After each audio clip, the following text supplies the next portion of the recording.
progress.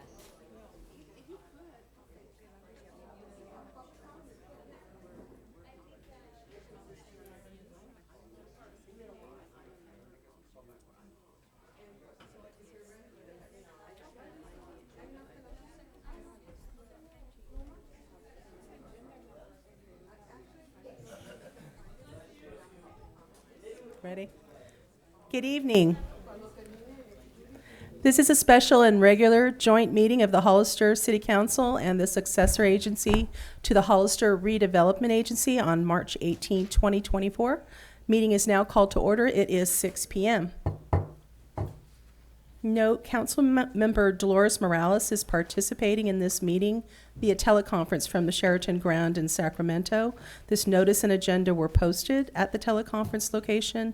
Public comment from this address shall be allowed pursuant to Government Code Section 54953.3. City Clerk, could you please call roll? Councilmember Perez. Present. Councilmember Morales. Present. Thank you. Councilmember Resendez. Here. Councilmember Burns. Here. And Mayor Casey. Here. I'd also like to report that the agenda for the City Council and successor agency to the Redevelopment Agency of the City of Hollister's special and regular meetings of March 18th, 2024 was posted on the bulletin board at City Hall on March 15th, 2024 at 3:36 p.m. per Government Code Section 54954.2. Thank you. Thank you. City Clerk, are there any public comments on closed session items? There are no public comments for any of the closed session items. All right. City Attorney, could you please announce the closed session? Yes, Mayor. 1, conference with legal counsel, existing litigation, Government Code Section 54956.9D1, name of case, LLXP Inc. v. City of Hollister et al. San Benito County Superior Court case number CU 2100119. 2, conference with labor negotiators pursuant to Government Code Section 54957.6, Agency Designated Representative, City Manager David Maroney, and Administrative Services Director Casey Astorga. Employee organizations, Service Employees International Union, SEIU, Local 521, Hollister Firefighters Union, HFFU, Local 3395, Hollister Peace Officer Association, HPOA, and unrepresented employees and classifications designated as executive management. Thank you. May I have a motion to adjourn to closed session? So moved. Second. All those in favor, can I get a Yes. roll call vote, please? Yeah. We have to do that. Councilmember Thank you. Perez. Yes. Councilmember Morales. Yes. Vice Mayor Resendez. Yes. Councilmember Burns. Yes. And Mayor Casey. Yes. Motion passes 5-0. Okay.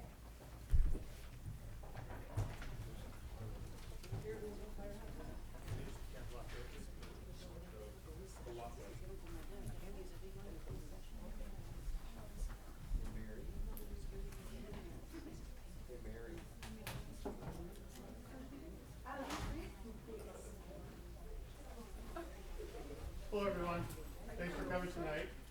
They're going to closed session. They won't even come out and start until like at least 6:30. So just so you all know, it's going to be very packed today. If you don't have a seat, it's good that you're here so you all have a seat. So as long as you have a seat here, we'll be capacity. We won't block any of the exits. That's Charlie and the fire marshal. So safety is my number one priority. So I'm going to make sure no exits are blocked. Nobody's standing in the back blocking the exits. And as soon as we get our capacity here, so they're not going to allow anyone else in here. We'll only let a minimum amount out there and there. So you're good to where you're at in the seats right now?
All right, we are convening a joint meeting of the Hollister City Council and the successor agency to the Hollister Redevelopment Agency. The meeting is now called to order. It is 6:35 p.m.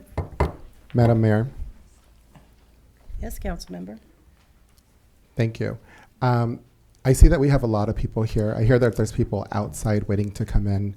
I'm going to request that we acknowledge the youth that are here and allow them if they'd like to get up. And then I'm going to request for the two items that I know there's a lot of people here for to be moved forward. I'm going to request that after the consent agenda, we move forward item E2, which is the status of the emergency purchase of the sewer line repair, and E5, which is the change of the time. Would you honor that request? What is the will of the council? Like input? I'd support that change, Mayor. Councilmember Perez, do you have any input? I have no objection. Okay. So E2 and E5. Is Councilmember Morales on yet? I think we've got consensus. Not yet. She's not here yet, however, you do already have a quorum. Okay. All right, so let me just make a note here.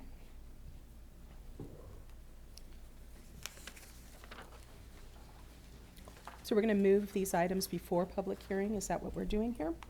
After I thought consent? the best time to do it would be right after consent, if I that's think we'll okay. do consent first and Yeah, just get that out of the way, absolutely. and then we'll work on council business E2 and E5. Okay.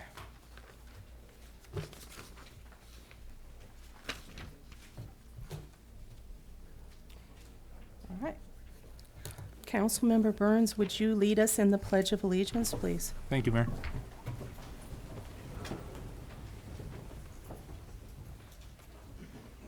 Ready, begin. I pledge allegiance to the flag of the United States of America and to the republic for which it stands, one nation, under God, indivisible, with liberty and justice for all.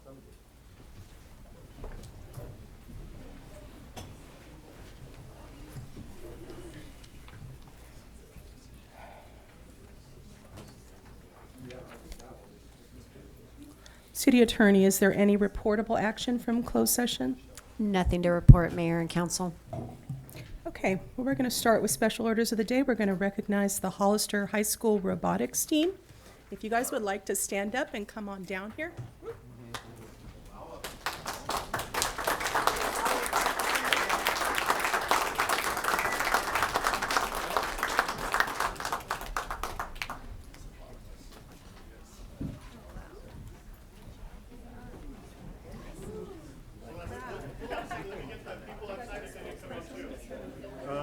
Probably the captain.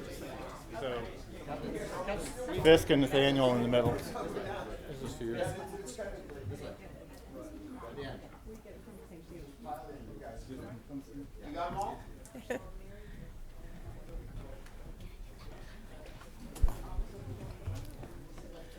Wow. All right.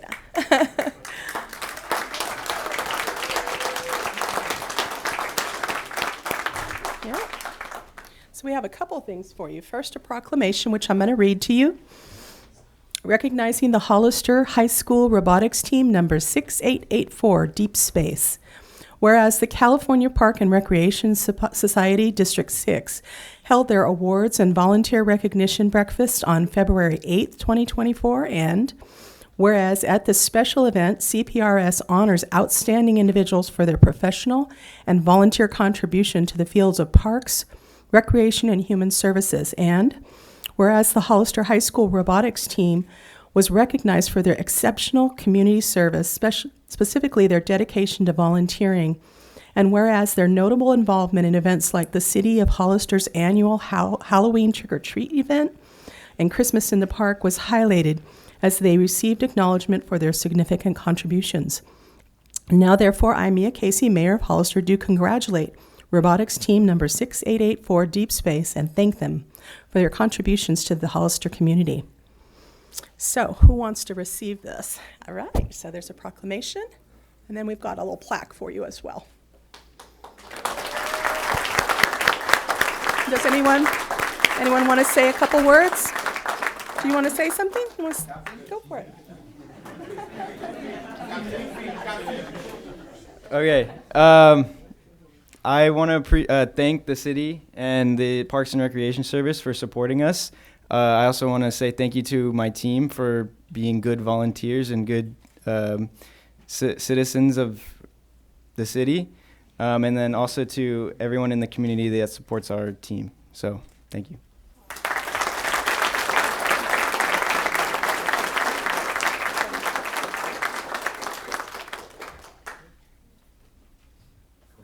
We're going to take a quick photo. Thank you, guys. I'll take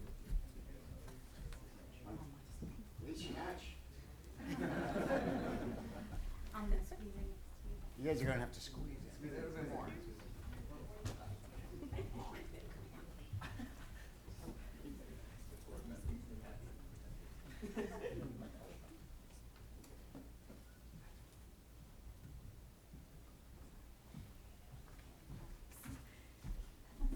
Thank you, Tina.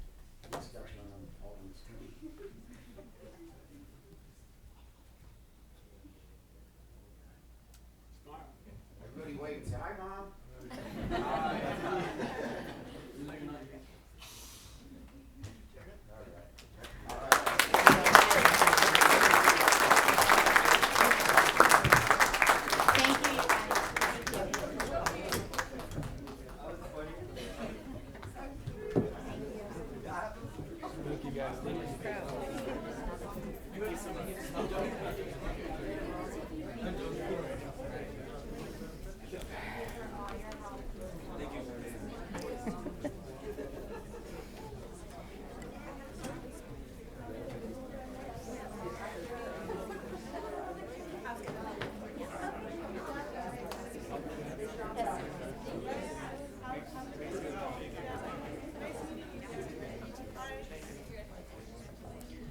All right, we're going to move on to item 2, which is a presentation by Marcus Villapando with Scouts BSA. Marcus, are you here?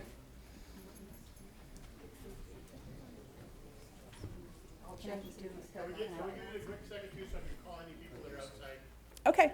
just in case they're waiting for the, Oh, okay. Sounds good. yeah.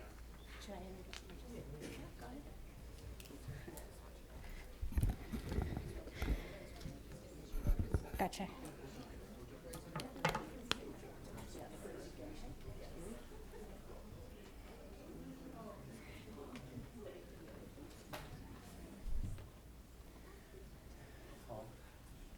I got a text message saying there's no video. No video for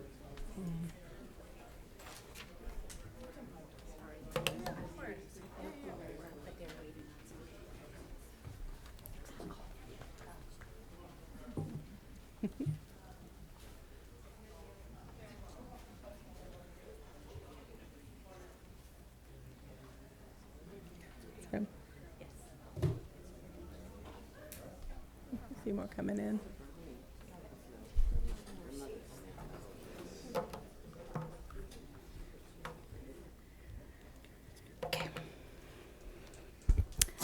Good evening, Mayor Casey, Vice Mayor Resendez, and City Council. Tina Garza, your Interim Parks and Recreation Director. Boy Scout Marcus Villapando from Scouts BSA Troop Number 455 will present to the City Council about a community-focused Eagle Scout project at Vista Park Hill. Staff asks that the City Council accept the presentation and provide guidance to staff regarding the project, and allow me to introduce Marcus Villapando.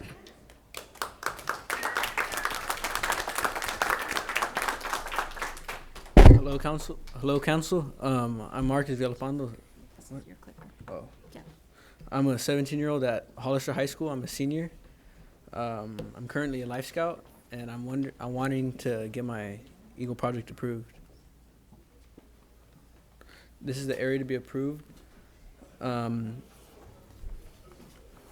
It's right by the barbecue pits, where the roof is at. Where is it? It's by the existing barbecue pit right there, and the surrounding picnic tables. All the picture, the picture didn't load, but it's a more zoomed in picture of the area that needs to be improved. Oh, that's it right there. See the like the dried out where landscaping? That's my project.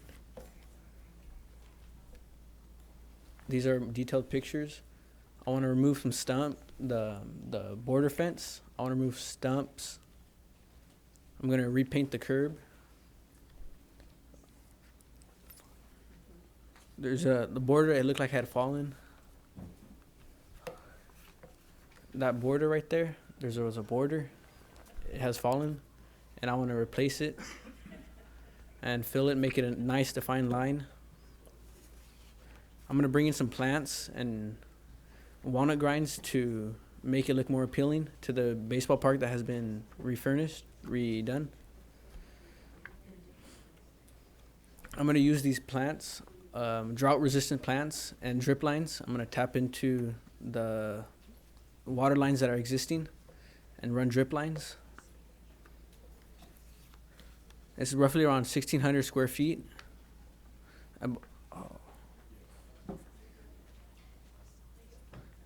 It's about 50 plants. The walnut grinds are biodegradable, and all the labor is going to be free with the Blue and Eagle project. That's it.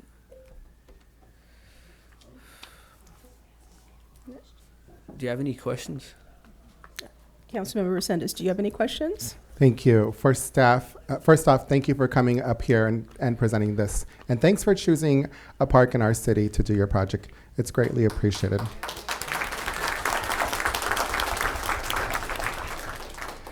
I do know that we were working on getting some type of renovation going here. We had funding set aside for it. I just want to make sure that that we're partnering with the Scout to ensure that it's not overlapping, or if it is, we're going to be providing some funding for him. And then I would assume that we're using all of the type of paint that we should be having, and that you're going to approve all of that before we get it done. Yeah, okay, sounds good. Thank you again. Thank you.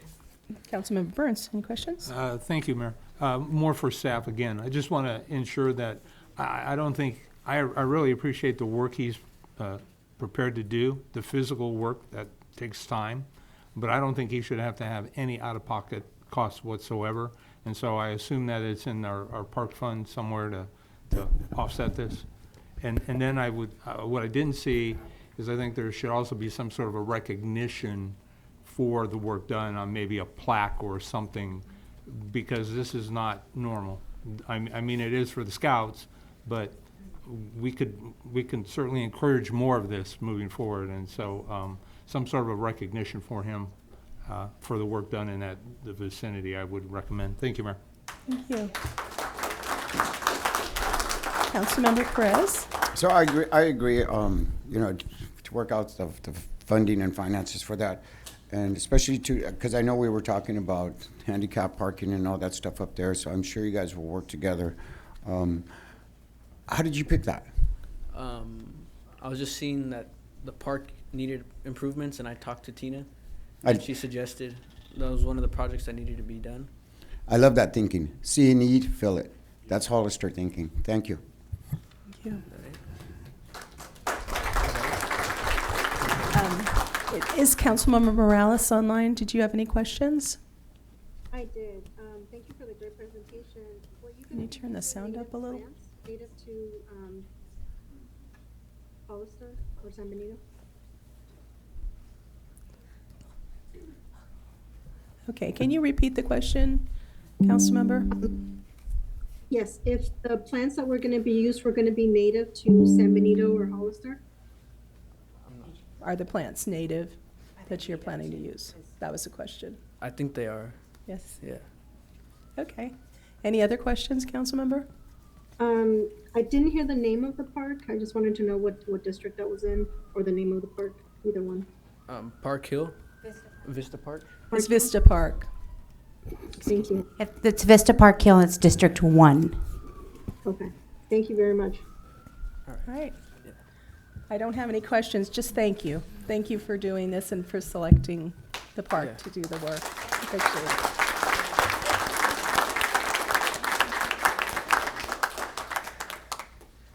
we're going to move on to public input. Before we do, I need to address the manner and decorum of our meetings and issue a warning in this regard. Meetings must be in an orderly and efficient manner without willful disruption so that the business of the city can be conducted. While the council's more than willing to listen to comments from the public, it must be done at the appropriate time and should be done up at the podium with a microphone so that your words can be heard and recorded properly as part of the meeting. There cannot be interruptions when council members are speaking or audience members calling names, chanting, or yelling out. If you do so, a warning will be issued to you, and if the behavior continues, you might be asked to leave the chambers. If there's too much disruption from members in the audience, depending on severity, it may be necessary to call a recess, clear the chambers, or even cancel the meeting. I would ask that for your courtesy and cooperation in this regard so that we won't have to take any necessary steps. Thank you. Mayor, point of order. Yes. Did I miss it? But I thought we had a proclamation for Women's History and International Women's History. Believe it was put off, right? Those items are going to go at the next meeting, so Councilmember Morales can be in attendance in person. Perfect, thank you. Sorry. No. All right, so do we have public input? Yes, Mayor Casey. The first, just to let you know, we currently have 8 speakers for public input. All right, we're going to keep it to 2 minutes then because we've got a lot to cover tonight, so. So the first speaker is Danny Barrera, followed by Rob Bernowski.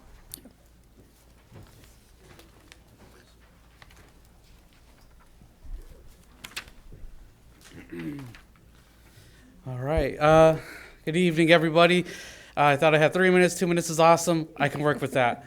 I'm Danny Barrera. I'm the Executive Director for Jóvenes de Antaño, and I'm just here to bring awareness about our services and our programs. Jóvenes de Antaño has been serving seniors in our community for almost 50 years coming up in 2025. We'll be serving this community for 50 years.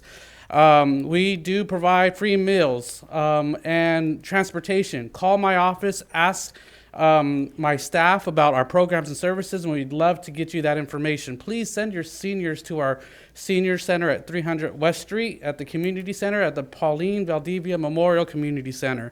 Tonight I'm asking the council if they would consider helping, partnering with Jóvenes in a $3,000 to $5,000 grant that would allow us to focus our marketing efforts to expand our supporter base, to become more sustainable in our efforts in serving our community. So I would ask that you would take that into consideration. Thank you for the partnerships you've already given Jóvenes. Thank you for the support and the community for your support. Our seniors had a great time on Friday at our fundraiser, and we did awesome. It was a lot of fun. We got to meet in these efforts that I'm planning and outreaches I'm working on. We are meeting new seniors that never even heard about our programs and services. This is what I'm working towards. So if you were able to work with me on some of that funding for specifically marketing to reach new donors, new supporters, and especially seniors who need to hear about the programs and services Jóvenes has to offer, please, I ask you, would you consider that marketing proposal so we can focus on reaching seniors who need to hear about our programs and services throughout Hollister. Thank you. Thank you. The next public speaker is Rob Bernowski, followed by Lucy Rodriguez. You'll have to excuse me. I'm hard of hearing, and my eyesight is horrible tonight, so I can't see the clock or hear it. No. So, look, I'm known in my circles for going and attending public meetings and speaking, and oftentimes those contacts are negative, and it's just like being with the police. Oftentimes we think of contacts as being negative. I actually came here a year ago or 9 months ago because I wanted to address Chief Reynoso. But he was out of town or something like that. So because I'm speaking on something else, I wanted to use this opportunity. I don't come in contact with law enforcement very often, but I did maybe 2 years ago, and I wrote a note to the chief, and he had commented later on because I was praising an employee, and I thought that was nice what he said. But then later on, I did have an interaction with one of his departments, and it wasn't a favorable thing. It was minor, but more or less, I complained at a public event, and I also sent a letter. And I just have to say, it was so refreshing that Chief Reynoso sent me a letter, explaining exactly what the issue was and why, and so on and so forth. And I just want to say, I love it when government works, Chief Reynoso.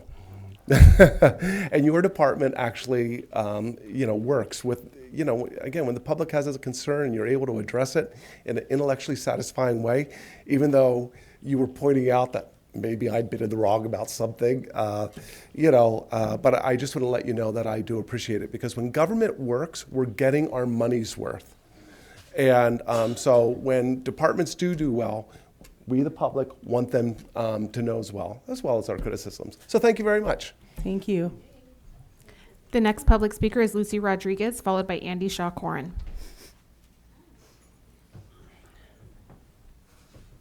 Good evening. I'm here just to make a comment about the time change on the meetings. I think, isn't that on our agenda tonight? So could you come back when we have that on the agenda? It'll be in a little bit, so, okay? Okay, thank you. Thank you.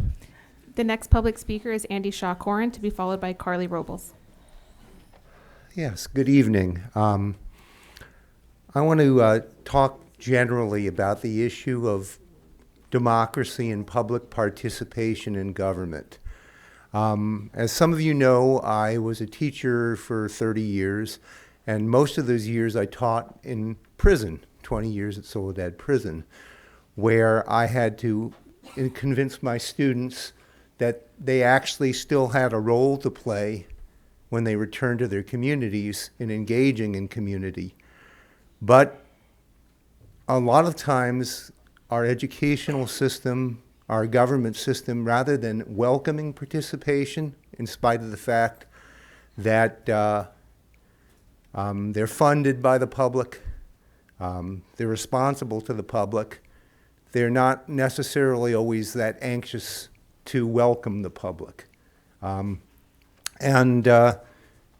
educational system doesn't actually, in government classes, make most students feel very enthused about participating in public things. It's often a turn-off, those classes, instead of what should be the most exciting class in a democracy.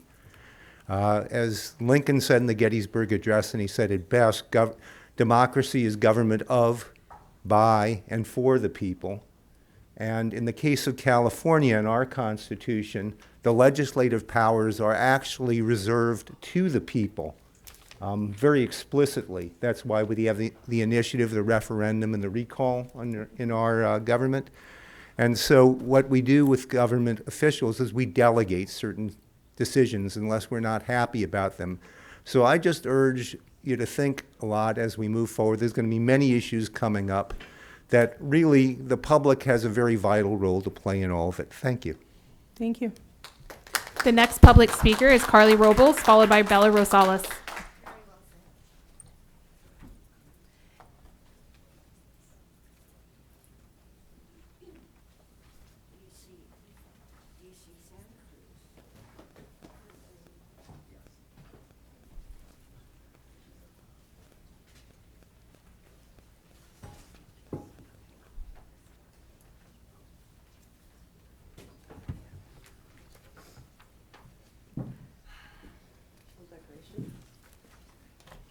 Mine's pretty short. I would like to publicly congratulate Dom Zanger, Colin Kosmiski, and especially Ignacio Velasquez. The voters have made it clear that they want to slow the growth, and they voted for all the candidates that stated that that's what they'd like. Next stop, City Council. Thank you. The next speaker is Bella Rosales, followed by John R.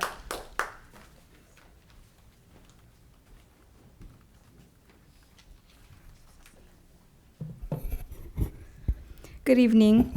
My name is Bea Rosales, and I'm representing Hollister Guardians. I'd like to ask my fellow Hollister Guardians to stand up while I speak. Mayor Casey and City Council members, we Hollister... Mayor, I'm sorry. they're welcome to stand in the back, but they can't block the view of anybody else. You can either sit or go to the back of the room so that other people can see. Thank you. Mayor Casey and City Council members, we Hollister Guardians have lived in Hollister for many years and we care deeply about our community. Some of us have lived here our entire lives. We come here to these meetings to speak on our concerns and to make sure the decisions being made here are just and fair. So we won't be intimidated by our collaboration with Bonito Link to fact check us. We will not be silenced by the flyers that you distribute in our neighborhoods to discredit us. We will continue to inform our community about your decisions and how they affect our lives, and that is a promise. Thank you. The next public speaker is John R., to be followed by Sam Ramos.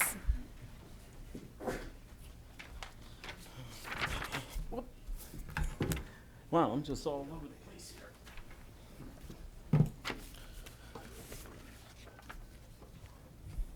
Ready to go? All right, good evening, folks.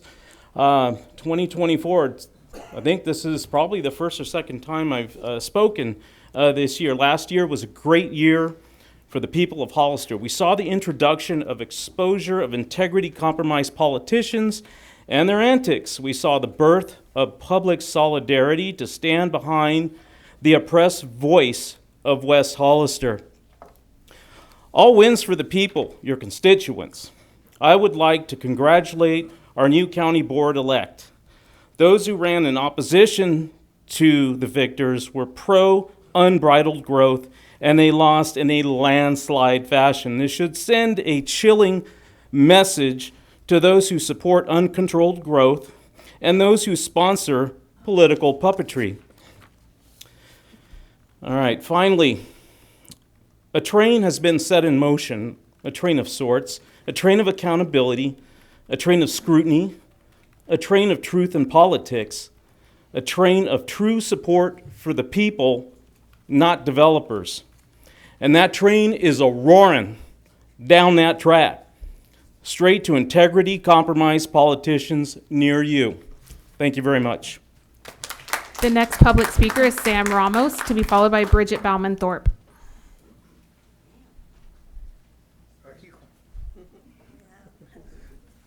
Hi, everybody. I just have 3 statements to make. I'm not going to take a lot of time.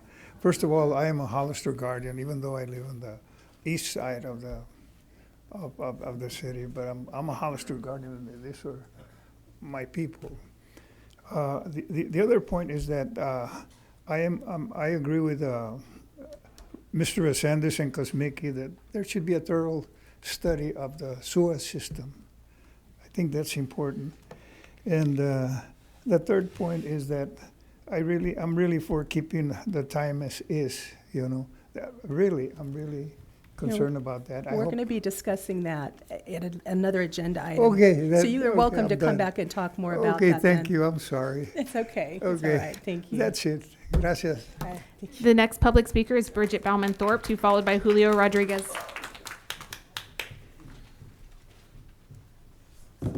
Good evening, City Council. I'm here as a co-chair for Don't Dump on San Benito. I want to remind everybody, public hearing for the landfill expansion is March 26th. It's a week from now at 1:30. It's very important. It's going to be one of the biggest land use decisions. It's about 483 acres. It's bigger than the landfills in San Jose. And I had a specific question for Roland. And actually for you, City Council, about the leachate. Leachate is garbage juice that comes from the landfill. It's very toxic stuff. And I asked, because the leachate is directly piped into your city wastewater treatment center. And here's was my question. Is the leachate tested for PFAS before it enters the treatment center? How is it treated? Is the leachate used as reclaimed water? Used for crop irrigation? Is the pipe from the landfill to the wastewater treatment getting inspected for leaks? And I actually got an answer from David Mariani. Do I say your name right? Mariani, sorry. And it states, it is high county landfill PFAS impact. It's highly likely that PFAS is present in the leachate from the county landfill. The county does not currently currently do any pre-treatment for PFAS, only hydrogen sulfide. As noted above, the city nor the landfill are not currently required to test or treat for PFAS before there are no violations occurring. So basically, you don't test it for PFAS, so therefore it's not there. I think it needs to be tested for PFAS, and it needs to be adequately treated because it could be used for irrigation. Thank you. The next public speaker is Julio Rodriguez, followed by Elias Salinas.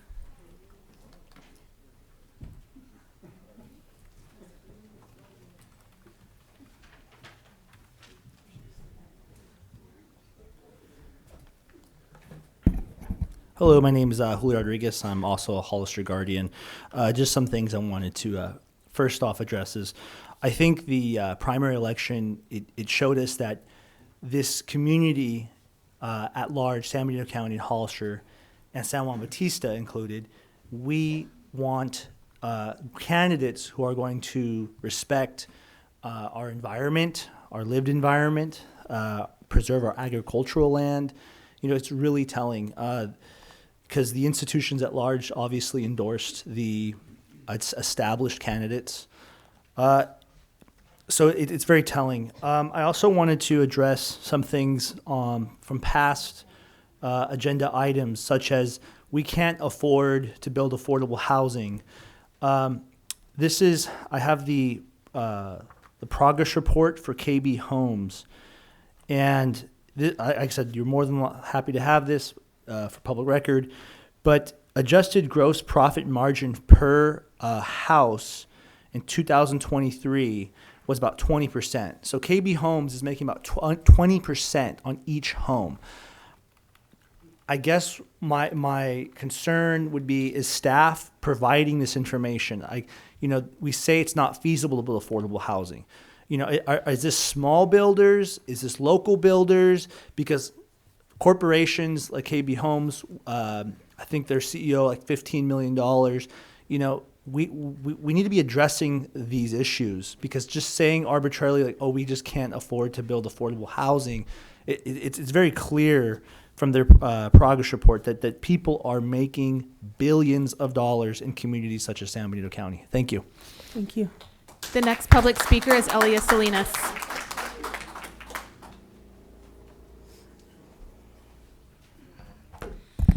Good evening, Madam Mayor and City Councilman. Just a correction that the landfill would be expanded to 195 acres. The boundaries would be included with outside that parameter, but it's 195 acres for the growth of the landfill itself, where the trash will go. I would like to address to Councilman Resendez regarding the animal cruelty that was discovered a couple of weeks ago, or was it last week? I just want to remind you that as a councilman, you don't order the police department, nor do you order animal control to do their job. They know what to do. You don't need to go out there and make it into a political thing for yourself, just to glorify yourself of what a great sensitive individual you are towards animals. It's too bad you don't treat people the same way. That being said, read the article that was posted on the freelance article, and basically you just continue. You have been censured so many times, and you still continue to provide your animosity towards your fellow council members. It would be really nice that the behavior and the the care and the way you spoke to about the animals that were abused, or there's still an investigation going on, you would have the same capacity for your fellow council members. You continue with your lies. It doesn't matter that there's facts out there to it, and you just continue and you continue. And just because you say it doesn't make it true, and you kind of are following along on kind of like the Trumpism. You continue with your lies, and people are going to believe it, but we're on to you. Thank you. All right, no comments from the audience, please. That's a warning. Mayor Casey, those are all the public comments for this portion of the agenda. Okay, thank you. All right, we're going to move on to the consent agenda. Do any members of council have brief questions or comments about the agenda? Councilmember Resendez. Thank you. I'd like to pull item A2. Okay, we're just asking questions or comments at the moment, brief comments. We'll get to that. Anything, Councilmember Burns? Councilmember Perez? Councilmember Morales, do you have any comments or questions, brief questions? I did have a question on the C2 for city attorney. Is it a question? Yes, question for city attorney. I can't quite hear. I think so, yeah. Can you ask that question again, the brief question? Yes, so we, city council provided direction for the guardians on misinformation and asked the city attorney to come back with recommendations, specifically, sending it to the district attorney, filing a complaint with the attorney general's office, a series of questions or recommendations, and that was supposed to come back to council. Point of order, Madam Mayor. Please let her finish. I'm trying to get what the question, what's the question actually? So the question is, can we appoint someone who potentially might be under investigation as a result, a direct result for risk and liability for the city? City attorney, do you have a comment on that? Well, I think that we should pull, I think this item is being pulled, correct, A2? Did she ask to pull it? I thought she was asking you a question about it. She did ask a question, but it's going to take a further discussion. So I Okay. think the item should be pulled, and I think Vice Mayor Resendez is asking to pull that item as well. Right, we were going to do public comment and then pull items. Correct. So, all right, Councilmember Morales, if you could hold your, we're going to be pulling that item in a few minutes so you can ask your question again and have the discussion. Let's go to public comments on consent items. Is there any public comment? Mayor Casey, there's no public comment for any of the consent items. Okay, so Councilmember Resendez, you asked to pull item A2. Any others? Councilmember Burns, any you want to pull? Yes, Mayor, I'd like to pull A4 and A5, please. Okay. Councilmember Press? Okay, and Councilmember Morales, did you have any other than A2 to pull? No. Okay. No. So, let's see, can I get a motion to approve the consent agenda with the exceptions of items A2, A4, and A5? So moved. Do I have a second? All right, can we take a roll call vote, please? Councilmember Perez? Yes. Councilmember Morales? Yes. Vice Mayor Resendez? Yes. Councilmember Burns? Yes. And Mayor Casey? Yes. Motion passes 5-0. Okay, then we're going to move on to item A2, ratify appointments to fill vacancies for the Arts and Culture Committee, Parks and Recreation Commission, and Planning Commission. Both Councilmember Resendez and Morales wanted to pull those. So Councilmember Resendez, why don't you start? What was your Well, can we get a question? brief report from the staff on it so that they can know that what we're talking about? Sure. Who would be presenting that? Would that you? Okay. Okay, so what we have before you in C2 is ratifying the appointments for 3 vacancies. That would be for the Arts and Culture Commission, the Parks and Recreation Commission, and the Planning Commission. And so these are all seats for the District 2 appointments. So we did receive applications for each of these vacancies. We did have a resignation on the Planning Commission, and so that would fill that one. That is for Planning Commission, Bea Rosales Castillo. For Arts and Cultural Commission, Carlos Garcia Medrano, and for the arts, I'm sorry, that was for Parks and Rec. For Arts and Culture, Maricruz Ordaz Diaz. And so they've all submitted applications. They were included in your packet, and they're here for your consideration this evening. Okay, Councilmember Resendez. So one question. I've been here quite a while, and I know the answer to this, but I think we should be very clear about this with the public. And you've been for a little while in a capacity as an assistant manager, city manager, and now as a city manager. Have you ever seen one of my colleagues or a city council member here try to block an appointment from an elected official on a commission that's going to be representing the constituents within their district in your time here in Hollister? Not in my time. Okay, neither have I. Those are my questions, and I'm prepared to make comments. Okay. Do you want to go ahead and make your comments, and we'll let... Absolutely. Sure. Madam Mayor, if I can, I would like for Carlos Medrano to please stand up. Señora Maricruz, ¿estás aquí? Por favor, párase. Bea Rosales, por favor, párase. If you can please stand up. For the first time in the history of Hollister, because of the efforts that the community members of the West Side have done, because we adopted translation services, an AI translation service, we're going to have 2 fully Spanish-speaking commissioners representing the West Side of Hollister, 1 fluent and 1 bilingual.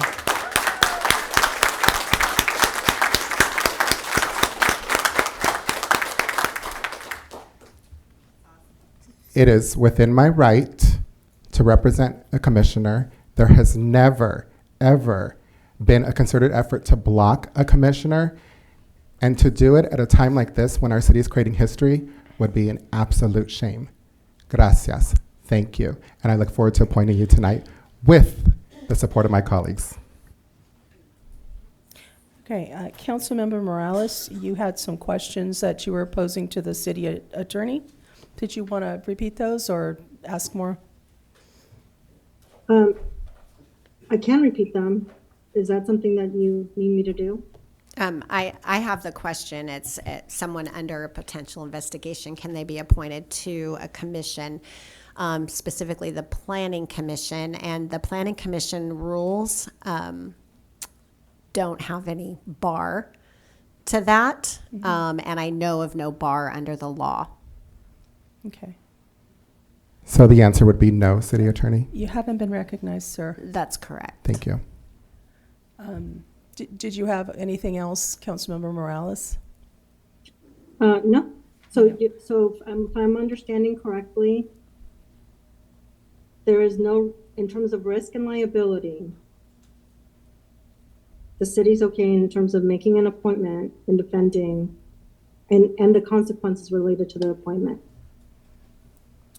Well, there's no rule that allows or that says that if someone's under investigation, they can't be appointed. That doesn't mean that later on down the road, if they've done something illegal or wrong, they shouldn't be removed from the Planning Commission. That's something different. But we have a basic tenet under the law that you're innocent until proven guilty. Okay. Thank you. Okay. Councilmember Burns, any comments on A2? Thank you, Mayor. So just a couple. I have to agree with Vice Mayor Resendez that in my tenure, I can't recall the council ever not approving another council member's recommendations for their committees.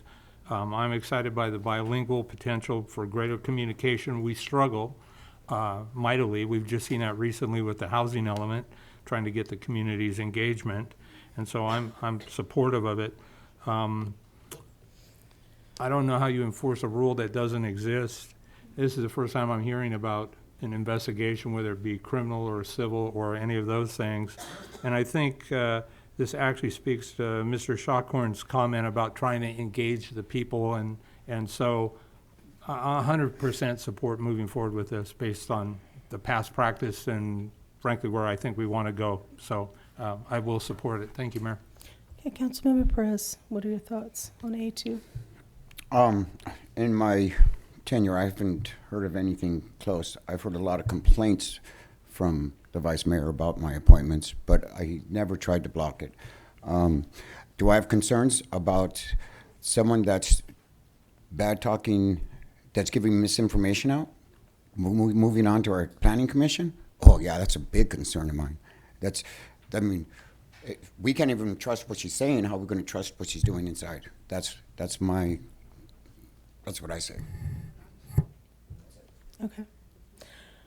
Well, I understand the concerns. I have them as well, simply because having read the flyers and some of the misinformation put out about what the city is doing, about what the council is doing, and also the personal attacks, which are unfounded. So I just, you know, I'm not going to stand in the way of the council members' selection, but I am concerned, especially in a position like planning.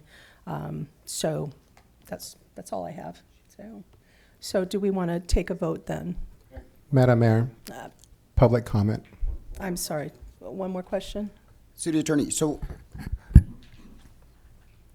if someone's not acting correctly, all the rules that apply to this council apply to all the committees and I don't have those memorized, but there are specific references to your commissions within the council code of conduct, and then of course they have their bylaws, and so we would have to look at those related to specific actions. I can't opine on something that might happen.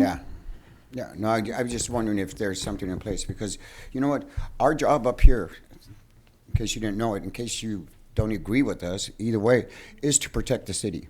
And you know, we are doing our best, and we sacrifice our families, our funds, and our friends to come up here and do all this. And so when we are being disrespected and lies are putting out there, or misinformation is put out there, it is very concerning, because we put in a lot of time, a lot of heart, and a lot of care. Understood. I mean, because I care about my community. And, you know, and some of this, and that's why I don't want to see dissension come from inside of our community, our city that we have been building and doing a great job at. Regardless of what anybody thinks, if you've seen it from this side, you wouldn't have a different view. You guys see it from this view. From this view, let me tell you, from where it was, since Mr. Burns and myself have been in, has been great. And before that, it was all chaos and circus. Okay, I think we should go ahead and do a roll call vote then. Mayor Casey, we do have one speaker for this item. Oh, we do? Okay. Yes, we had a card turned in. Elias Salinas. And then we have one online in just a moment. Okay. I would like to remind the council that you have a decision whether to appoint or not to appoint. And let me remind you that you have all attended ethics course right after you're elected. You must attend an ethics code. There is common law in the state of California. You must be unbiased in making a decision whether you sit on a planning commission or you sit on a city council.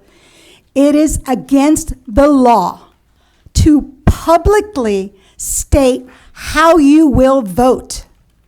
And this individual has more than enough times publicly spoken and will now have the chance to be seated, knowing you as council members that it is against the law for an individual to be seated that way. So you need to think about this. You may want to pull this item, and you may want to discuss this with your council in closed session, because this is very important, because that individual actually can go to jail. Is that individual risking to do that, and is the city council risking to put themselves in liability? Please reconsider making any vote on this decision tonight and take it up with your council, your attorney, city attorney. Thank you.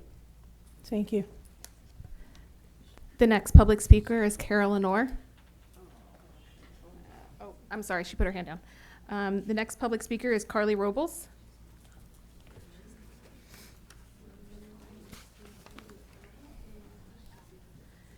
To be followed by John Robles.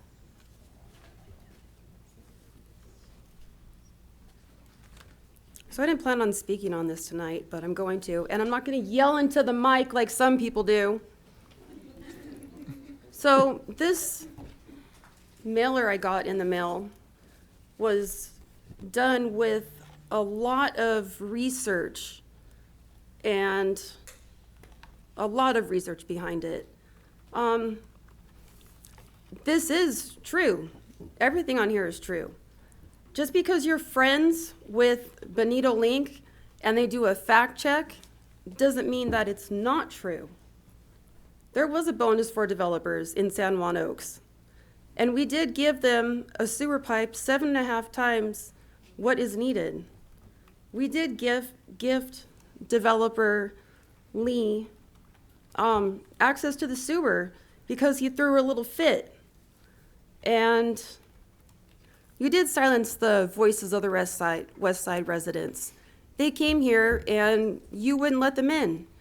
But I noticed in the back on the other side were the developers and other people, Elias Salinas, and they were allowed to stand on the back, but all the West Side residents had to be kicked out, so they couldn't talk and voice their opinion.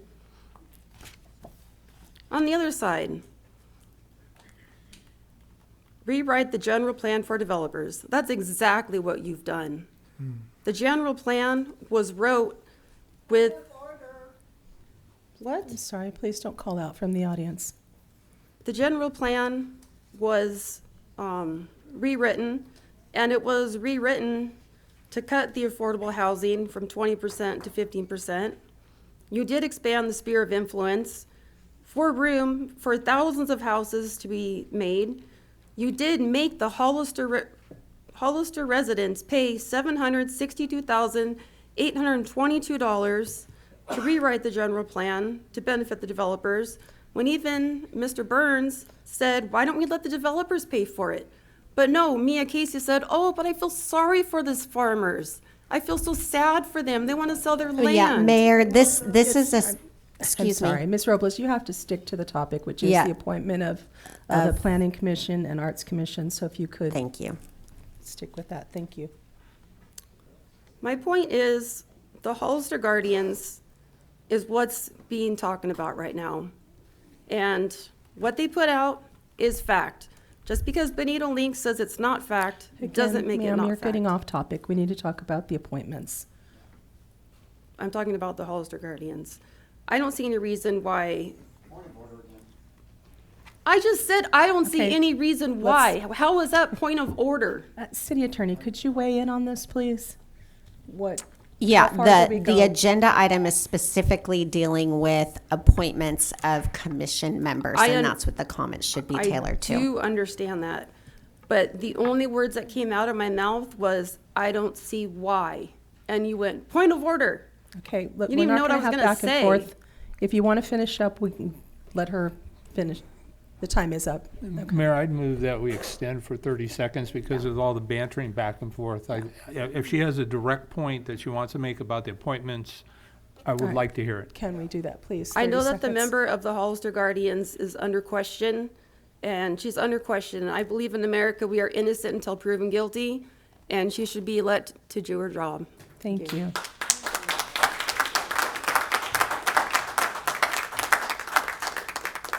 The next public speaker is John Robles, followed by Andy Shaw-Corin. Give me just a second. Okay, go ahead. All righty. Wasn't expecting to speak on this. Just wanted to say a couple words. I support the appointment, period, flat out. What you saw from the Hollister Guardians or whoever putting out flyers is irrelevant. Be objective, please, and stop playing dirty politics. Thank you. The next public speaker is Andy Shaw-Corin.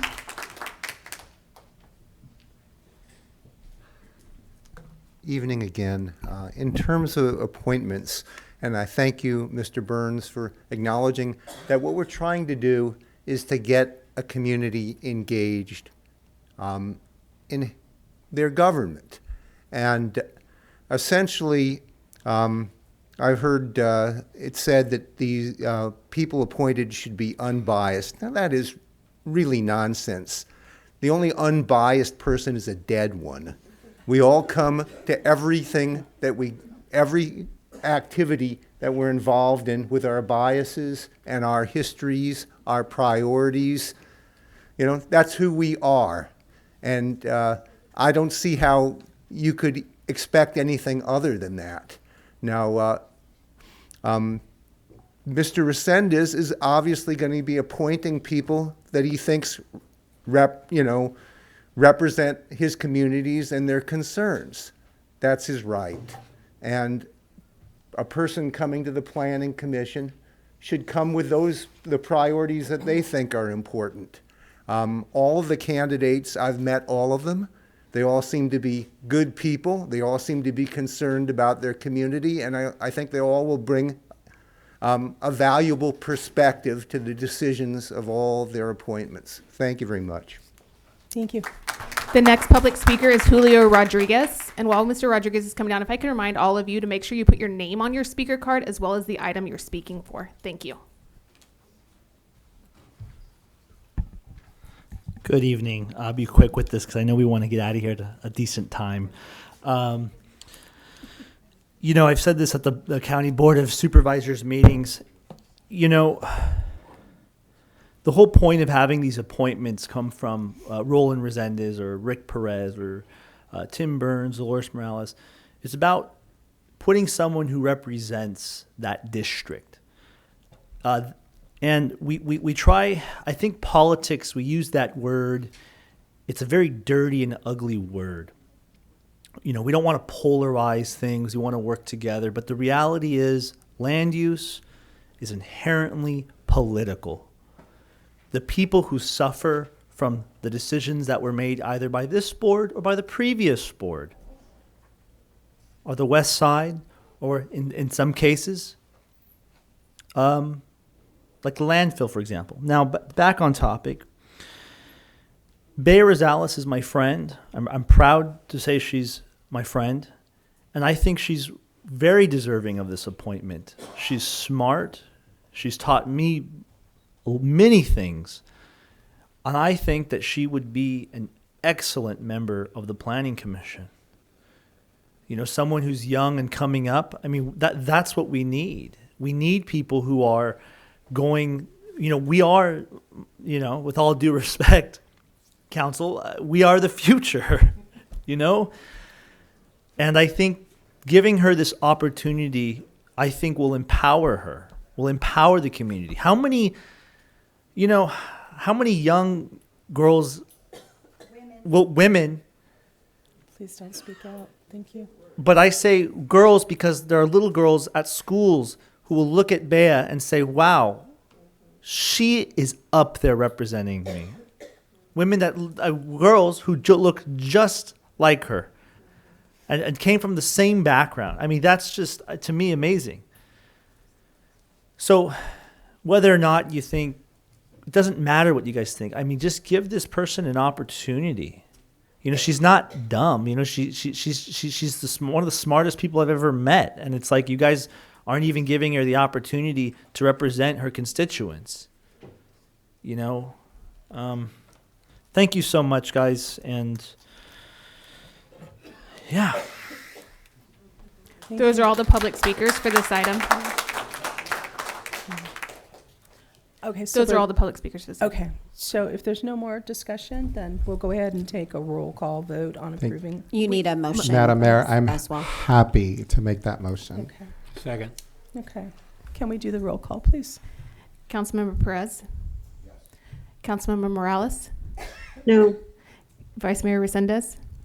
Absolutely, yes. Councilmember Burns? Yes. And Mayor Casey? Yes. Motion passes 4-1 with Councilmember Morales dissenting. All right, we're going to move on to item 4 then. This is a resolution of the City Council of City of Hollister authorizing Vice Mayor Resendez to use up to $1,500 of City Council budgeted discretionary funds to provide financial support to SNP Bus for rabies and RCP vaccination and treatment for feral cats, and authorizing City Manager to execute Amendment Number 1 with SNP Bus. Who pulled this item? Was that you, Councilmember Burns? Yes, thank you, Mayor. I would like to better just understand it. $1,500. I don't know if that covers SNP's overhead or not, but I'd like to understand it better. Thank you. Okay, great. Thank you, sir. So at our last meeting, Vice Mayor Resendez asked for this item to come back. We did have some feedback from the community. So what this is just an add-on to the rabies and FVRCP vaccinations. So two reasons the dollar amount is smaller. One, the original request was $3,000, but with discretionary funds, it can't cross over a fiscal year. So what we did is we looked at what the cost would be to add that service in to the remaining clinics that they're contracted for, and that's where that dollar amount comes from. So this is based off their pricing to add that additional service to the work that we've already procured. Thank you, City Manager. So does that cover their nut? Can I speak to that? Because I did speak with the gal from SNP Bus, and they are offering at cost. They're because they do in bulk, they're able to get a very low. So they said it wouldn't be more than $300 a month to do it, and if we were to purchase it ourselves, it would be much more. So it's at their cost, though. So that covers so they're budget neutral then on that? Mm-hmm. Okay, perfect. I just wanted clarity on that. Thank you, Mayor. Thank you, City Manager. Anyone else have any questions, or do we have any public comment on this? Mayor Casey, there are no public comments for this item. Okay. Well, does anyone else have any discussion, or are we ready to take a vote? Does someone want to make a motion? I'll move to adopt item A4. I'll second it. All right. Ready for roll call. Councilmember Perez? Yes. Councilmember Morales? Yes. Vice Mayor Resendez? Yes. Councilmember Burns? Yes. And Mayor Casey? Yes. Motion passes 5-0. All right. We're going to move on to item 5. Resolution of City Council of City Hollister authorizing Mayor Casey to use up to $11,500 of City Council budgeted discretionary funds to secure a consultant to develop and facilitate a fiscal year 24-25 City Council goal-setting meeting, and authorizing City Manager to negotiate and execute a contract between the City Manager, City of Hollister, and Sean Spano for these services. So I think Councilman Burns, this again was your... It is, and I clearly understand it, but I find myself torn on this because we, at least the three of us, you, the mayor, Councilmember Perez, and myself, are not necessarily guaranteed that we're going to be around in January of next year. This feels like a lot of money, and the timing is very short. And so my counter proposal would be, I would vote for this, but it would be for training that would happen January of 2025 or beyond, because candidly, I mean, our time on council could be very short right now. And so I have serious reservations about the money, even though I recognize it's coming out of your discretionary fund. I just don't, the timing doesn't work for me. Thank you. All right. Are there, City Manager, did you want to elaborate at all on the item or not? I do have a comment as well. Okay, just a moment. Nothing? Okay. Yeah, unless you have any specific questions, or I could give an overview of the staff report, whatever the pleasure is of the council. Yeah, I agree with Councilmember Burns. I mean, we're talking, what is it, almost $12,000 of the taxpaying citizens' money for what? For us to sit up here and to rubber stamp the policies that the majority of the council wants to have done here. Frankly, if you run for the city of the mayor, position of mayorship of the city of Hollister, you should know what your goals are. And I'm not going to sit up here. I'm not going to take part in it. I'm not going to waste the taxpaying dollars of these citizens to rubber stamp that at this point. I didn't think about it the way Councilmember Burns said, but maybe, yeah, at that time, if we have new people stepping into the position, then that would be the time to do it. But we're a year and a half into this, and if you don't know what your goals are by now, then I don't think, yeah, I just think it's a waste of time, and I'm not going to partake in it. And I don't like spending the taxpaying dollars on stuff that we shouldn't be spending it on. Thank you. Councilmember Perez, yes. Yes, I think it's an awesome idea. Timing, a little bit off, and I know that, you know what, I want to thank you, Mayor, because you know what, if it's probably not going to pass tonight, but you know what, you're setting something for the future. I think that we need to look farther ahead. I don't know if I'm going out of the weeds or what, but this is important. It's not just about the mayor's view of where she wants to go. It's about the council, because there's districts that are involved here, not just the mayor. So we all coming together to do a team building thing is like a no-brainer. Bad timing? Yes. But you know what, can we set something, I'm asking staff, can we set something up so that, you know what, why not better prepare Hollister and its council and its committees so that we have a goal-setting plan Because, I mean, we have our goals, but it's like, are we really working together? Can we work together better? How can we make this better? That should be our goal, not to knock each other down. It should be building our city. That's what it's about. So if we have any ideas on that, I'd love to hear something. Okay. Councilmember Morales, did you have any comments? I did, thank you, and thank you for putting this on the agenda. So for those of you that work with state and federal government, every jurisdiction normally identifies 3 priorities. And it's not just the mayor's priorities, it's not Councilmember Burns' priorities, it's the city council's priorities. And in order for us to identify those priorities as the city council and put it on paper allows us to advocate for federal and state funding. It also means that we then prioritize those shovel-ready projects so that we can obtain additional funding. And timing is whenever we have it, as long as we have it in writing. And so I think that this is a priority. I would, if we've never done this before, I would pick the option to interview with the department heads as well, so that we integrate as many voices as possible. But this is, I think, for me, essential if we're looking to actually help the city. And this is the city council's priorities, not just one person's priorities. So I'm in full support. And thank you for putting it on the agenda. Thank you.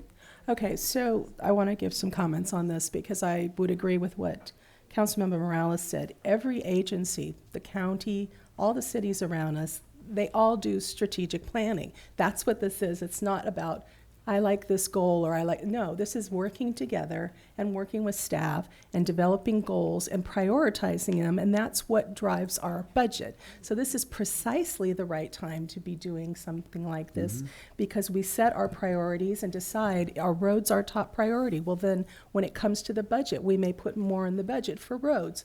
That's how this works. That's what most agencies do. Now, last year we attempted to do this. It was the same, I don't want to waste taxpayer money on it. And then we didn't have a workshop. We had a 1-hour session at the beginning of a meeting where people came in and said, I want this or I like that. It wasn't working together. It wasn't building a team and or working in tandem with the staff to understand their priorities so that we can build a set of goals. Most cities have, a list of priorities and goals that they're working towards. And it isn't about time of year or whatever. It's getting this in line and deciding what's most important before we set our budget. And it will help drive our budget and it'll help drive what agenda items come before us and what priority they should be giving. It just makes it all work better. So for me, it's a really important thing. I'm putting out my discretionary funds. I'm not asking to take general council or general funds.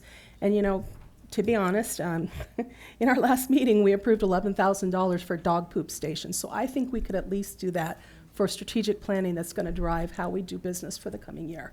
So that's my comments on it. Mayor, just to add, I do have the consultant on Zoom available if you have questions. I didn't note that at the beginning. Okay. Any questions from anyone? Yes, Councilmember Burns. Thank you. Yeah, I would like to bring the consultant up, please.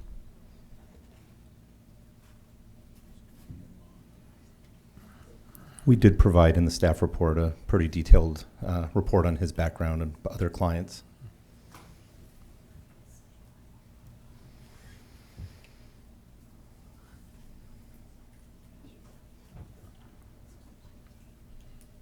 Mayor Casey, council members, this is Sean Spano. I'm pleased to be here and available to answer any questions that you have. Did you have counsel? I do. Thank you, Mayor. So, Mr. Spano, thank you for being here tonight. Can you tell me typically the timing on these kind of work sessions, study sessions in relation to council board elections? My concern, I don't know if you've copied it or not, but for me, I believe strongly in them, but it's a timing issue for me, recognizing that this council typically goes dark for a month in the summertime, and the reality is most of us on the dais, I don't know, but only 2 are guaranteed to be here come January 1. And so for me, it's more about the timing as opposed to the expense. Very good. Thank you for the question. Typically, I work with the cities and do an annual priority strategic planning session. So this happens yearly. Typically, it happens in the first part of the year through the spring. It depends on the particular city. In this particular case, what would happen is we would meet. The tentative idea is to have the session, have the workshop in April. You would identify what your strategic priorities are, and then that would carry over through the following year. Yes, it does happen during an election year, but that should not stop a council from continuing to identify what their priorities are. And as you said, there might be turnover on the council, and the next council would then engage in the strategic planning process in 2025, and they would then make their own decision to continue with the priorities that were previously identified, or perhaps they want to make some changes, take some off the list, add new ones on, but it would be the prerogative of the council at that time. Thank you for your explanation, sir. So typically, does this mean that as a best practice, this should be a practice that should happen every year or every other year? What does Yes. that look like from your experience, sir? Yes, the common practice, the best practice is to do an annual strategic priority session. Thank you, sir. Thank you, Mayor. Yes, Councilmember Perez. I see here it's like, want to congratulate you on being San Jose State University Outstanding Professor in 2000. But, so out of all these cities that you've came and you've shared your education with, how much progress are they making afterwards compared to I know it's kind of hard to gauge, but you can gauge it by the participation of and the inclusion that happens up on the council and the way business gets done instead of kind of like this. So I guess the question is,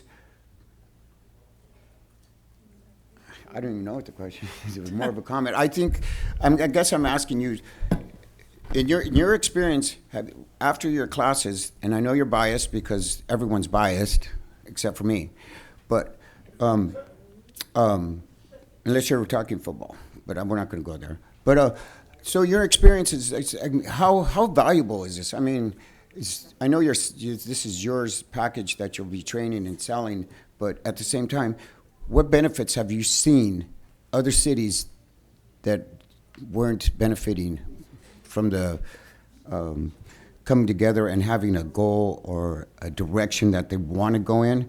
Because I think that seems to be part of the problem up here on the council is that everyone wants to go different directions, and that's great because you know what? That's what makes democracy so good is that everyone's so different. So back to the question. Tell me what's the benefit. Tell me some experiences of what your training has done to help other councils. Very good.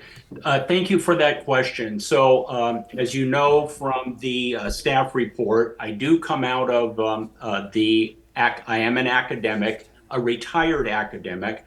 I had a 30-year career at San Jose State University in the Communication Studies Department.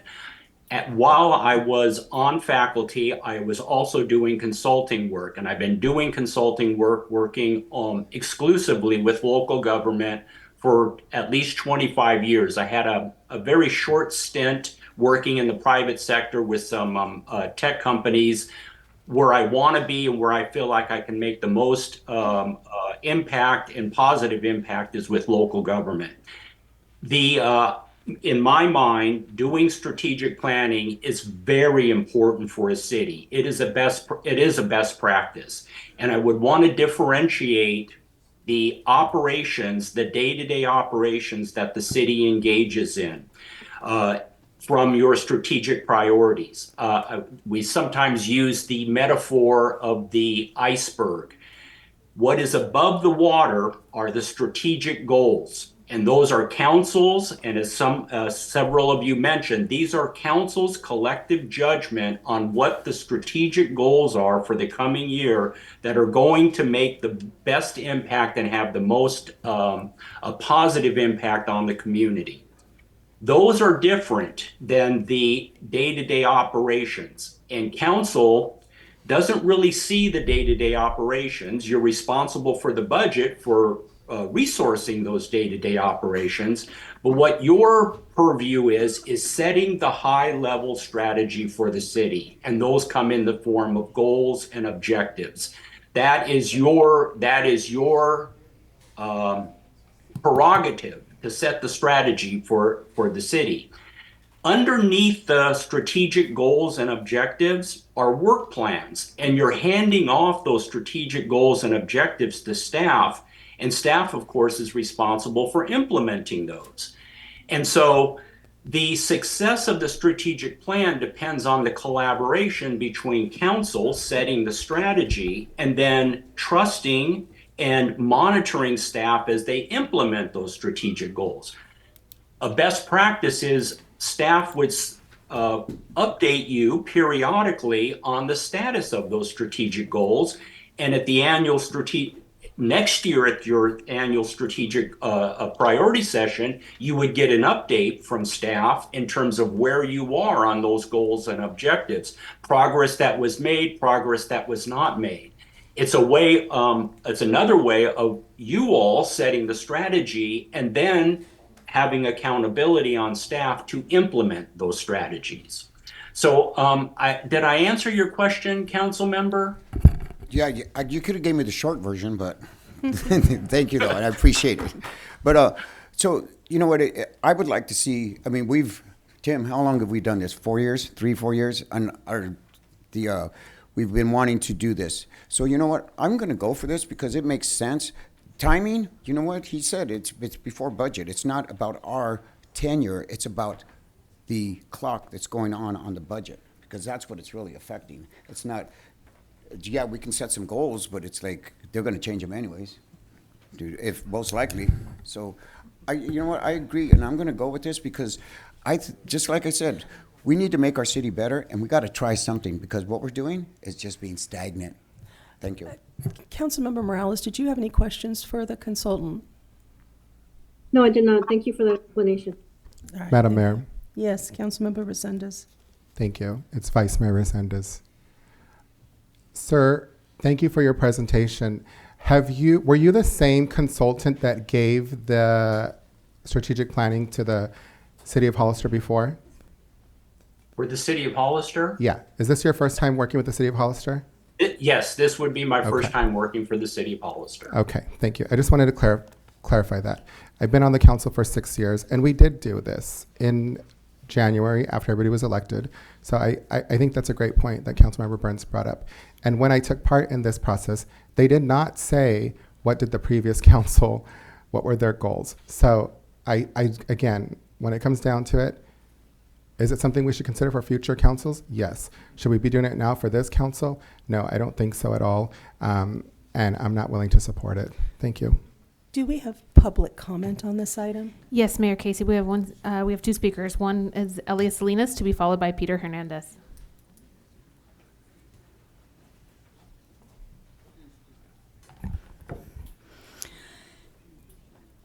To assume everyone knows what the meaning is, and to say that you don't, whether you might have a turnaround on the council, you don't know.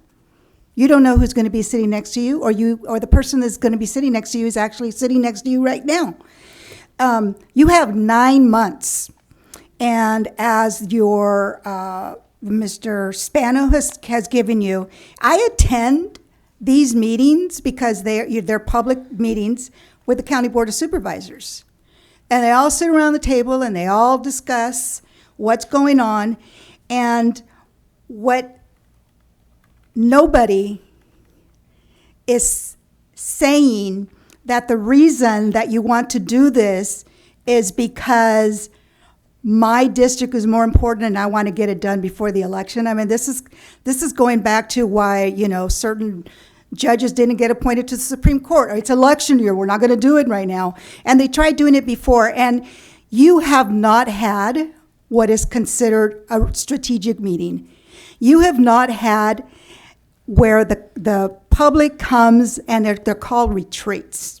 And you have your input and you bring ideas to the table, And I'm gonna stop because I know that Peter Hernandez has more experience than I, because he was on the other side of making these meetings. So thank you. Thank you. The next public speaker is Peter Hernandez.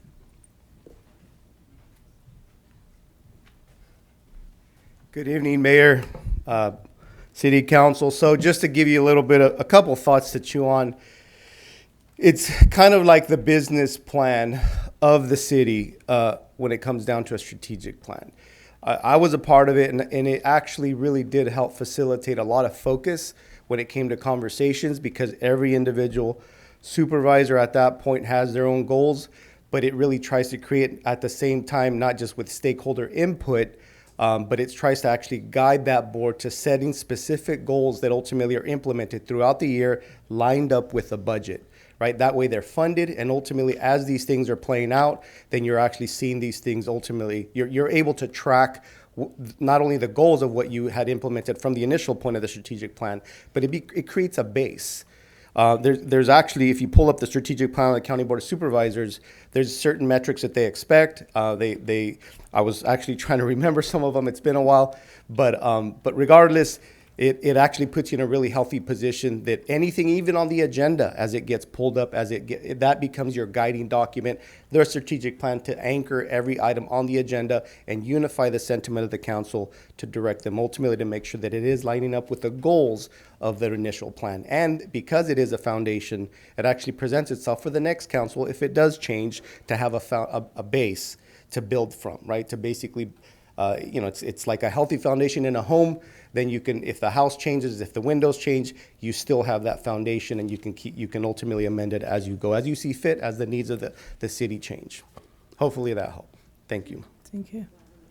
Those are all the public comments we have for this item. Do we have any further comments before we take a vote?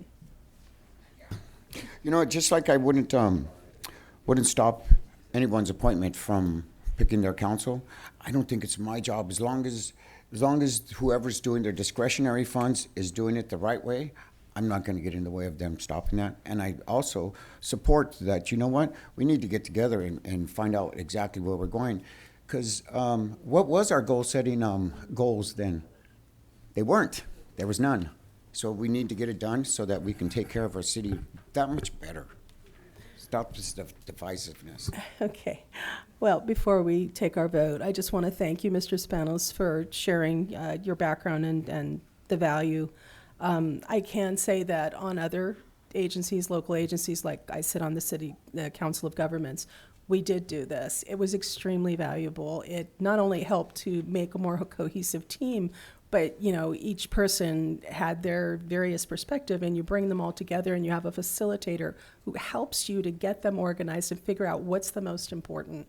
And I know like I said, we attempted to do this at the beginning of a council meeting. I think we had like an hour to discuss, and we didn't really come up with a lot. Each person had a single thing they were interested in. I did prepare a list because I do believe in strategic planning, but ultimately we didn't come out of it with here's our strategic goals for the year and here's what's most important to us.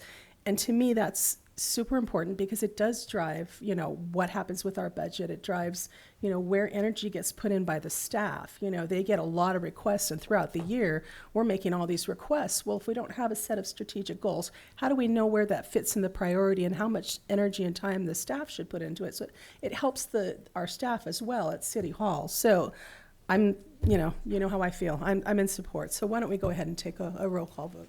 We do need a motion in a need second. a motion. Oh, I'm sorry. We need a motion. So moved. I second it. Yes. Councilmember Perez. Yes. Councilmember Morales. Yes.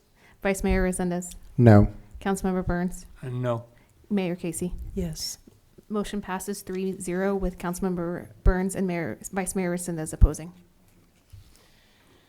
Okay, I think that's it for our consent agenda. Now we're going to be moving those two items forward from council business.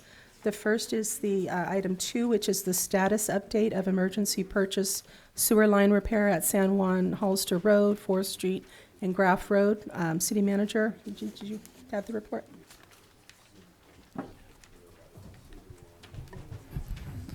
Okay, Okay, good evening and thank you. I will be kicking off the presentation. I also have our Public Works Director, William Villa, and Carrie Wagner with the Wallace Group. I'm sorry, I do that every time.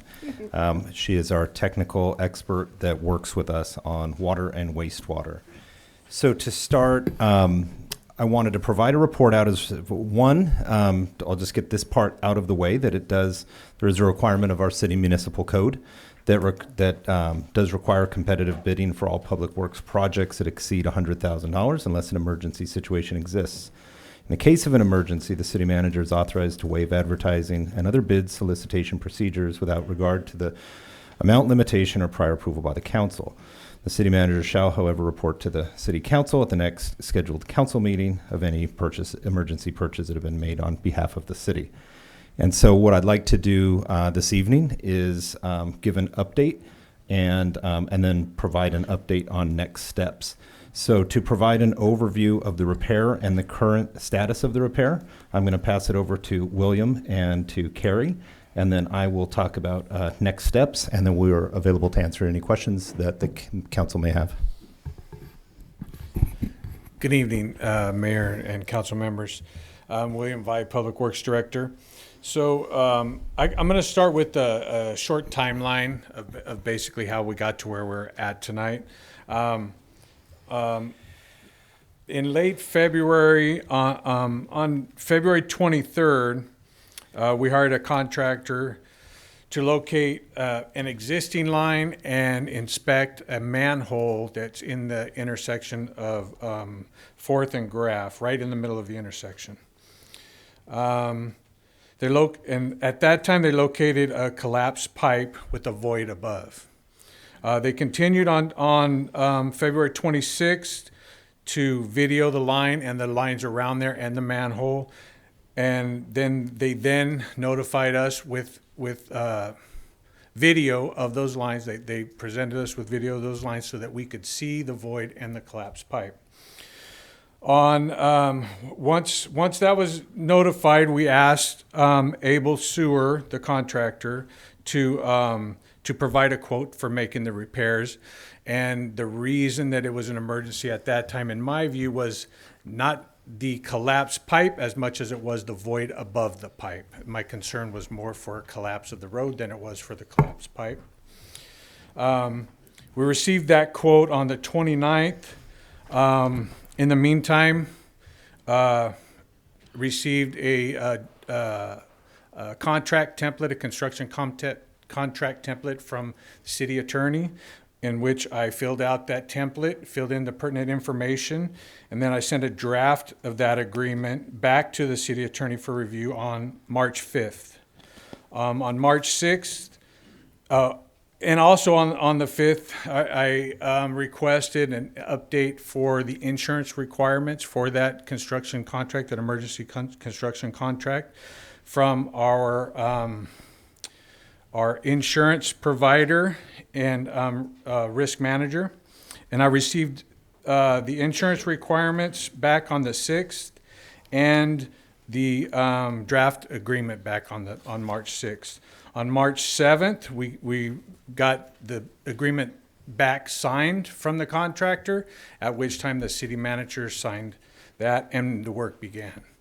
So once we opened up the street, we realized it wasn't, or the contractor realized it wasn't quite as bad as it looked from underground through a camera.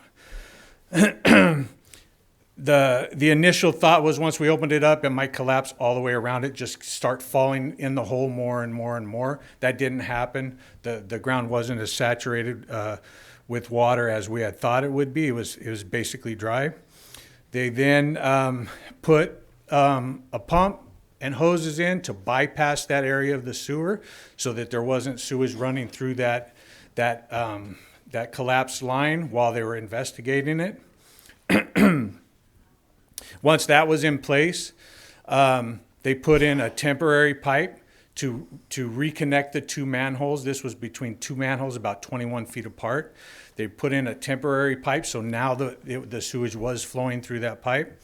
They continued to excavate around the first manhole that that was in bad shape. It's an old brick manhole made out of bricks, so it's been there for quite a while.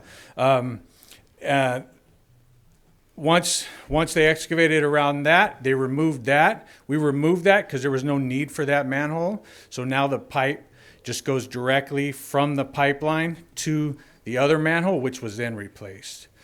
In the meantime, we found some abandoned gas lines through that area. We had to contact PG&E. PG&E had to come out and inspect those lines. We had to hand dig. The contractor had to hand dig around those pipelines.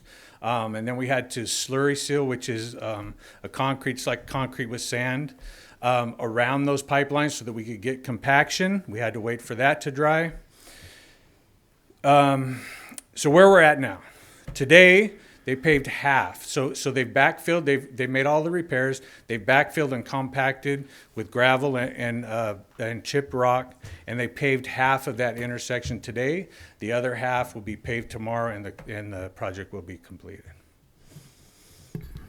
Okay, thank you, William. So just to add to what William had mentioned, there was the State Water Board was informed of the leak, and per our protocol, we followed the SSMP, that's the Sanitary Sewer Master Plan protocol, as required by the State Water Board. As far as next steps, we had received requests as part of the ongoing issue with odor concerns in that area to look at, an investigation, to do workshops in the area. In working with the team, we will be working to secure a third-party consultant to help advise the team, as well as to host the community input, kind of a town hall session to go back to what you had requested before. And so that can basically, with that third party, they'll be able to evaluate the work that we're already taking on underway with the CIP projects that we spoke about and got permission to do, the vault and the some more manholes downstream. Yes, the downstream manholes, excuse me. So we're working on that, and that will be something that I'll have to get a third party on, but we will be doing that as well. On March 11th, we did have a discussion with environmental health as well, and I've received a report back earlier today from them, just confirming the meeting, and I have just put a follow-up to them asking if there was any additional steps. Their email did not indicate any, and I just have asked for confirmation on that from the Environmental Health Department. We do have Miss Wagner here with us if you would like to ask her any technical questions about the leak, and we're happy to take any questions you may have. Vice Mayor Resendez, do you have questions? I do. Thank you, Madam Mayor. So thank you for your presentation. It was very informative. The consultants that came out here to fix the pipe that was broken, are they environmental geologists? Are they environmental scientists? Or do they specialize in fixing infrastructure such as this? They specialize in fixing infrastructure such as this. Okay. There was a comment made in a paper that said this is not what's causing the odor of the west side. Right. Can we, and I believe you made that comment, do you have factual information to back up that statement with 100% certainty saying this is not the cause of that odor? Or were you misquoted in the paper? Well, you can almost never say 100% certainty, but this collapse was all underground. So it was covered. Once we started excavating, we went 18 inches down, we found another roadway. So the old roadway that was there, pavement, sub-base, base, there was another complete roadway under there that a new roadway was just built on. So essentially you had two roadways over this void that was under there in this collapsed pipe. So for that sewage that was flowing through there to make it through, to cause any odor issues, unless you're standing directly over one of the manholes, it's highly unlikely in my opinion. I'm not an environmental geologist either, but in our investigations out there, we weren't overwhelmed with odor when we got to those manholes. And if I could ask Ms. Wagner to also give her opinion, because we did consult with her as well. Sure, thank you. So typical sewer odors come from wastewater that has been in your sewer collection system for a long period of time. It typically comes from either also wastewater that is mixed considerably and it becomes odorous or becomes airborne. The sewer break was in a line that has very few services behind it. And that sewer line, based on information from city staff, was that that line was continued flowing. So that line is not a source, a typical source of odor control or odor for a sewer system. Now, that does not mean that there's not odors down further south, downstream of that manhole, but this particular break is not the source of sewer odors in your sewer collection system. Thank you. Ms. Wagner, is your firm or your agency not the same one that's working to get the hookups for San Juan Oaks? We are not working for San Juan Oaks to get the hookups for them, no. Did you do work on the project to get? I worked on behalf of the city to review the contracts on behalf of the city, the agreement for San Juan Oaks, but I have not worked for San Juan Oaks, How about San Juan Bautista hookup? Nope, in the same capacity, I was working for the city of Hollister as a representative to review your agreements on the technical side. And then how about Pacific Scientific that's going to connect through San Juan Oaks?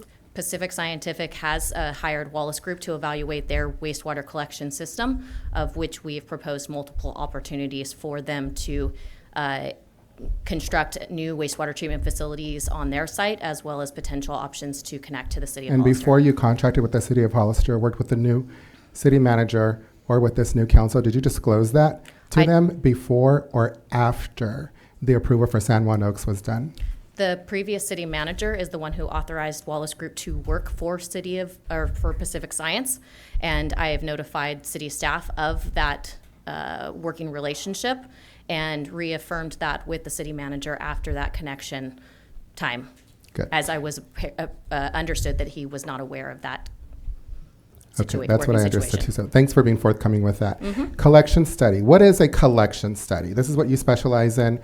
Explain that to me in layman terms and to the citizens. What's a collection study? Sure. I want to do one clarification from your city manager, and he referenced the sewer system master plan. So the actual regulatory compliance document is a sewer system management plan. There are two different documents.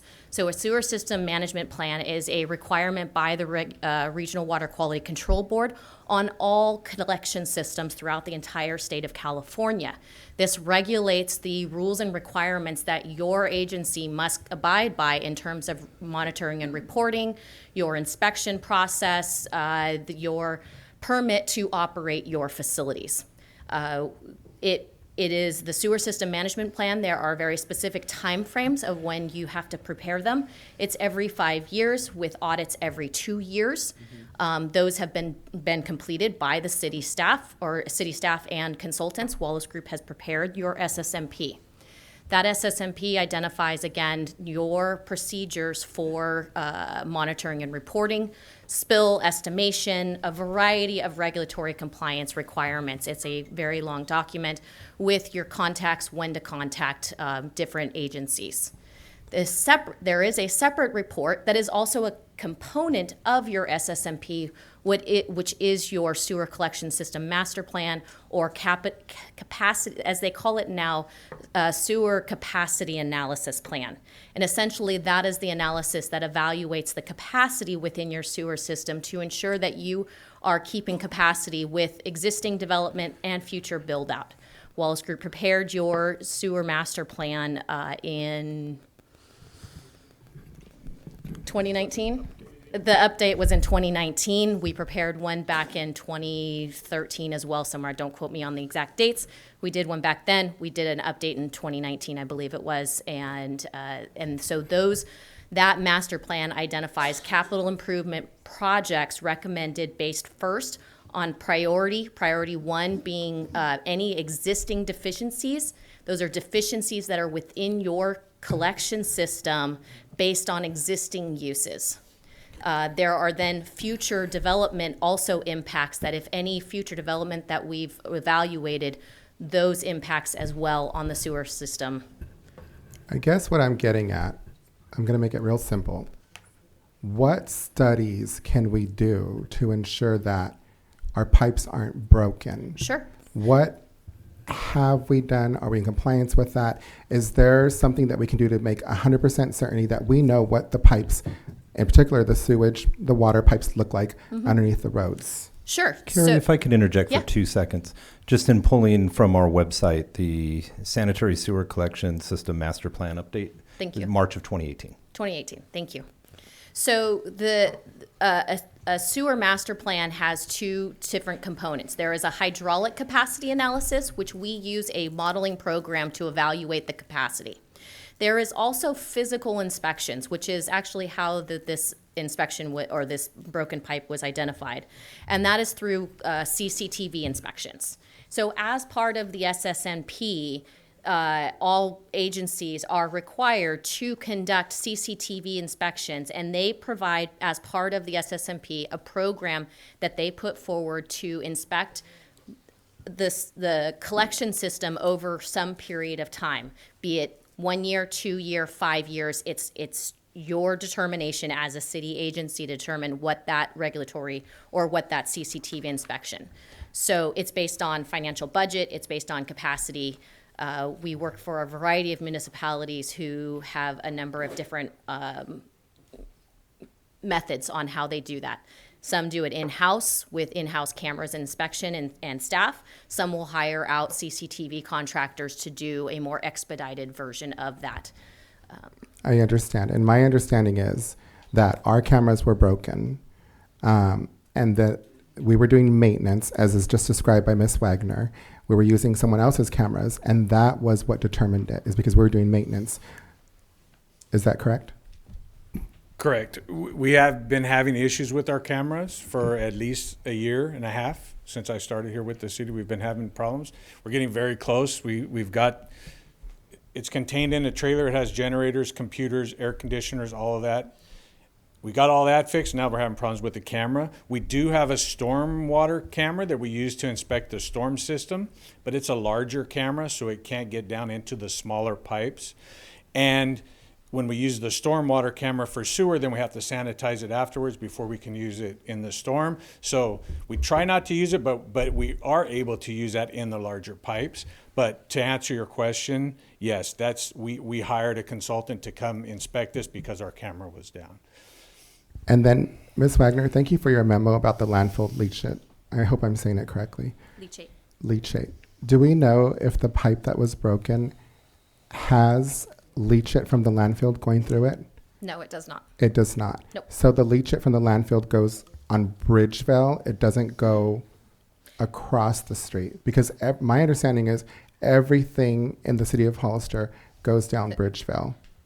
So my understanding is that this 8-inch line comes across 4th Street to, is that the gas station or?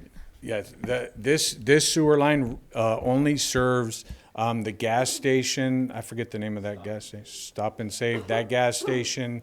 And then there's a couple of properties directly south of this intersection that have warehouse-type buildings on it. There are laterals that come from each of those that feed into this line, and that's it. All of the leachate and the rest of the sewage that comes from the city, there's a 36-inch line on the north side of 4th Street, off of the street in that vacant lot. There's a 36-inch sewer line there that brings down everything else from the city. Good to know. When's the last time we checked that with cameras?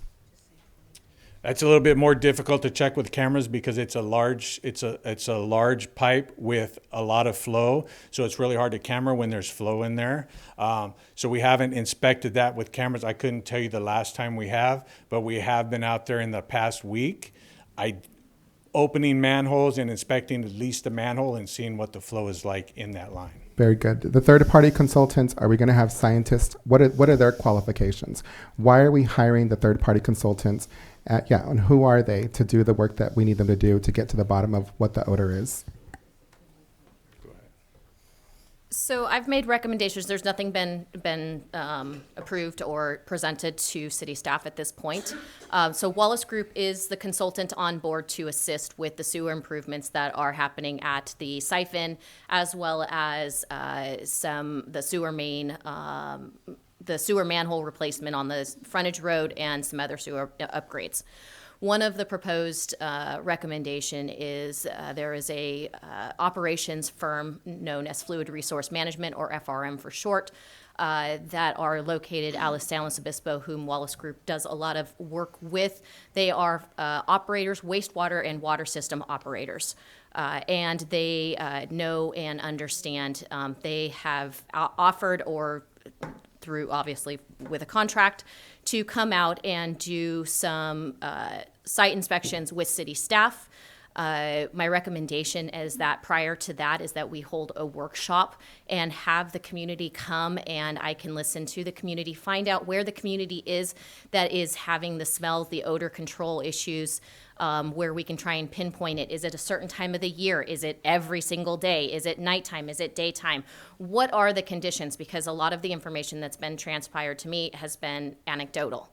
And so I'm really very much interested in understanding, because unless I don't understand it, I can't fix or help fix the problem. So with the engineering work that I can do, along with an operator that I've worked with in the past that understands wastewater systems, understands where hydrogen sulfide is generated, where we might have some issues, those two combined knowledge base can provide us with some good first steps, hopefully some low-hanging fruit options that we could help to rid some of this odor conditions. Thank you. So I'm just going to run it back the way I understood that. You're going to be the third-party consultant.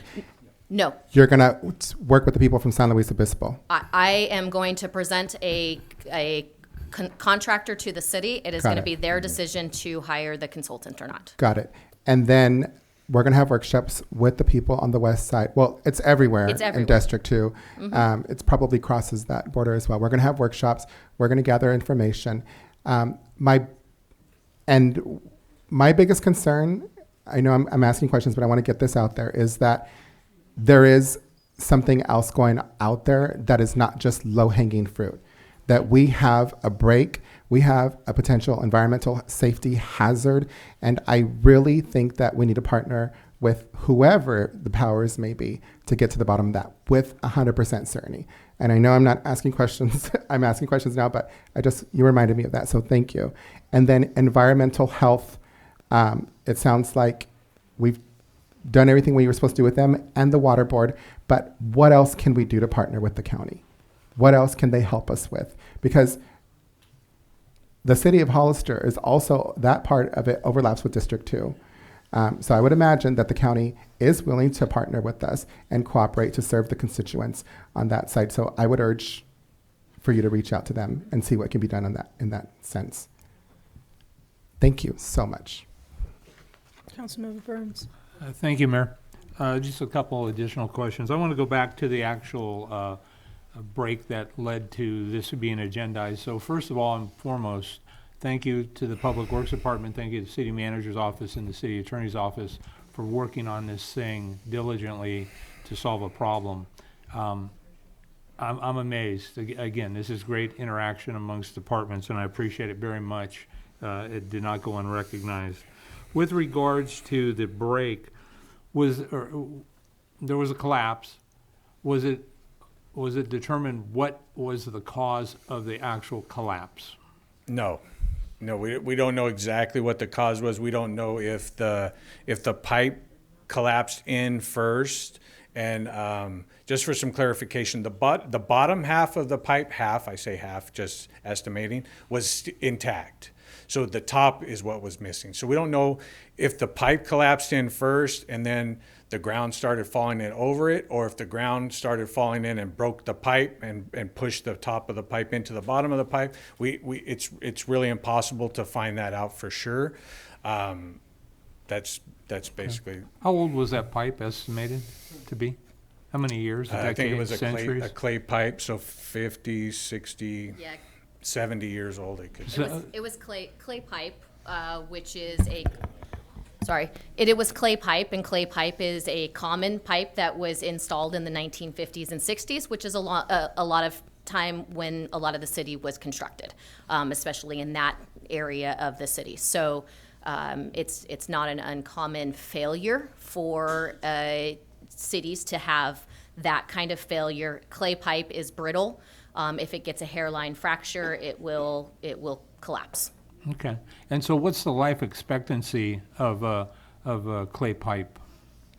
Clay pipe, if gone undisturbed, can actually last quite a long time. But unfortunately, most times with earthquakes and so forth, clay pipe gets disturbed. So typically, we would probably say around the 50 to 70 year range, which is likely reaching your useful life of clay pipe. Right. So at some point, I think we've got a much bigger issue here to address.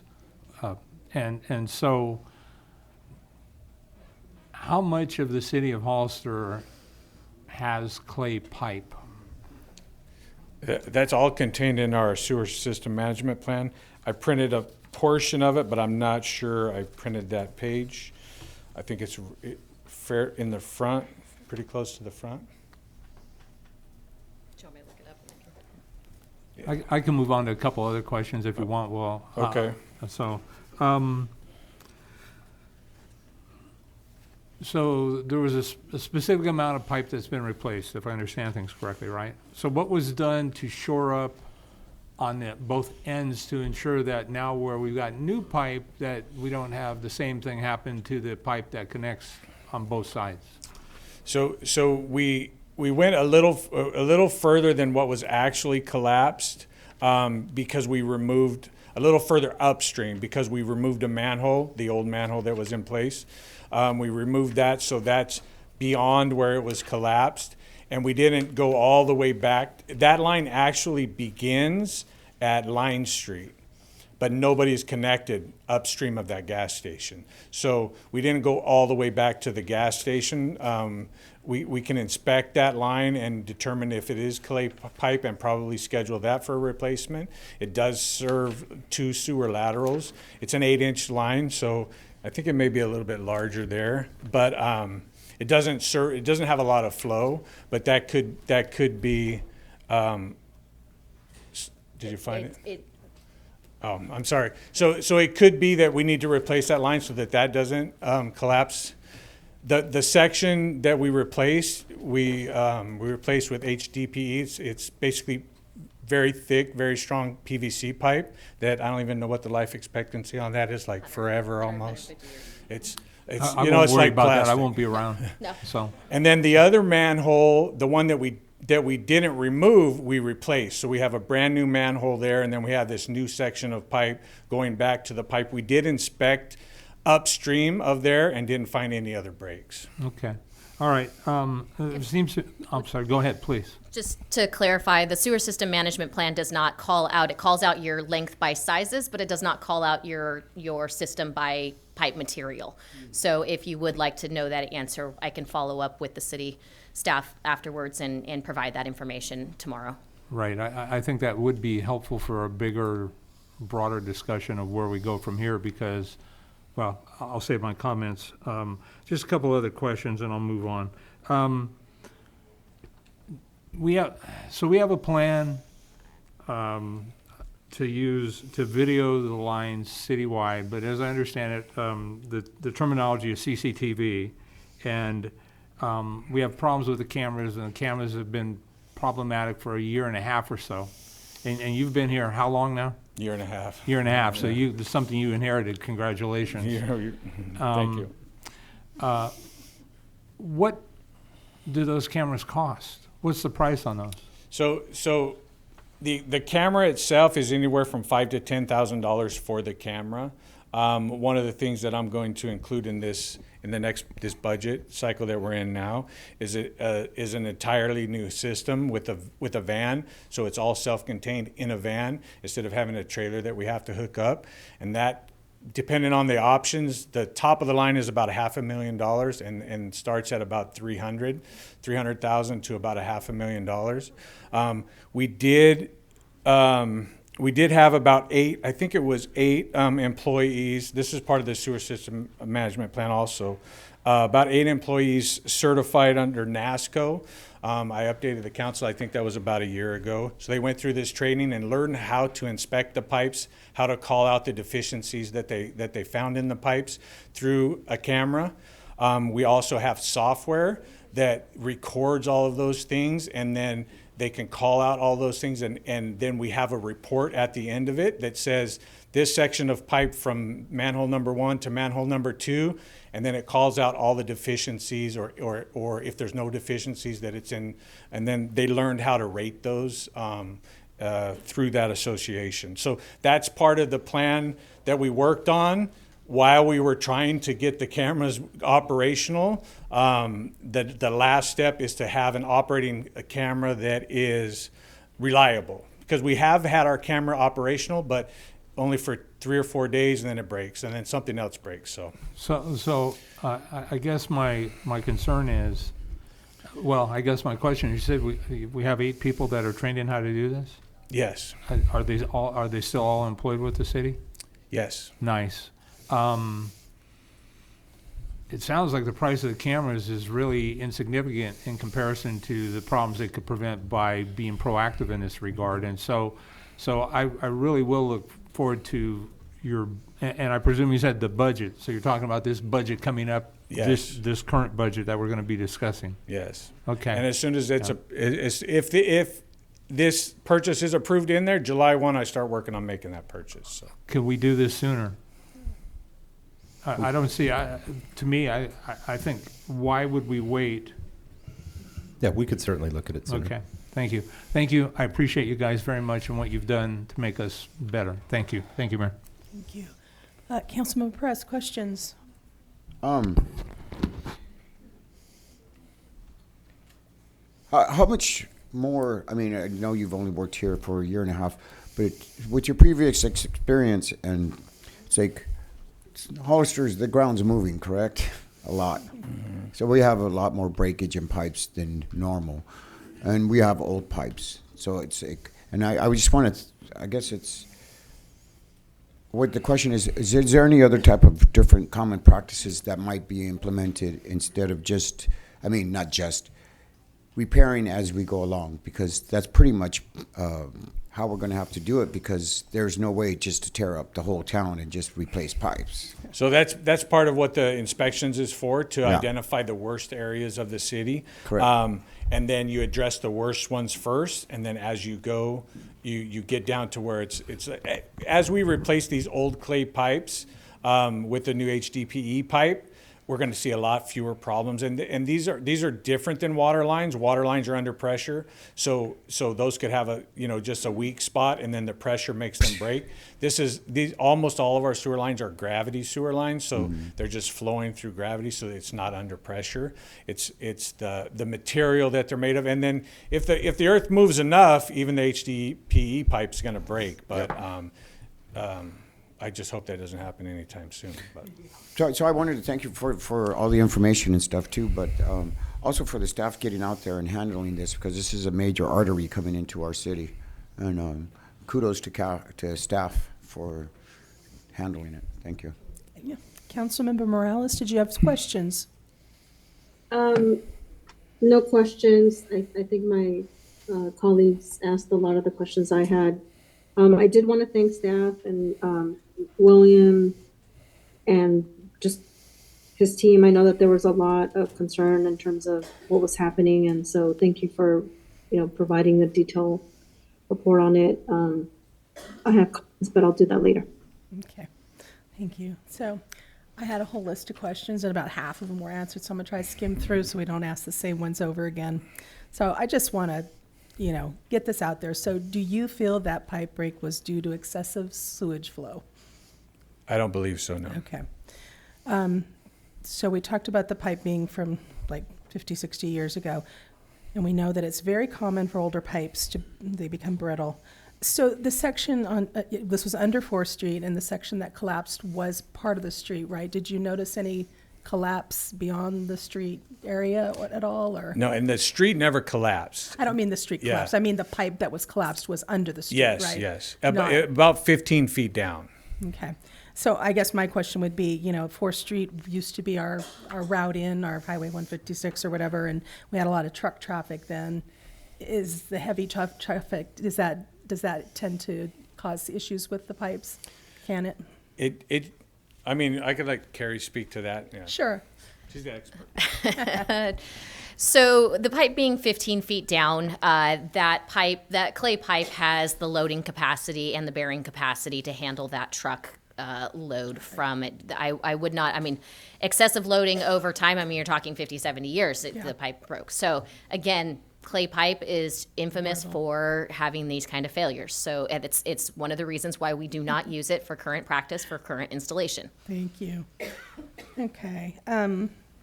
So one of the things that I had heard suggested out there was that by one of our council that there hasn't seen any pipe breaks in the past 6 years. So I was looking through the sewer management plan, and I know there was a sewer audit in 2021, and I know that was presented to council, and didn't it identify, there was like a chart that talked about the number of breaks between 2010 and 2021, and it looks like there's several categories.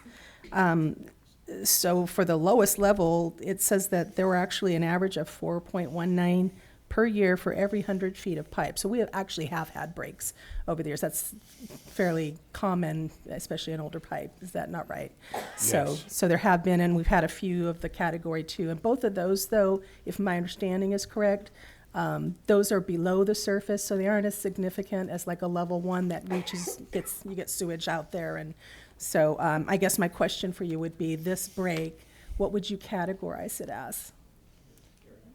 You mean as far as a sewer system overflow and SSO?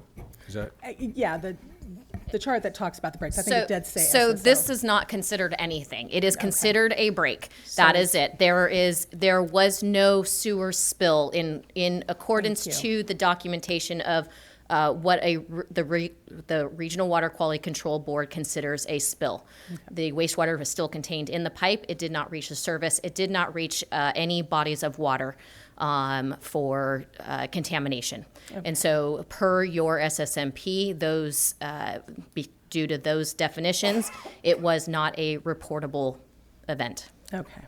And so there was no risk to housing, there was no risk to our drinking water.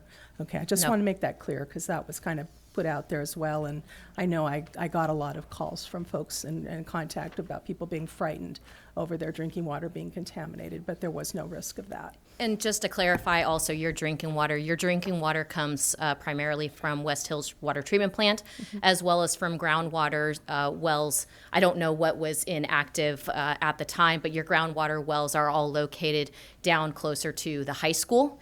And the groundwater, just to put everybody at ease, but the groundwater basin flows from south to north. So the predominant direction of flow of your groundwater basin, the same direction as San Benito River. So if for some reason, which I'm not saying there was, if there was a wastewater spill underground in the groundwater basin, your wells are way further south and would not be contaminated by any wastewater spill in this area of town, nor would it impact your water treatment plant from West Hills or LaSalle. Thank you for clarifying that, so folks know. The other comment that I had heard was to the effect that this was kind of a patch job. Would you consider what the work you did to be a patch job, or? Well, it's not a patch job for what we repaired. Now, we didn't repair the entire line. The entire line is half a mile to a mile long, but we didn't just patch the part that was broken. We went beyond. We replaced a manhole that didn't necessarily need to be replaced, and we removed one that was no longer useful. So this section that has been repaired is good for, barring anything unforeseen, as for the life of the pipe, 100 years, and the life of the manhole, 30 to 50 to 70 years. Thank you. So I just wanted to reiterate too, so the sanitary sewer management plan, I was very curious to read this document. I wasn't around when it was presented in 2022 to the council, but it talks about all the different work. So, I mean, the whole point of it is to monitor flows, to look for, and evaluate the system. So we do have a system in place that is monitoring and constantly checking, and you have a staff of how many did you say that does this kind we of have work? 9 maintenance workers, a lead worker, and then a utility supervisor Got who it. oversees 2 other Great. divisions Thank too. you. So And my question was going to be about the CCTV cameras, but I am in full agreement with Councilmember Burns. If we have sewer system funds, I think this is definitely something to upgrade and your van and all of that. So I'd like to see that come sooner than later. And I think with that, we're done with questions. So why don't we take public comment now? Mayor Casey, just so you're aware, we do currently have 12 public Okay, comment we're going to cards do and 2 those minutes online. then per person. Thank you. The first public speaker is Catherine Sanchez, to be followed by Bella Rosales.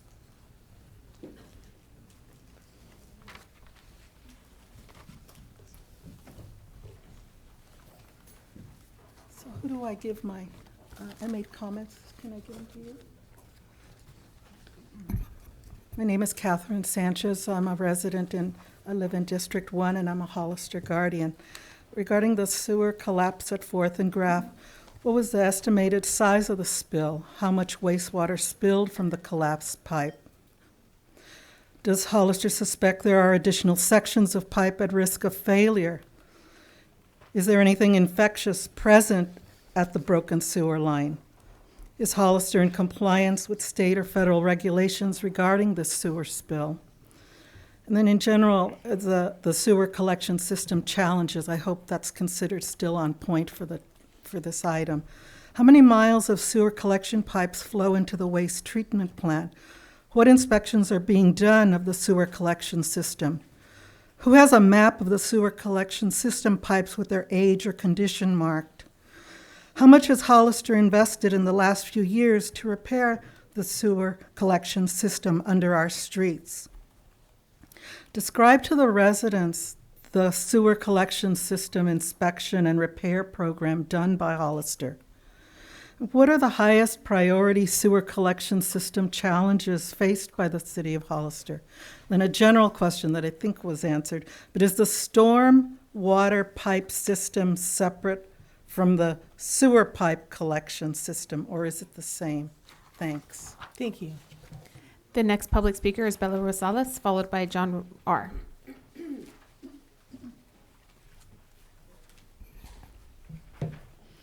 Hi. Again, I'm here to represent Hollister Guardians. We're extremely concerned about the recent break in the West Side sewer line. We don't know how long it's been in the state of disrepair, which means the sewage systems aren't being monitored on a regular enough basis. This is made even more concerning by the fact that several of you voted last year to add additional hookups for thousands of houses to our sewer system in Cielo Vista, Fairview Corners, and San Juan Oaks. If we haven't been adequately monitoring the sewage system as it is now and continue to add more sewer hookups, that's just another disaster waiting to happen. We need a detailed, independent study of Hollister's sewer system before we add any additional hookups. It's the only logical way forward. Thank you. Thank you. The next public speaker is John R., to be followed by Carly Robles.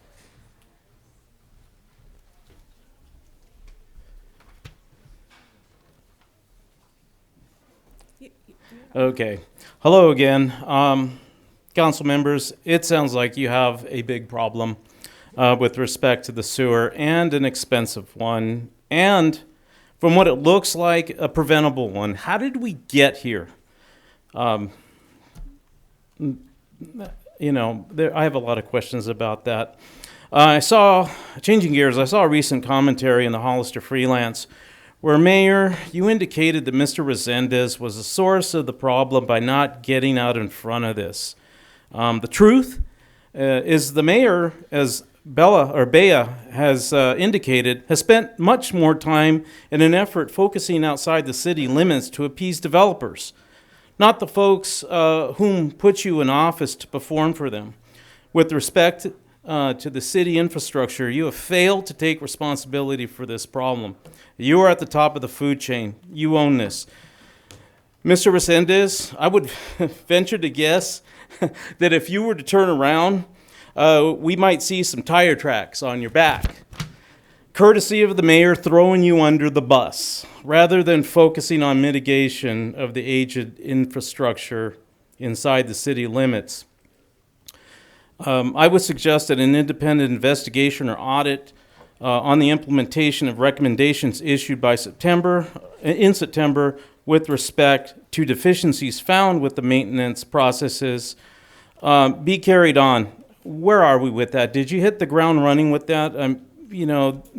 Again, this is a matter of focus.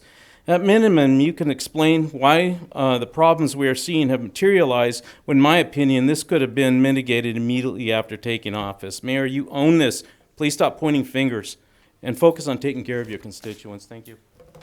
The next public speaker is Carly Robles, followed by Mary Shaw Corrin.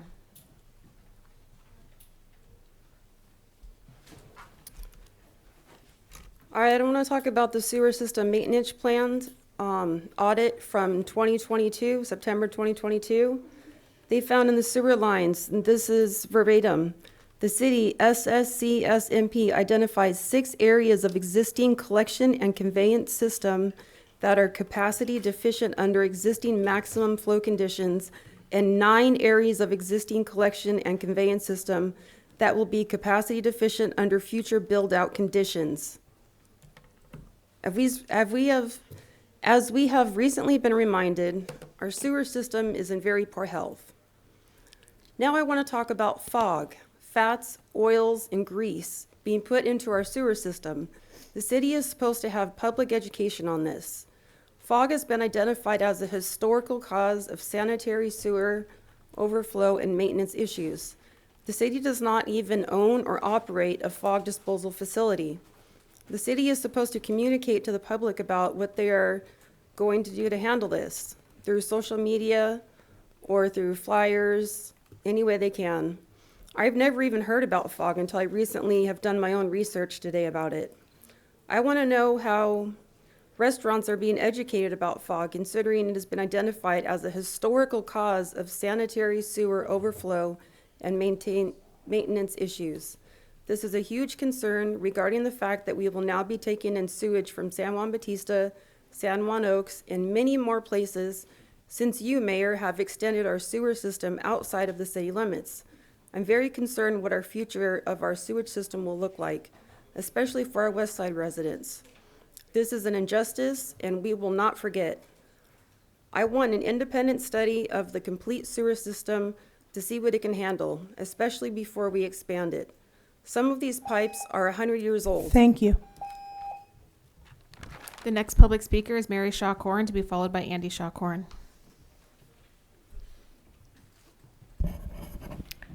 I want to also follow up with some more comments. I was looking at the city's sewer system management plan. It's actually, I think the latest is September 2022, so more recent than the 2018.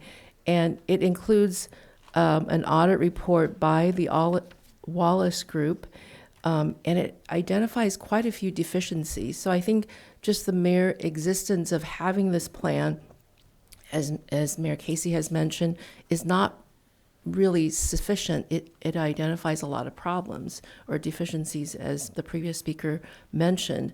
I was going to just point out a few. One of them is actually the fact that there's not enough record keeping of sort of maintenance, those types of things. You know, I didn't want to go into all the details. That was discussed at great length by the Wallace Group. Carly already mentioned the fact that it identified several areas of deficiency. In fact, it had a map that showed quite a few pipes that are kind of the weak points, so to speak, of the system. And my question is, has the city staff investigated that? I mean, just having this is not sufficient. The audit identifies, ongoing lack of record keeping. It also talks about the lack of communication. There's supposed to be a communication program to the public. And as Carly mentioned, it talks about social media, outreach. I did notice at the last break that we had, it took over a week for us to find out anything. So, the communication just doesn't seem to be quite there. So I'd suggest looking at this plan. Thank you very much. The next public speaker is Andy Shaw-Corin, to be followed by Pete Munoz-Cowan.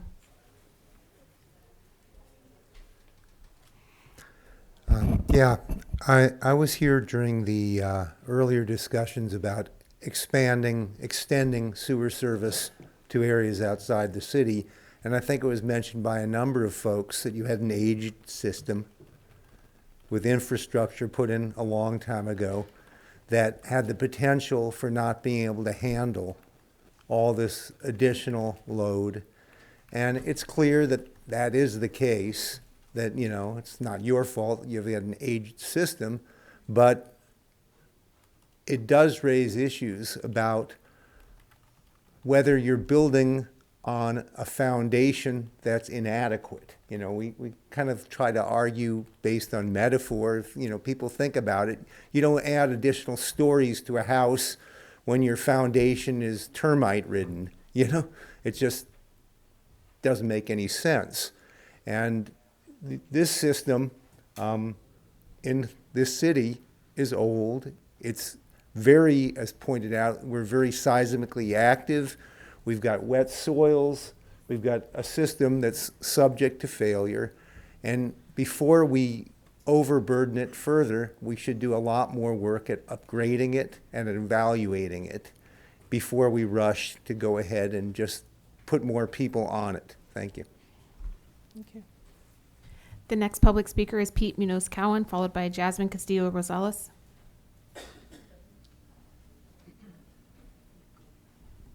I don't see Pete here.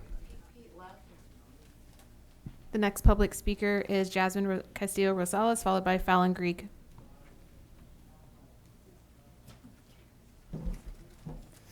Hello, my name is Jasmine Castillo-Rosales, and I'm a proud Hollister Guardian. I stand before you deeply disappointed and frustrated at the continual neglect of the residents of the West Side by a majority of City Council. For far too long, we have raised our voices, pleaded, and begged for something to be done about the horrendous stench emanating from the sewers that infiltrates every part of our lives. On hot days, we are forced to choose between opening our windows for ventilation or keeping the smell out. This is not a choice any of us should have to make. I want to extend my sincerest gratitude to Roland for being a true advocate for our community, for standing on the side of the people, and for tirelessly striving to do what's best for us. His dedication shines brightly, and we are indebted to him for his unwavering support.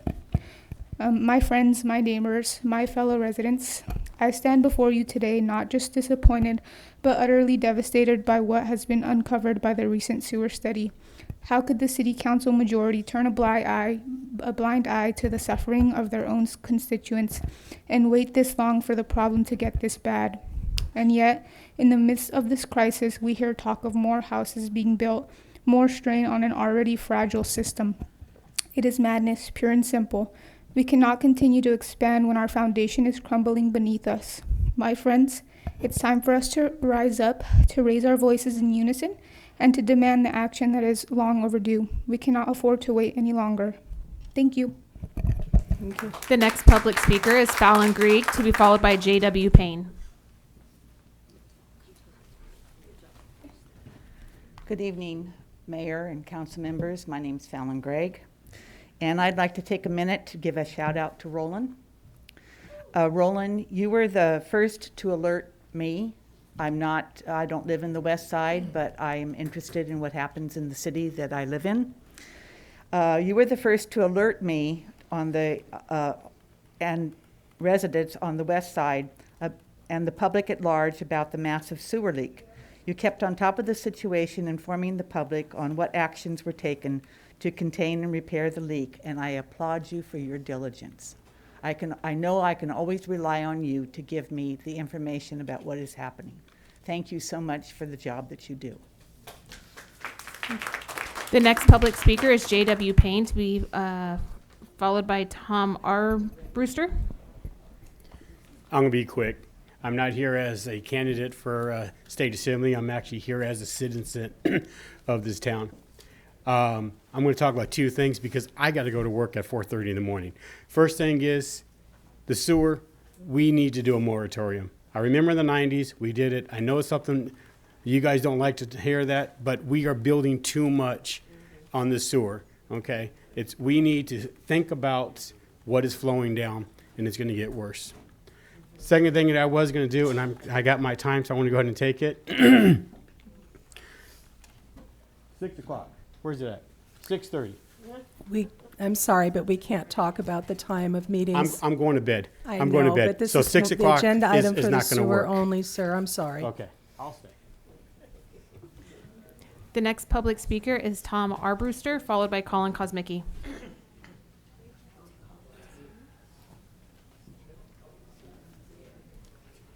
Hi, I'm Tom Armbruster, Hollister resident. I get up at 3 a.m. as well. So, yeah, don't change the time.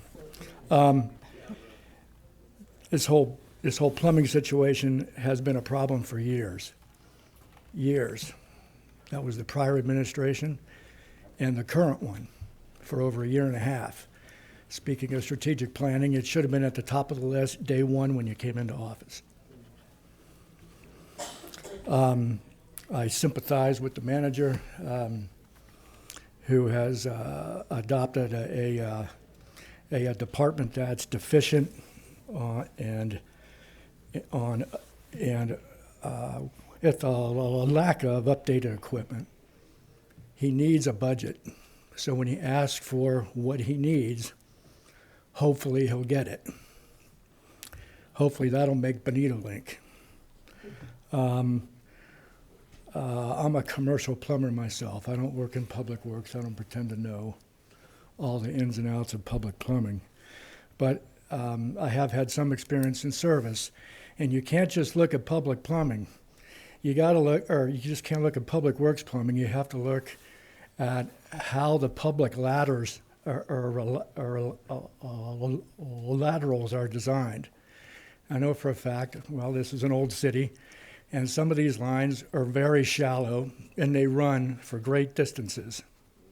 We're talking hundreds of feet, and some of them are damn near close to the surface, and they're old. So I would be concerned about anybody doing sewer line work. I got 10 seconds left. Tighten down on codes and on enforcement. Tighten the screws tight, because if you have a whole street of lines that are shallow. Thank you. It's not just public works. The next public speaker is Colin Kosmicki, to be followed by Elias Salinas.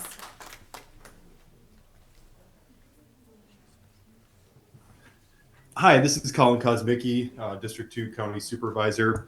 And I just wanted to say I'm really glad that I'm hearing that you're taking the odor issue more seriously now. This has been a problem on the west side of Hollister for many years, and I do believe it has been neglected. And so I'm very happy to hear that you're going to make it a priority. I also want to point out that I've talked to countless residents about this issue, and it is a very, very, very big concern for the west side of Hollister. And it's long, long overdue to make this a top priority at the city. And yes, I did make statements to the paper and spoke up for the citizens of Hollister's west side. And I posed the question, would this be treated with more urgency if this was happening in other areas of the city like Southeast Hollister? And I do believe it would Please be. keep the comments down. But I do want to say that I'm glad that you can play a role in changing that reality, and I'm hopeful you will. And so I'm asking you to put yourselves in the shoes of the people who live there and have to deal with this odor issue, and imagine you living in a home and having to constantly smell this air. You would be concerned as well. So going forward, though, when you hold that goal setting meeting coming up, I just would please ask that you make sure this is a top priority. Thanks. Thank you. The next public speaker is Elias Salinas, to be followed by Lulu Fee.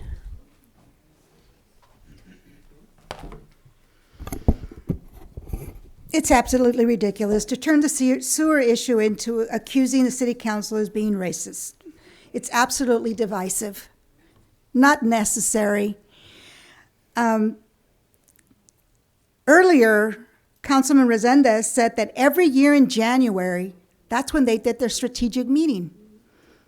So why wasn't it a priority for the last 5 years that the councilman has been on, that it wasn't brought to the attention and made a priority?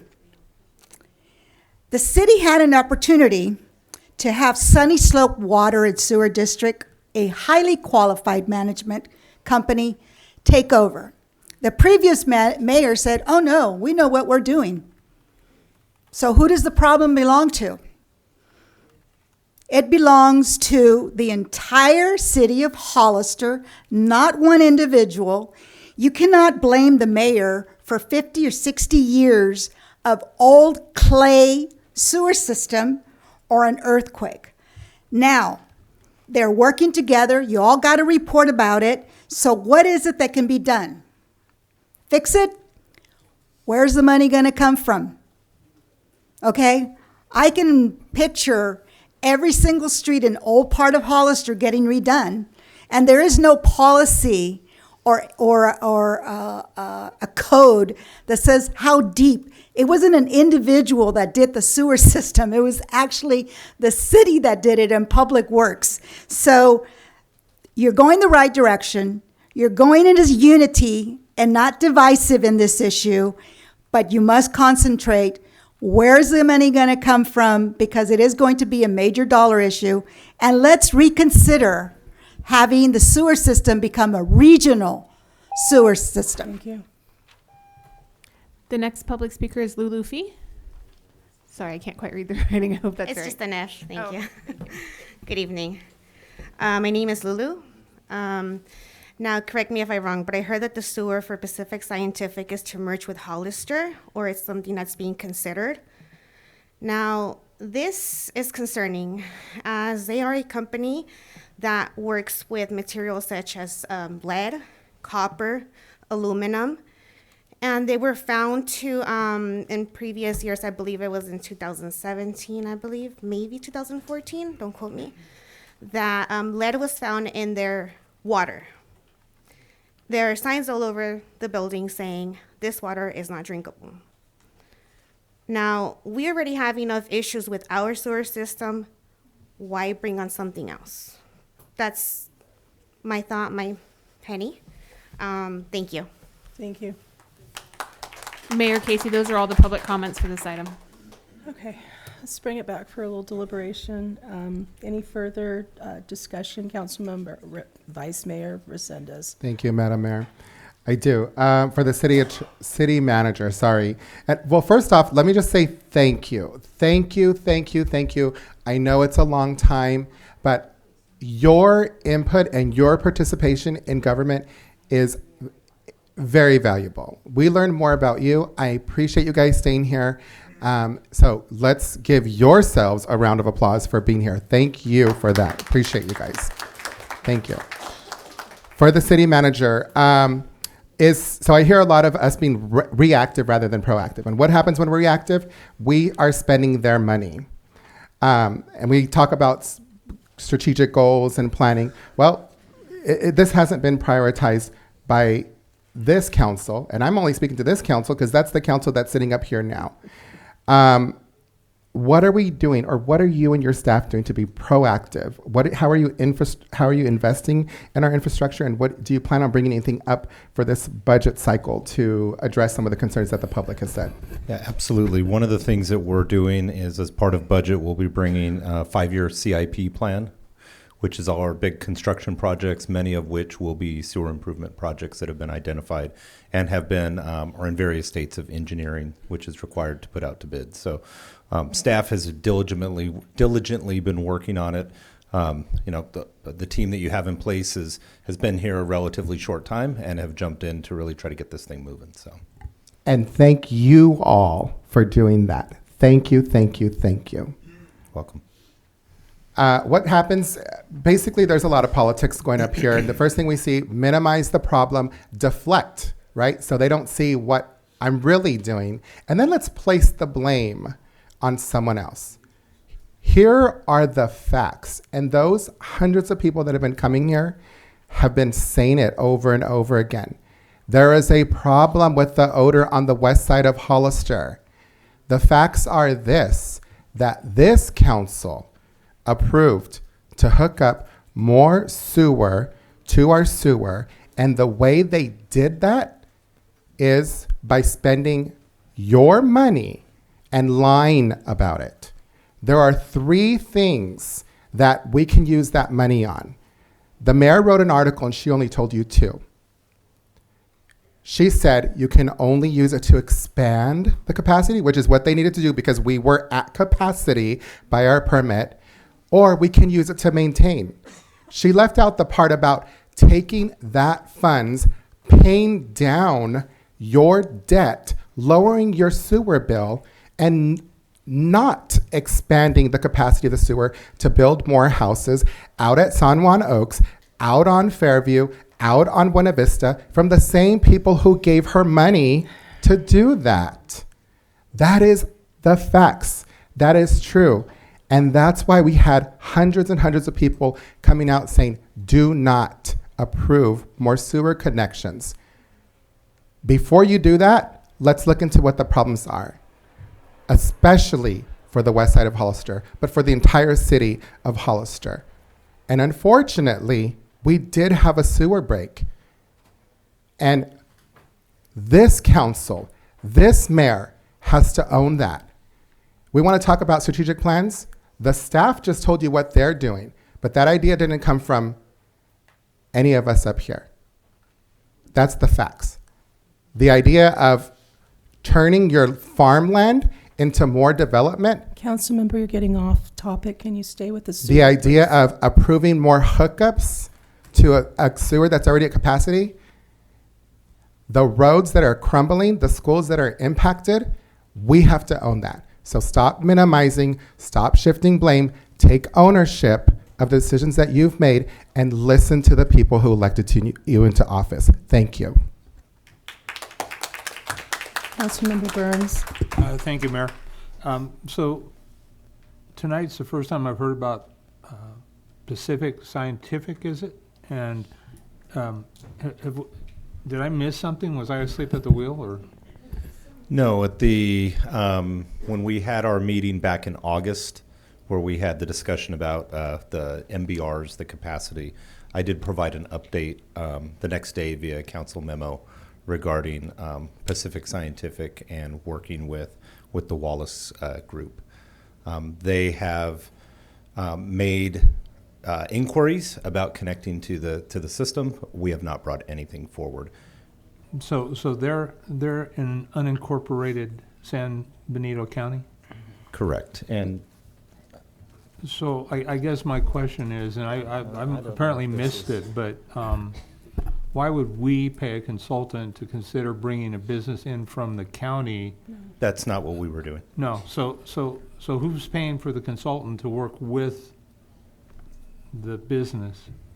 They are paying the consultant. They're paying the consultant. That is Okay. correct. Okay, And I have not perfect. brought anything forward. Right. I just, all of a sudden, this is like a news flash to me. And so, are they on septic right now?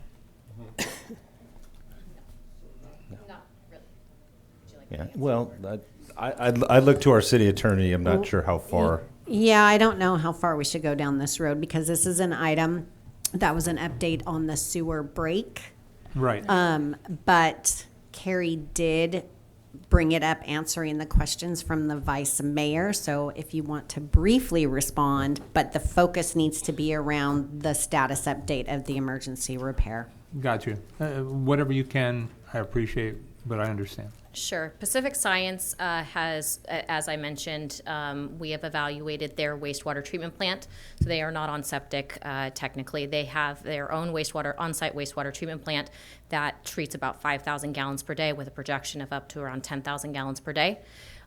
We have proposed multiple upgrades to their wastewater treatment plant as also an alternative to connect to the city of Hollister via their own sewer force main or a connection to San Juan Oaks. That neither one of those connections tie into the very downstream manhole of the sewer collection system and does not have an impact to the city sewer collection system. That's perfect. Thanks. That's what I needed. And I guess my only other question, city manager, is I heard somebody say that nobody heard about the pipe breaking for a week.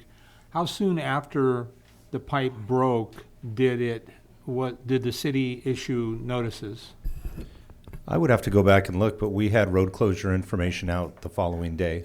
That's what So I we had thought. information out. I just want to. Yeah, with the road closure map Right. and estimated Okay. times. Yeah, I just want to make sure that the information is correct and, accurate. So, thank you. I appreciate what you guys have done, and I'm done. Thank you. Thank you.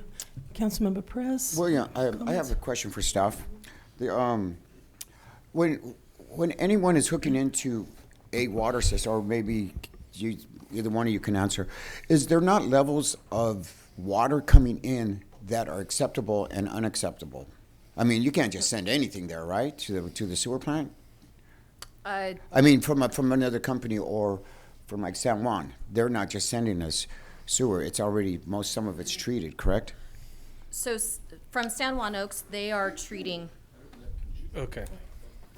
So San Juan Oaks are. I apologize. I think I might be misunderstanding your question. Can you repeat it again? No. I can't even remember it. CRS. The strength of the sewage is that.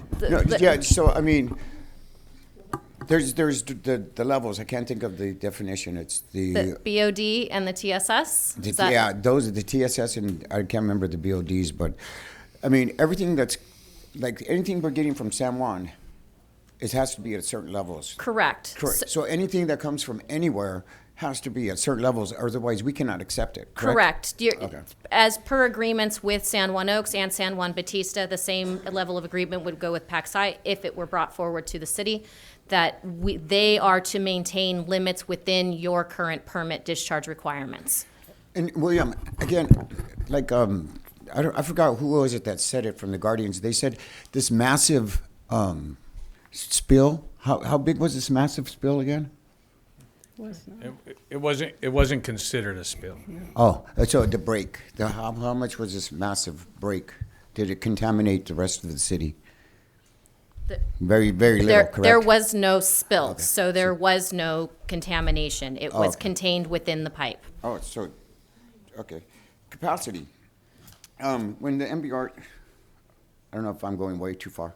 I am, huh? Try to stick with it, yeah. Okay. Please. Thank you again for staff getting out there, and you know what? I find it hard to believe that that main artery right there would stay unfixed for a week, maybe undetected. But as soon as I trust our staff, and when there's a problem, they're on it. So thank you for being on it. Okay. All right, Councilmember Morales, did you have any further comments? I did. So I wanted to first thank again William and his team, Public Works, and all the other departments that were involved, the city manager's office for communicating immediately to the community and continuing to communicate with the community and the council members on the status. And thank you for this comprehensive report. I also want to thank Councilmember Burns for bringing forward the issue of the smell in District 2 to the council resolve it. So thank you so much. All right, so just final comments and then we can move on. So I just wanted to say also, I echo the thanks, Director Vaya, for your leadership, and also City Manager Marioni, because you were very good about ensuring transparency and keeping us informed about the facts, and also the staff for working so hard and on this emergency and getting it handled quickly and efficiently. It's appreciated. I do want to remind my fellow council members, though, that the importance of maintaining calm and providing factual information to the public during emergencies. You know, it's not really appropriate to politicize the situation and spread anything that's unverified, and especially not to exaggerate a threat and alarm residents. As I mentioned, I was contacted by folks who were scared. They thought there was a huge sewage spill. They thought their water system was being contaminated. It's just, we need to be careful about that and follow what the staff tells us and not just make suppositions. So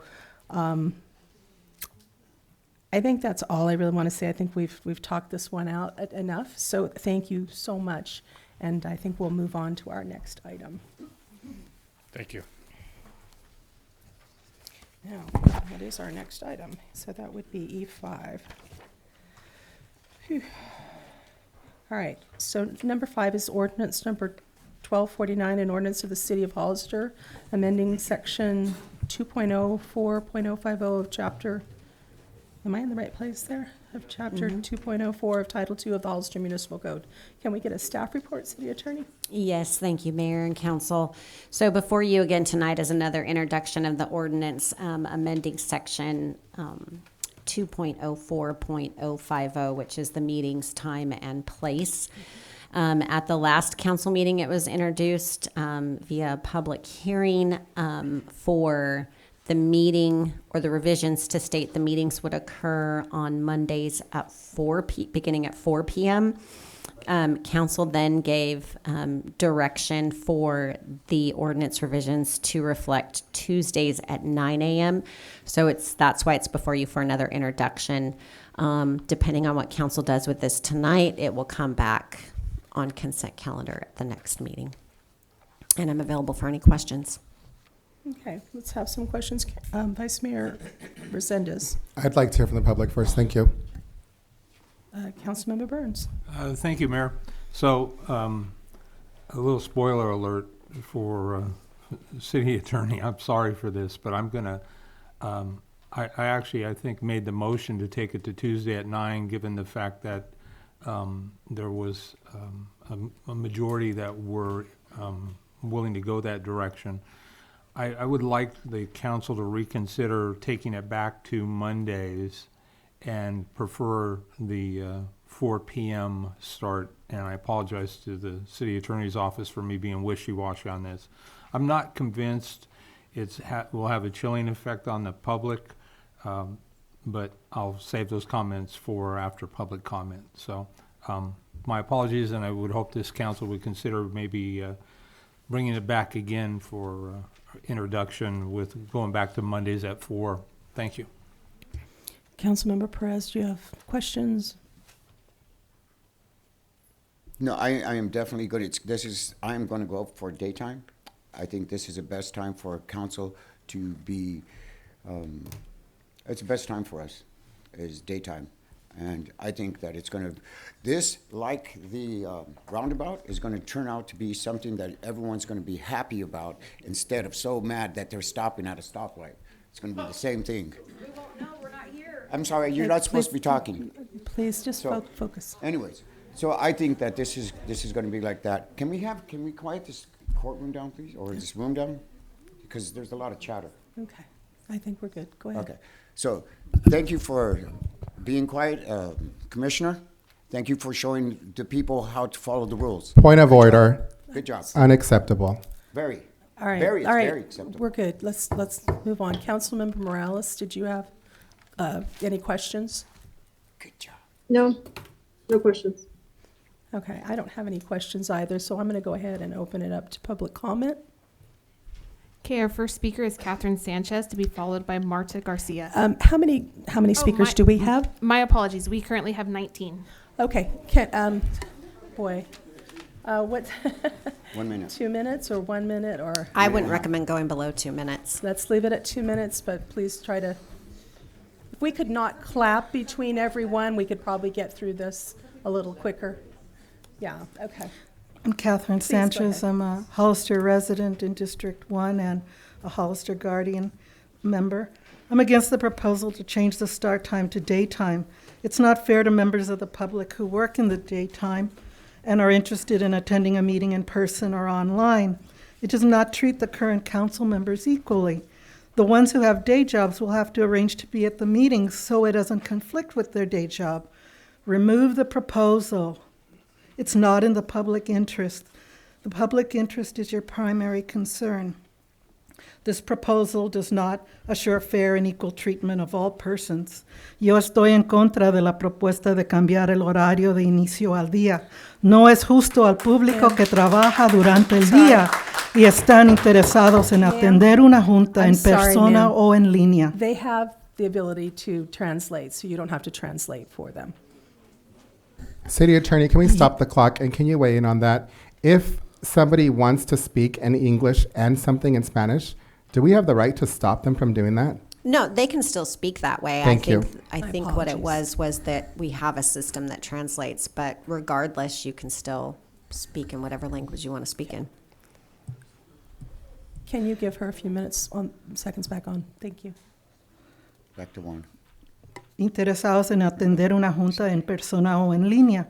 No trate igual a los que están en el concilio. Los que tienen trabajos durante el día van a tener que arreglar para entender las juntas que no esté en conflicto con su trabajo del día. Quiten la propuesta. No beneficia al público. El beneficio del público es su meta. Esta propuesta no asegura que todos reciben trato justo y igual. The next public speaker is Marta Garcia, followed by Carlos Medrano. Marta Garcia? Okay, the next public speaker is Carlos Medrano, followed by Jackie Morris Lopez.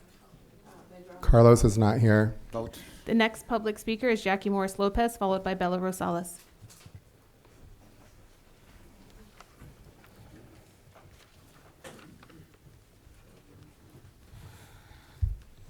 Good morning, good afternoon, good evening, Mayor and Council and staff. Can you give me just a moment while I sure. fix this after the last one? Okay, you want to zero it you only out? got 2 Yes, I'm seconds. trying to. Okay, thank you very much. Good evening, Okay, evening, go everyone. I've been here so long, I lost track of time. My name is Jackie Morris Lopez. I'm a resident of San Juan Bautista. I'm also one of their city council members. And I just want to say thank you for the public that showed up. This is true public engagement. And I really wish that my city would get this big of a turnout.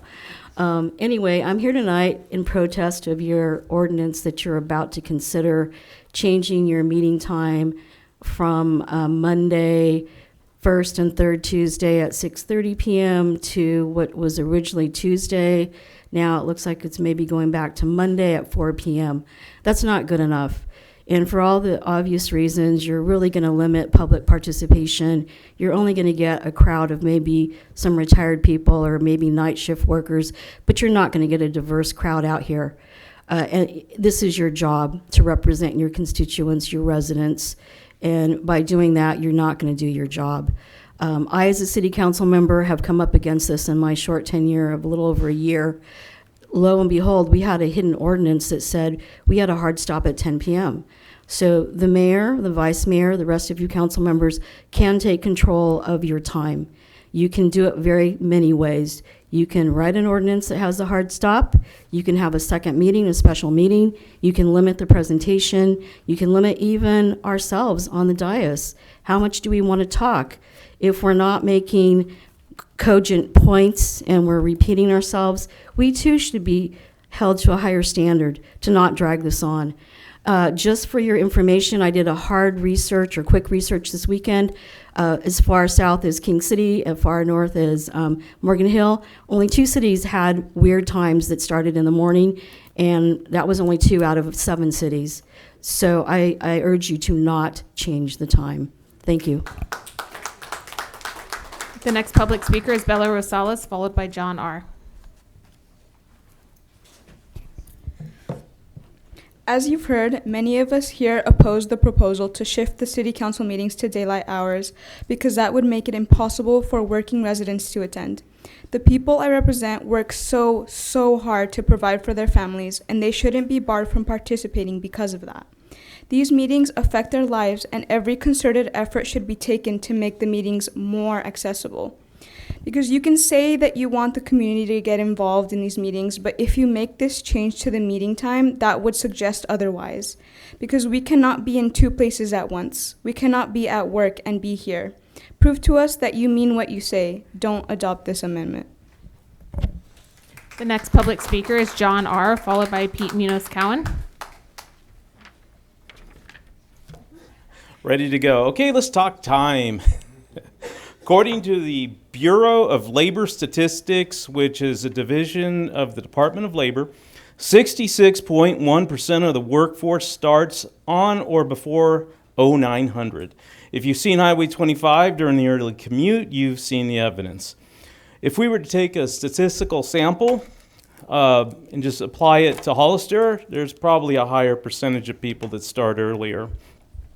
In my opinion, by imposing this 9 a.m.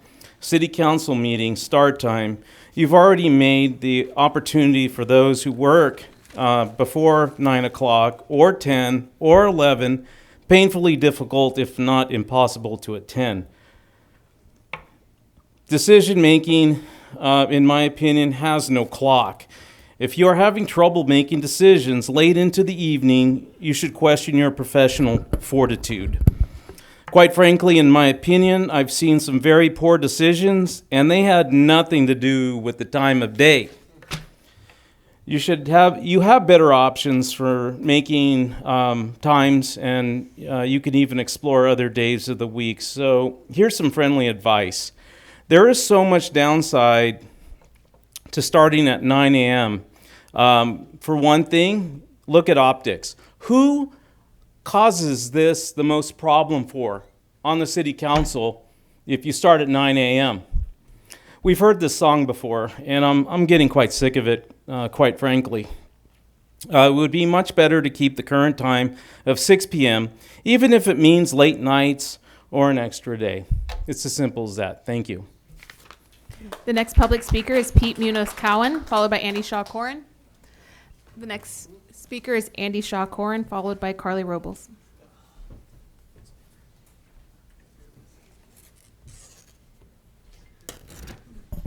I guess my theme this evening has been public participation, and it's clear that you got a lot of people who are out here in the evening because they can be here in the evening. That's when the public is free. They can turn off their television set and come to a city council meeting and find out what's going on in their city and engage if they want to bring issues to your attention. But most of the public doesn't have that kind of flexibility. I'm retired. I can plan my day, and I could do it in daytime or I could do it in the evening. But that's not the case for many, many people. It's also not the case for young people who are in school. They can't come and observe the civic experience if you have your meetings during the day. And they're not going to be cut loose from their school, and that wouldn't probably be a very good thing, maybe once as a field trip or something, but they couldn't make a regular time of participating if you had your meetings during the day. So the other thing that it excludes is not just those who want to attend, but those who want to run for office. You're basically saying that people who have full-time jobs should probably not consider, most people, running for city council.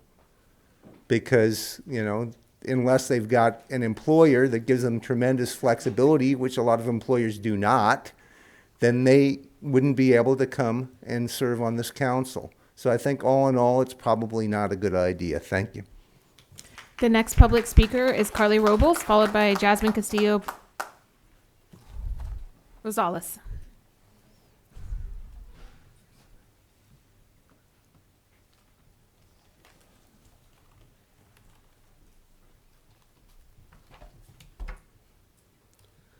All right. So I don't understand why you need to change the time. I think it's working pretty well the way we have it. A lot of us are able to come here after work, even though 6:30 is still kind of early considering the commute that a lot of us make. Mia, you stated on Nextdoor, and I saw somewhere else, that you couldn't make good decisions after 10 o'clock. And I've been to several of these meetings, and specifically one on the general plan, where you changed the general plan at midnight. So does that mean it's a bad decision? Maybe that needs to be looked at again. And Perez, you said you couldn't make good decisions after 9:15 at one of the meetings. I have it recorded. So does that mean your general plan ideas were bad too? If you can't make good ideas past 10, that says a lot about your character. And I'm really glad that you're not my parents. Time and time again, the majority of the council has let us down.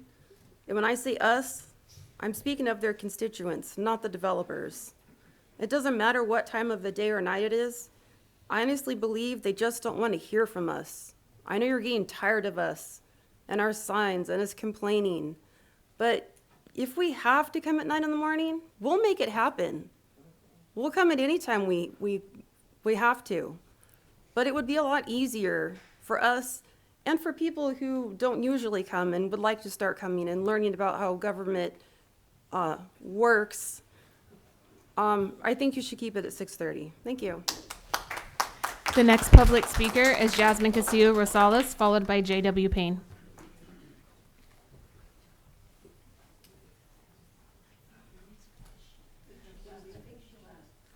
She's online.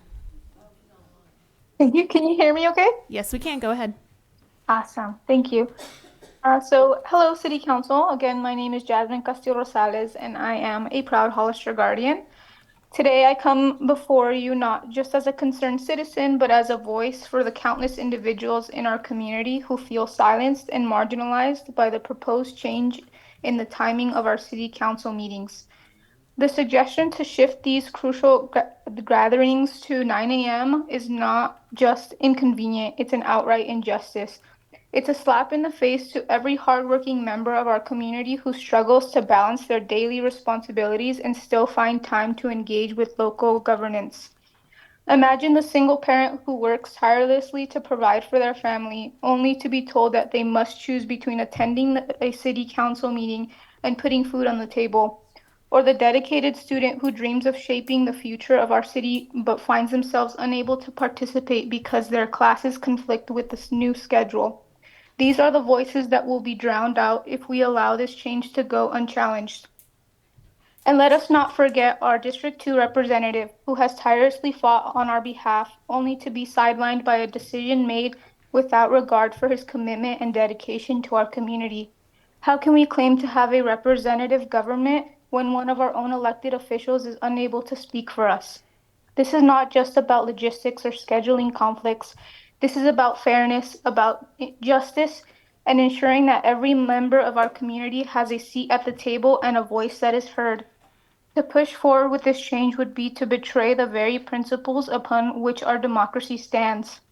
So I implore you, members of the City Council, to reconsider. Stand with your constituents, stand with your representative, and stand on the side of justice. Keep our meetings at the same time that allow all residents to participate, to share their concerns, and to shape the future of our city together. Thank you. The next public speaker is J.W. Payne, to be followed by Fallon Gregg. Madam Mayor, I want to apologize for my laughter over here. When you mentioned the thing about the circle, I'm one of those truck drivers that 3 of our truck drivers already got in accidents because of that circle. So I want to apologize. I should not have laughed. Please, Rick, please apologize. I'm tired. You didn't respond. It's okay. I apologize. I'll just make this very quick. We are the people. We, the people, should have the right to go to work, make our money, and then have these meetings. Now, we should not, and I'm going to say shame on all of us, we should not insult each other, okay? God comes first, just straight up. I maybe disagree with you, but I will not insult you. I have heard that several times here because you know why? People are frustrated. You're changing something that has been here for, excuse me. My wife says, what's the EETA? Go to bed. So how long have we had the 6:30 time? When have we ever had it in the morning? Because this has always been a community that went to work and came home. Unfortunately, our traffic's getting harder and harder, and it's harder for us to get back and forth to work. But it's important for us to come over and be part of this in a nice way, polite, on both sides. Both sides, sir, both sides. Because we are not going to work together if we're going to yell at each other. Please don't clap. Thank you. The next public speaker is Fallon Gregg, to be followed by Dom Zanger. Good evening again. I strongly oppose moving the council meetings from the current time of 6:30 p.m. to 9 o'clock a.m. City council meetings by design are a place where the public can come and voice agreement or disagreement. By changing the meeting time, you are in effect prohibiting public participation and transparency in our local government. It gives the appearance of you wanting to hide the decisions the council is making. It shows weakness and creates suspicion about the council's actions. In our country, government is of, by, and for the people. Again, I strongly urge you to keep the current 6:30 p.m. meeting time. Keep the people's voice in their local government. Thank you. The next public speaker is Dom Zanger, to be followed by Victoria Montoya. Good evening everyone, good evening, public, mayor, council. I'm here because your meetings are so much more exciting than ours, the supervisors. No, I'm here to advise against changing the time to the day, and that's coming from me having meetings at 9 a.m. We have ours at 9 a.m., and I'll tell you there's a few problems with that, and we hear a lot of frustration from the public. People are upset, they are frustrated that they can't make it to the meetings, and I've pushed to have the time changed. It hasn't happened yet, but I hear it all the time. People are upset. They say, why do you have it in the middle of the day? No one can show up.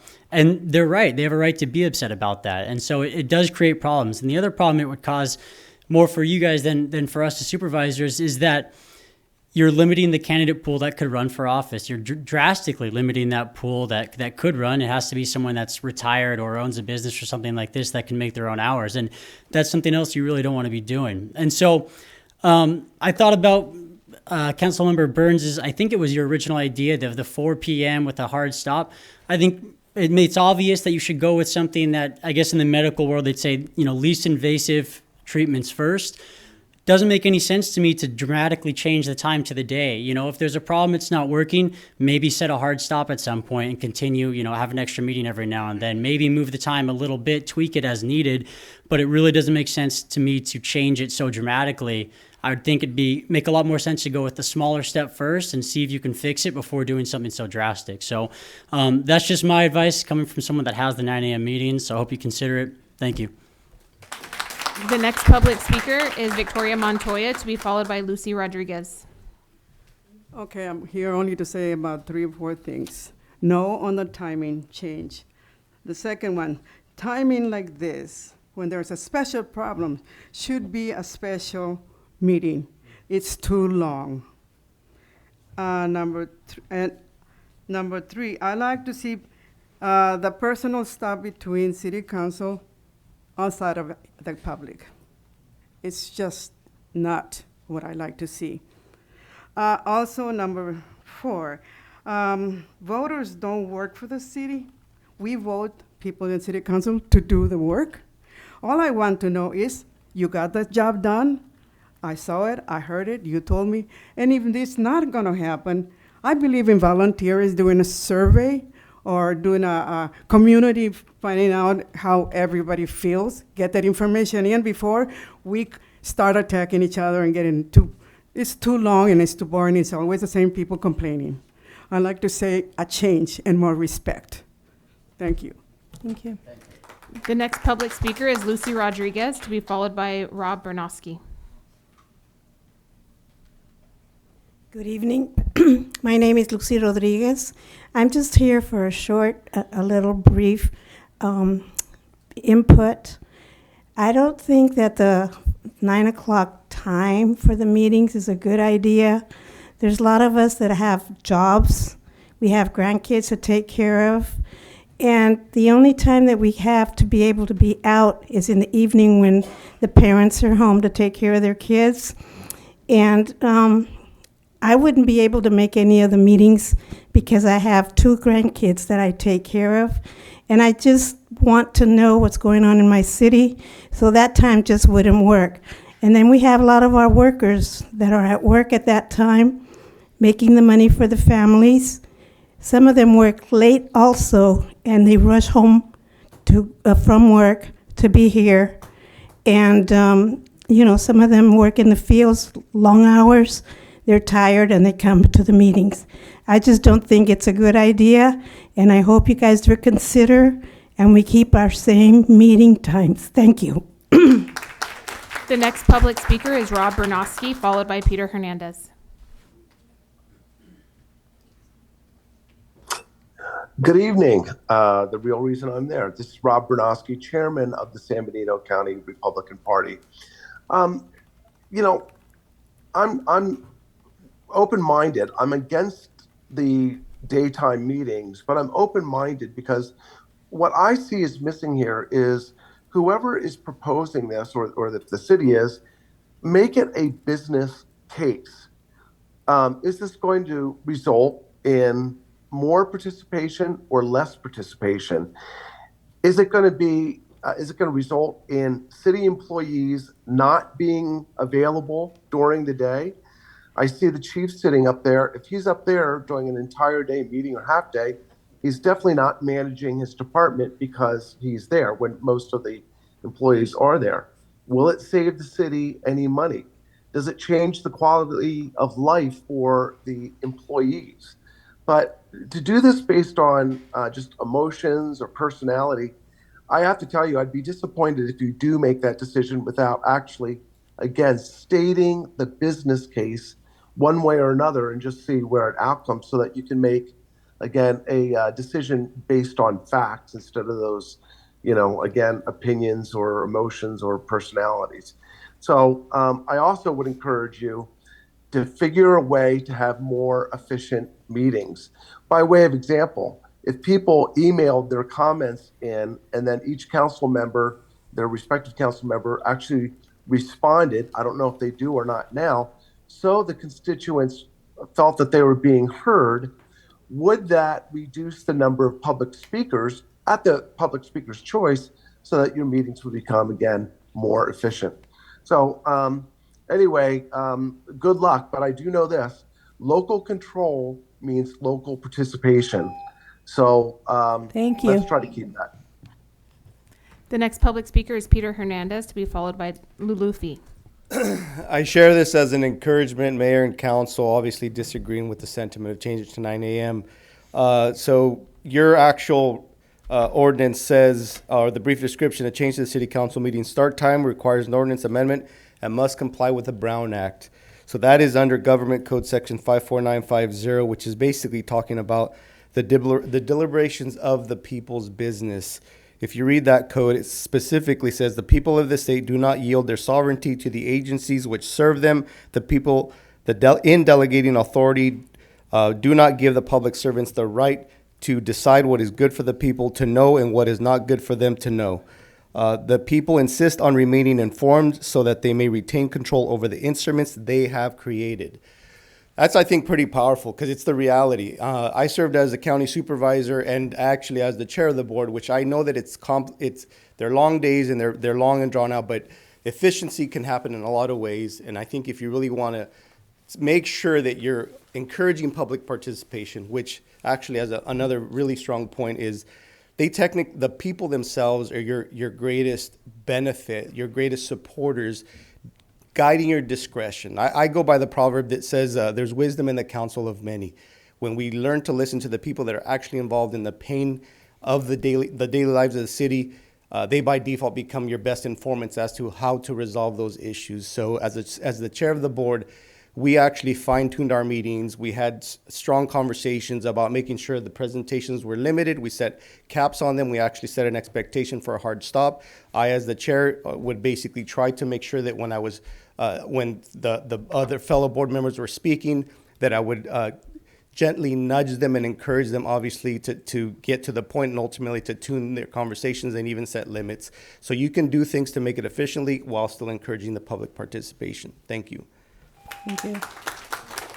The next public speaker is Lulu Fee, to be followed by Elias Salinas.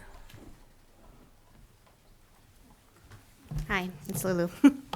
I'll keep this short. Rick, you say that you care about your community. Then I ask the following to you and your fellow council members who want to change the time of these meetings. Why are you attempting to keep us from engaging in our community, in our city, in our democratic system? How are we to be involved in city matters that certainly pertains us when we are not able to be a part of it?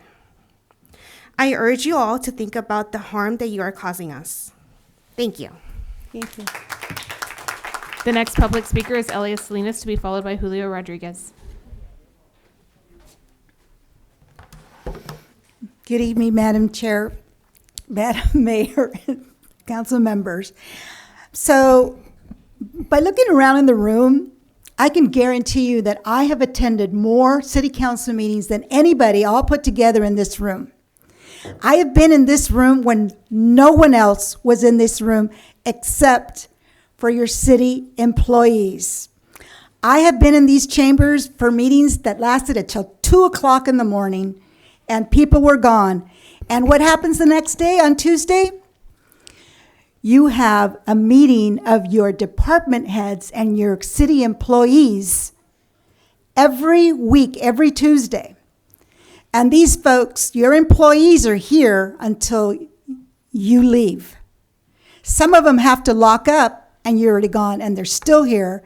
And they have to get up early in the morning and they have to show up to work. Changing the time is being respectful of your employees as well as of their time. Many a time throughout the years on Mondays, former Chief David Westrick was watching the football games, still attending the meeting, but he would rather have been home watching the football game, Monday Night Football. So, running the city is a business. Being able to do this during the daytime when all staff is available to you on something that's coming up. And one of the things that happens at the Board of Supervisors is the staff does not have to sit there. They can be doing their job, and when their item is coming up, then they come and they do their report. That is being functional in saving money and being respectful of your employees. Thank you. Thank you. The next public speaker is Julio Rodriguez.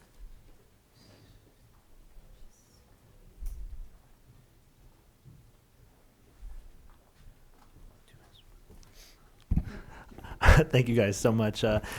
First off, just want to thank staff for doing their job and being here. I get they have a late night, but to the previous speaker, yes, you've been to more city council meetings. You guys should put an award up there for her and the county. So can we focus on the topic, please? So I think I come in second for how many meetings. I don't know, but anyhow. Noam Chomsky, he talks about this, about democratizing power. Our founding fathers, James Wilson was the only member of the Constitutional Convention who supported electing United States senators by popular vote. All right, it wasn't until the 17th Amendment in 1912, I believe, that we actually got to vote our senators at large. I don't know if any of you guys knew that. But that's because we democratized power. Changing the time is limiting the types of people that can come. We have working class people who cannot, working poor who cannot show up here. You are taking away their voice. Point, period. Mia, you always say, I appreciate people coming out here. You talk about that. You've showed up at the schools and you talk about how wanting people involved, but then you want to change the time to limit how many people are involved. That doesn't make any sense to me.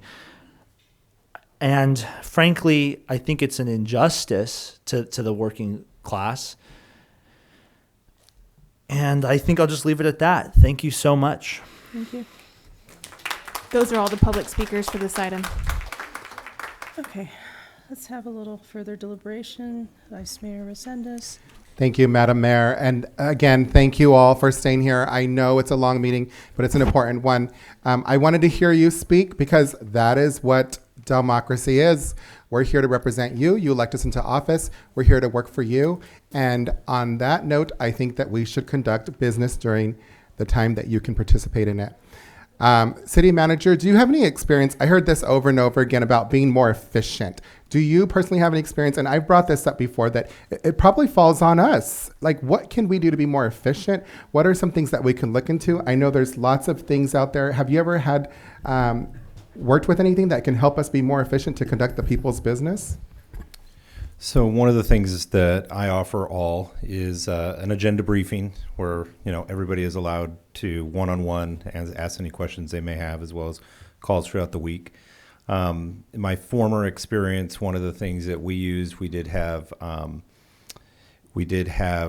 voting tools that were used. You know, a panel up front, for lack of better words, where the board chair would actually queue up the 3 minutes, would actually take motions through the system. So would start an item, ask for questions.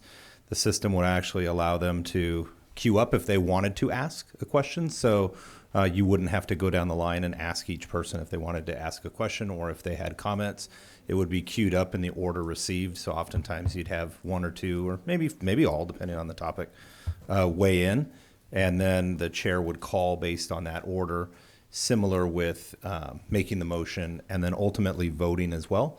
And then that vote would be recorded. And that was, you know, kind of overseen by the clerk and kind of a partnership with the clerk and at that time where I was at the board chair. It does sound more efficient. And then I would just say, I'm sure Mr. IT, Paul Silva, that there's got to be other technology out there that's going to help us to better serve the people. That was, some things were brought up about emails. Some things are brought up about maybe digitizing the way that they can log in to get to public comment. So I would say that before we do something so drastic as to change the time to 9 a.m., that we ourselves become more efficient and we support our staff in doing that. Number two, we just came off of a campaign. I go out there and I talk to the citizens every single campaign, whether I'm running or not. And I can tell you, there is a lot of distrust of government in general and of local government. It's bad optics, especially when we have so many people coming out here back to back to back to back, meeting after meeting after meeting with all of these signs.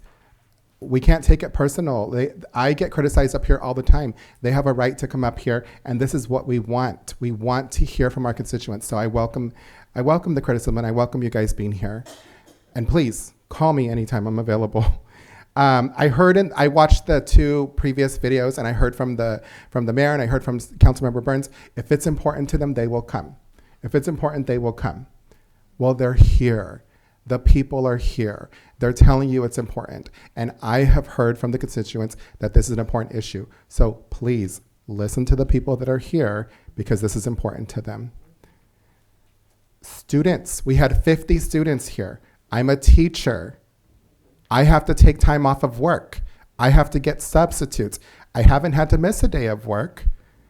And if you change the time, I wouldn't be able to come here. We have principals coming here, and they're telling us how unsafe their schools are. He's got a school to run in the daytime. He wouldn't be able to come here.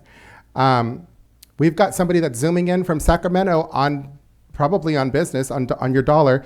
She's supposed to work in the day, so then is she gonna get paid for being at work from the county of Santa Clara and taking time off to be here at work as well? I can't do that because I work in education, and I really don't like taking time off of work unless it's an emergency. And then our commuters. We've had several people come up here and say they get up at 3, 4 a.m. I like what Supervisor Zanger said. I like what Councilmember Burns said. I'm all for for compromise. I'm all for being least invasive. If this is a problem, then I would support Monday at 4 with us looking at ways of being more efficient, supporting our staff to do that. And then we have to have extensive press releases out there to notify the public of the time change. And that's what I would support tonight. Thank you. Councilmember Burns. Thank you, Mayor. So just a couple thoughts. For me, I've heard what people have said. I've heard everybody say don't change it, minus one person. That I appreciate what Ms. Salinas said about being respectful of our staff's time. I think there are ways to negotiate that to when a lot of the department heads don't have things on the agenda. I don't know that it's necessary, or if they want to watch a football game and Zoom in, as long as they're not our chief of police, I'd probably be okay with that. For me, I think what was most influential was hearing the one past board member and the one present board member say, didn't work so well. I was one of those people where I currently work in county government, and our board meetings are on a daytime as well on Thursdays, and I'm sorry, on Tuesdays. And so the attendance is the attendance. I've worked for the city of Fresno, and their meetings were, I think, on Thursdays, as I recall, and their attendance, depending on what was on the agenda, was dependent on what the draw is, as our agendas do. So I've seen that it can work, but for me, the most convincing thing was hearing all but one person say, don't do it.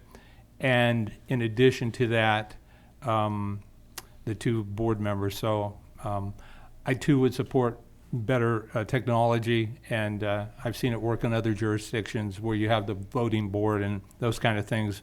And it seems like we're probably still in the 19th century here in many ways. And so I think we could improve, and I do think we could do it on Mondays at 4 with a hard stop at 10. This is going to be a long agenda tonight, and we've done a lot of yakking up on the dais. And so, you know, I think we could be smarter in how we do business. And so those would be my thoughts. Thank you, Mayor. Thank you. Councilmember Perez, your thoughts? So, you know what, it's like, I keep hearing things like everyone works, and you know what, so do I. So do I. And it's like, you know what, Tim Burns, you know what, you're right. There's so many people that came up and spoke against changing the time schedule. And you know what, I think all of them are guardians. So it's like, and then we have these county board of supervisors coming over and interjecting. I think it's really nice and very, it's nice. But you know what? This is the city of Hollister, and I am a city councilman, and I am looking out not just for my district, but for the rest of the community. And I truly believe that the people that I've talked to have told me they would rather have it during the daytime than everyone that comes at night, because not everybody wants to be up so late at night. And believe it or not, so does staff. Public participation in all this, very good. But you know what? I hear so many people, when we're talking about public participation and no one wanting to run, why? Because some people are just attack people on the way they campaign. Instead of just running their own campaign and just telling all the good things that you do, you got to talk about the other the person in bad ways. That's wrong. And I'm not pointing fingers at anybody. I'm just going like that. What was the other one? Oh yeah, having a hard stop. So, you know, we're going to work 6 hours, 4 to 10. Okay, anything that doesn't get done, it's only city business. What big deal is it, right? It can be put off till next time, 2 more weeks, next month. Kick that can down the road. No. I think it's, and you know what? Can we change it if it doesn't work? Yes. Why are you so opposed? Why is everyone so opposed to it? Is it like the traffic circle and the 3 guys that get in an accident? And I'm sure it was the traffic circle that caused the accident, not the drivers, right? Because traffic circles always cause accidents, not the people driving them. So where are we going with this? I truly believe that it's going to be better for us to do this in the morning, and that's why I'm doing it this way. It's not because I'm against the Guardians. Do I believe everything you guys put out? No. But I do know that it's going to be better for staff, and we don't know, you know, where did he go? Supervisor, it's talking about how it's not, people complain because they don't come. You know, how many people are complaining because they're too tired, or when they get home, they can't come to the meetings because, you know what? They got softball, baseball, soccer, music lessons, all these other things. So you know what? You can give me all the excuses and all the reasons not to do something, but you know what? What about all the reasons and all the excuses to do something? And you know what? It's better. You guys don't know what it's like being up here until, what time is it, 10 o'clock? Yeah? Excuse me? Okay, don't respond, please. Okay, no back and forth, please. This is council member, you're finishing. Okay, well then finishing ask up. them to be quiet like the rules say. Yes. Enforce them. All right, the audience, please stop talking, okay? So, I mean, it's ridiculous. Everyone gets away with it. And disappointed, 4 to 10, it's like, no. I would go for Mondays, Tuesdays, Wednesdays, Thursdays, Fridays, anything during the day, because I have a life too. I have grandchildren. Excuse me? Yeah, I don't drink, lady. Yeah. So, keep poking at me. It's okay. It'll come back. Please, just focus. Focus. Okay. So, as far as I'm concerned, I'll be here at 9 o'clock any day of the week. All right. And taking care of business. And taking care of the community. All the community, not just some of it. Councilmember Morales, did you have some comments? I did, thank you. Thank you for all those who spoke. Originally, this came forth because a lot of our meetings were going very late. We had staff that were going to Seaside. At least I was very concerned, or other places outside of the county where sometimes I think somebody was going to Fresno. And so if you haven't been on our roads at night, especially during that time, for me, it's a concern from people's livelihoods. In addition, I think we say that we're going to do a hard stop and we get permission after 10 o'clock, but we really don't, because we need to take care of city business, and it would not be appropriate to, again, kick it down the road. So from a business perspective, in terms of staff, we should stop at 10, but we don't. Oftentimes our staff are here. We're not taking away from city business if we are moving it to the daytime, because they're going to have to respond. Many of the people here that you see are exempt employees, which means that they're responding whether it's 2 in the morning or 8 o'clock the next day. They're doing their job. I think we have a little bit of empathy and compassion, for everyone that's involved in doing business. We would consider this public participation. We've seen, at least in the 2 years that I've been in office, when things are coordinated, people do show up. But for the majority of city council, we really don't have a lot of people that come in. People have an opportunity to also virtually come in if they want to. And for people that want to, we're not limiting people that are interested in running for office. We have a diverse community here. Many of us work full-time, have multiple jobs. We're also sacrificing other things in our lives. I think for us to completely disregard all the business reasons because one person can't or chooses not to make it is really not appropriate. However, if this council decides that they do not want to do 9 a.m., then we can do any day of the week in the morning, or we can look at Tuesdays or Fridays at 4 o'clock if we want to test it. But I think that we talked about having a trial run. If it wasn't working for city business, then we would change it back to, Monday at 6:30. But we're not even trying to at least make it work for everybody. We're just trying to make it one person. And I think that's wrong, because we're really not looking at the impact that it has on everybody else. Wow. Okay, so just a few thoughts.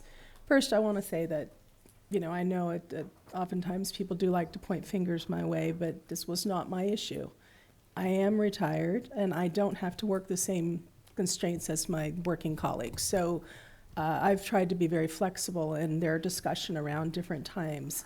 I know we did go back and forth. We did initially start with 4 p.m. And had difficulty coming to agreement on Monday or Tuesday. And we couldn't get consensus to make either of those work, which is why Councilmember Burns had suggested Tuesdays at 9. I'm okay with that as well. Like I said, I have more flexibility, and honestly, when the meetings go till 2 in the morning, I don't necessarily have to get up and run around to a job like some folks or commute out to work. I do see your point of view. I know some of you, it is difficult for you to get here during the day, so I do understand that. But I've also seen that, I've spoken before I became, mayor. I spoke a lot at both the city council and at county meetings. And what I've noticed is when it's an important topic, people do show up. And I've seen many of you who are sitting here tonight and, you know, at county meetings during the day. So I know when it's an important topic, people do show up or call in. So I'm not convinced that no one can participate if it's during the day. The county meetings have been going on for years, and I've seen them packed and I've seen them empty. And it's the same thing with this in the evenings. When there's an important topic, you're all here. But a lot of times it's empty here. And so it kind of goes both ways. But I am flexible, like I said. I'm willing to give any of it a try. And, you know, we hadn't proposed to do something permanent. We were going to, you know, give the 9 a.m. a try, see how it worked for, you know, for everyone, including our staff. I do feel for our staff when, you know, they're here till 1 in the morning and then they got to get up and come in here for meetings again. So I'm trying to be mindful of all of it. One thing that did stick with me was I don't often agree with Mr. Shakaran, but when he was talking about the students, it is important for me for them to be here, and that does sway me a little bit because, you know, if we do it during the day, it's harder for them to participate, and we do like to recognize them. So I'm flexible. I'd like to hear, you know, what the will of the council is and see if we can come to some consensus. My suggestion would be, can we go down the aisle just to state the date and the time then? Do we need to vote on this? We do. We are supposed to vote on so this, So I'd yes. like to make a motion. All right, what's your motion, sir? My motion would be to keep it on Monday, start it at 4 with a hard stop at 10. So if I recall, I'll second that motion. okay. Just discussion about this, because if I recall, that was initially what was proposed. It was a problem for a council member who proposed doing it on Tuesday, and then it was a problem for another council member. So is there any wiggle room to try to do a Tuesday at 4 p.m.? I'd be fine with that as well. Okay. So, I mean, Mayor, if I may. Yes. So for staff on a Tuesday at 4 p.m., I would probably suggest that we would need some time to check into that. That is different than what is being proposed. I've heard Tuesday at 4 p.m., Friday at 4 p.m. Staff too, I'm hearing concerns about the staff. Mm-hmm. I'm not sure if there's other staff members that may have, you know, babysitting, you know, or child activities. They've all kind of shaped their time around a Monday evening. And so, you know, with the ordinance scheduled for Tuesday at 9, that was the discussion with staff. Tuesday at 4 was not a discussion with staff, nor were the other ideas that were brought forward. So I think there was a motion for Monday at 4. There's a second, and I would call for a vote on that, please. is there any further discussion as far as this motion? Anything, Councilmember Morales, anything further? Yes, I think if we're considering all the council member schedule, I either propose Tuesday at 4 or Friday at 4. We have other city regional boards that we have to attend. So either do alternating or different alternating Mondays at 4, if that's what you choose, with a hard stop at 10, or look at our other obligations and schedule them around that, because they're only once a month. But if we're on other boards and we can't make everything, then we need to be able to move the schedule around. So either Tuesdays at 4, Fridays at 4, or look at, instead of the Mondays, the second and fourth Mondays that we do now, make it the first and the third. If we're not doing 9 a.m.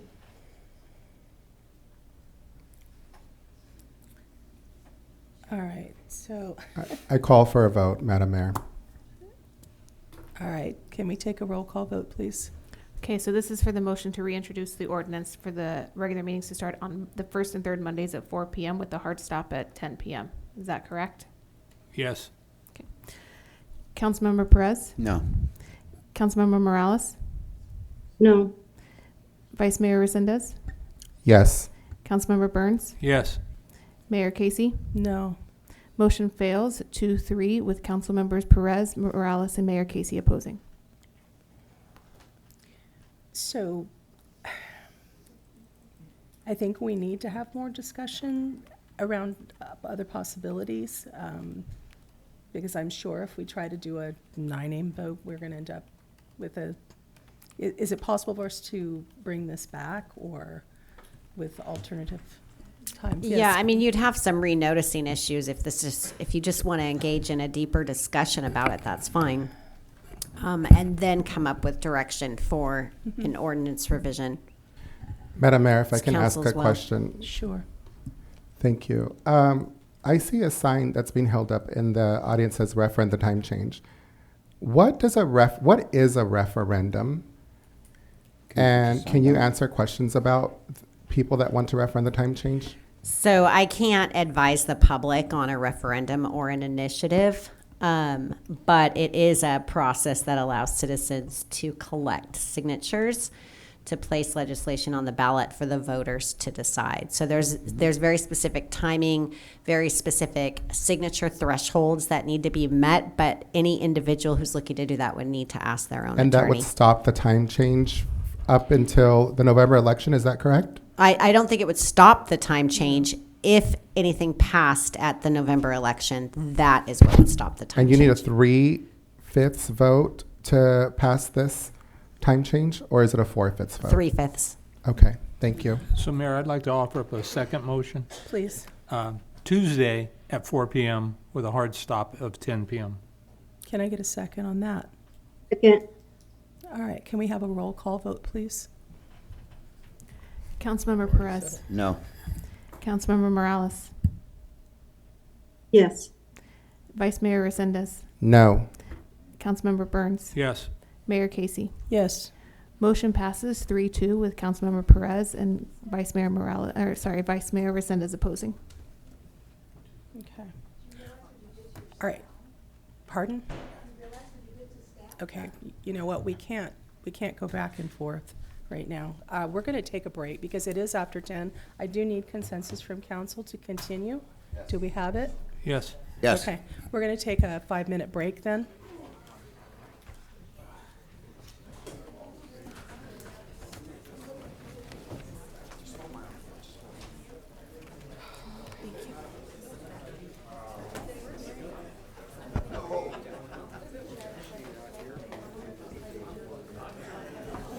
Can you just go home now?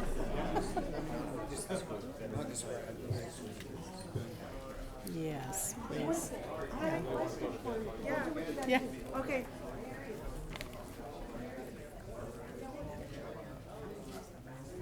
Hi there. Of course there was.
It's okay. I know you are.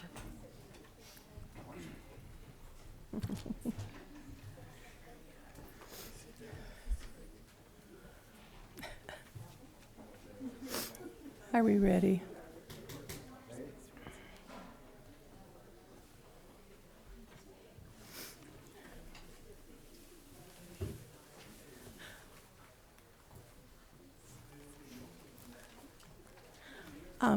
There's actually been a request, and we're still waiting.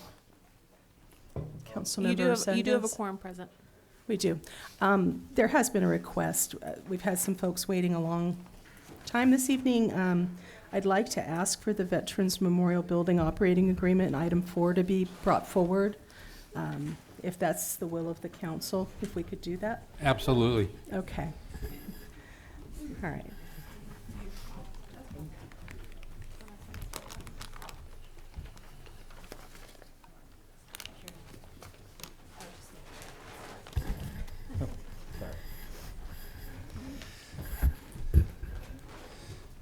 Okay, thank you. So the item before you tonight is an update in seeking direction regarding the Veterans Memorial Building Operating Agreement. And so we have a brief presentation that we've put together. Oops. Yeah, I'll grab it.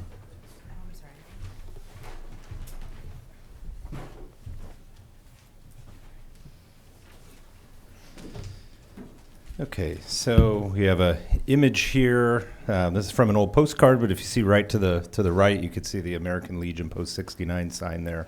So we wanted to include that just for a little bit of nostalgia there. The building was constructed in 1927.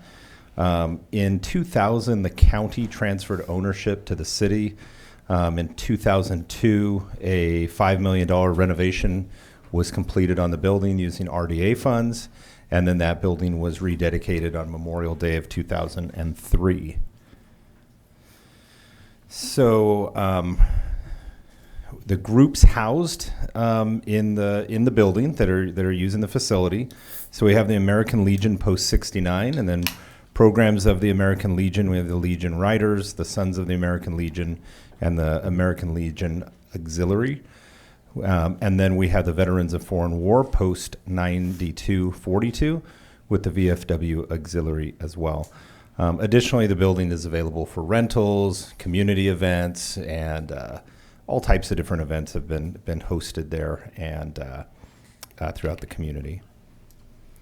So currently, the operators of the facility are the Veterans of Foreign War Post 9242 and American Legion Post 69.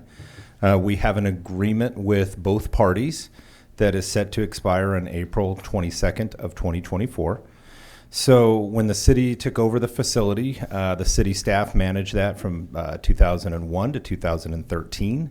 In 2013, the city entered an operating agreement with the VFW and American Legion, and then subsequently it's been renewed twice, once in 2016, and then the renewal in 2019, which is the one that's expiring.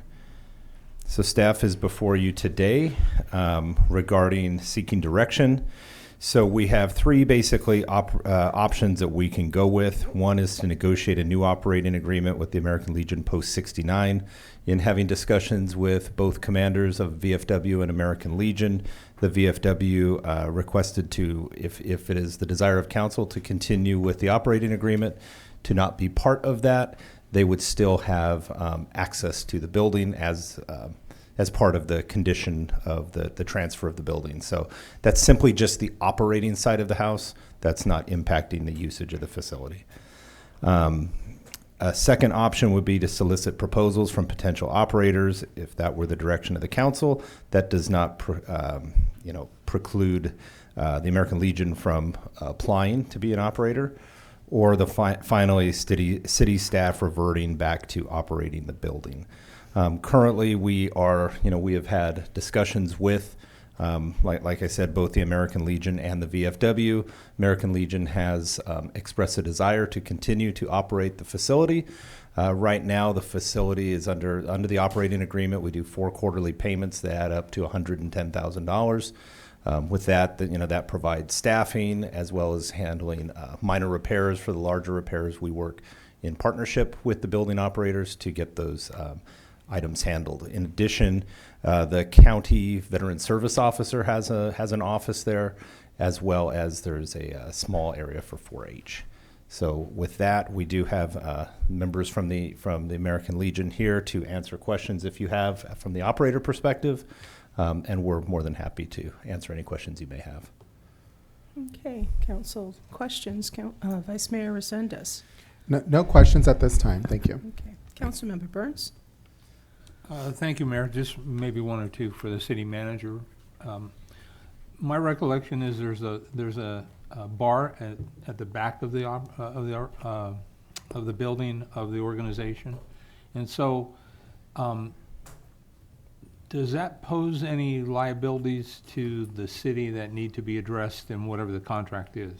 I would have to look at that with the city attorney. I don't have the answer to that. The bar is operated by the VFW. Right, that's my understanding. I certainly don't have any objections to it as long as it's not opposed by the PD or public safety. But I'm wondering if there would be some sort of a legal protection that we could consider for that. Yeah, we could consider a defense and indemnification clause in the agreement for if anyone drank at the bar, left, and then sues. Right, yeah, no, that's my only concern. Thank you, Mayor. Thank you. Councilmember Perez, questions? How many times out of the year is the hall rented? Do we know? Pretty much all the time? We could defer that to, I do have Maria Spandry here that possibly could answer that question. I know it is frequently used. We do have conditions in the agreement that allow for the city to use it, as well as a handful of other organizations that do use it free of charge and use it often. So maybe Maria, if you'd like to just give a brief update on the usage. So thank you, Mayor, City Council, City Manager. So our goal, because we really, really want this to be a community building, our goal is to rent out the facility to paid to assist us with the two nonprofits.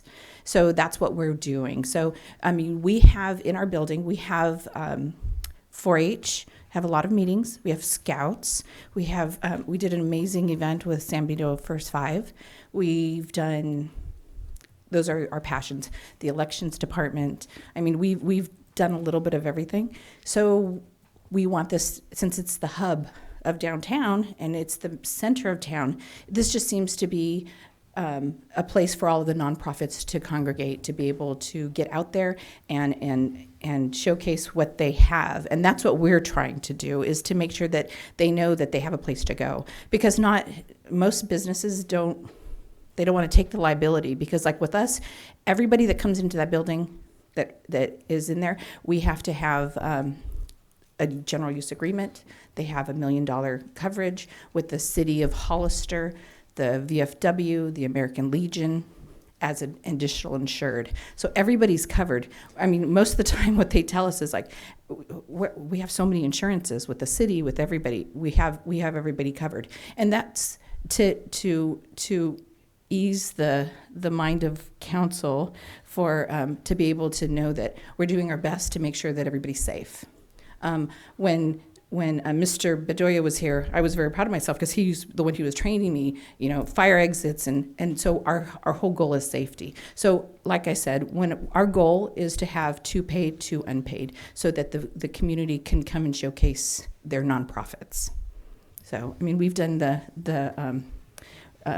we've had the animals out there so that we can have an adoption fair with 4-H on the pancake breakfasts, and so.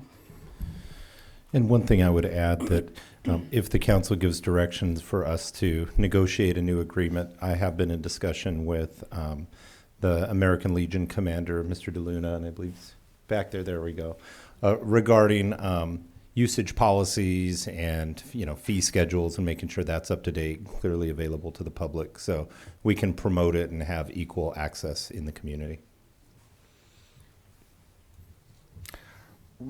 Does the city have any, or does city rec, I mean, I thought there was, well, I seen it where it said the city taking back over that. What does that mean? What does that look like? Can you give me a picture? Sure. Well, as you know, in my role, I have to present, all options. And so essentially you have three options at the table, right? We currently hire an operator to operate our facility. That is a city asset that is owned by the city. It has a very specific use, even when we accepted ownership to be that place for those groups to congregate. But for the actual operations and booking rentals and that type of thing, that's something that if you chose, we could use city staff for that. At this time, that would be going out and hiring someone, that would be going through that whole process. So I do have to present it as an option. Good. As in looking at it, these are the three options that would be available for you. Well, with my experiences, and I go downtown a lot, I'm a block and a half off the downtown. Thank you, because it's open. Well, I don't know if I'm thanking you. I'm thanking the city. I'm thanking everybody, because that building is used for so many different things, whether it's the in front of it or the inside or just around it. It's a building that's come together since Hollister took over, and the building is still in great condition. So I want to thank you for that. And Any more questions? No. Okay, thanks. Is it past 10? Oh, no wonder. Councilmember Morales, did you have questions? No questions. Okay, I don't have any questions either. Can we allow public comment, please? Yes, Mayor Casey, we currently have 7 speakers for this item, 8 speakers for this item. The first speaker is Esther Lepore, followed by Mary Dam.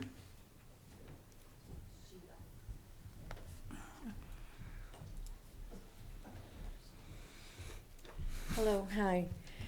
My name is Esther Lepore from Hollister, and I'm a 10-year member in good standing of the American Legion Auxiliary, Unit 69. 5 of those years I served as president, and I'm a life member of the VFW 9242 Auxiliary, where I currently serve as district president. I would like to speak to you in favor of the city taking a more predominant role over the management of our vets building when it comes to the guidelines and bookings and reservations. Because in my opinion, it's very difficult to book a room for a 1-hour meeting once a month, or for an event such as a membership drive, not even to make a profit, but just for publicity and for exposure. And I've been told that I would need a $1 million umbrella insurance to use the plaza, and I was told that I did not go through the building manager's proper channels to use the parklet. I called the city rec. And I've always been told that it's booked out for a year, so there's no availability to my auxiliary. As a veterans organization, we are part of the American Legion family. The Legionnaires, the auxiliary, the Sons of American Legion, and the Riders, American Legion Riders. All of these entities have used the Legion conference room for meetings for the past 10 years. Then, as of August 2023, my auxiliary is no longer allowed to use the same conference room as our Legion family.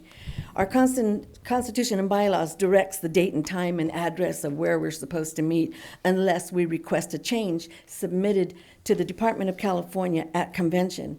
So here is where we began to have difficulty in booking another room within the building. The management always states that there's no availability, so we've taken to having meetings at a family carport, the Epicenter building, and the Elks Lodge.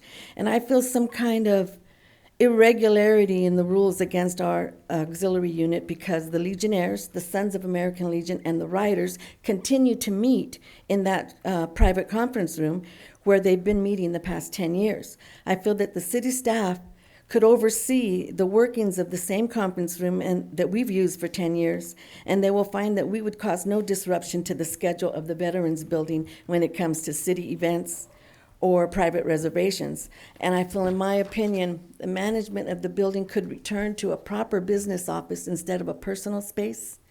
Then we would hopefully have a more fair and equal usage of the Legion office. Thank you. The next public speaker is Mary Dam. The next public speaker is Maria Spandry, followed by Chiche. So again, thank you for, I'm a veteran, 8-year Air Force veteran, and I'm very humbled by the ability for you to give us a home. Most Legions and most VFWs, their posts, they have a small building, and anytime anybody comes here for any of our conventions, they're like, "Oh my God, how did you get this?" And we're like, "We're at the grace of the city of Hollister," and they allow us to be here, and so we're very humbled by having this space. Do we all get along? We're working on that. We've made adjustments for American Legion Auxiliary to be there, but that's just the way life is, and we'll push forward. But the thing is, what do we do for the community? It outweighs everything. Our interpersonal relationship, like any organization, what we need to do is what are we going to do to service our community? And I think we've shown throughout since we've had it, of what community services that we do. Our goal is service before self, and we will bend over backwards.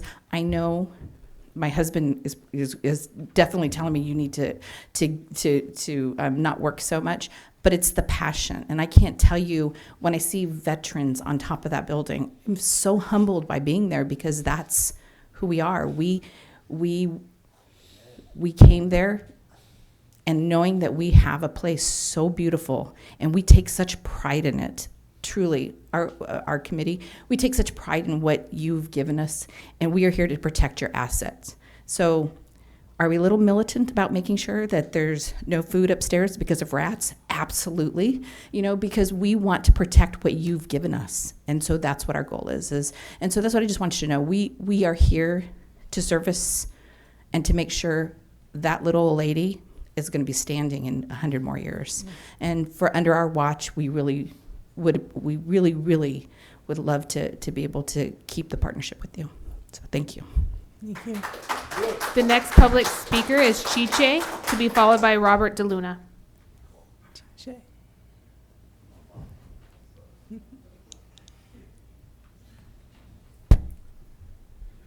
Hello, good afternoon, everybody here.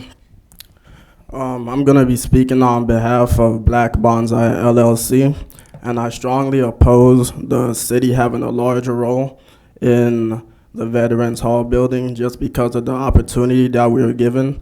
When we first came to Maria with the idea that we wanted to do something more for the youth and for the community, she's really the only person that gave us a chance to go out there and really show the older generation what the youth can really do. And so the events that we've done multiple events. The events, they're growing larger and larger each time we do it. The first one we did, it was about 100 youth in there.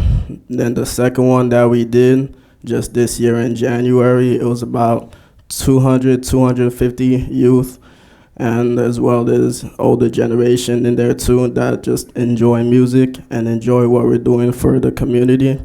And I would like to thank Maria as well, because working with her, we've also been given the opportunity to give back in our community, like helping out with the Pride event, also working with the Downtown Association, putting up wreaths, parades, everything like that. So thanks to Maria and the Downtown Association, as well as the Veterans Hall building, we've been able to do all that for our community.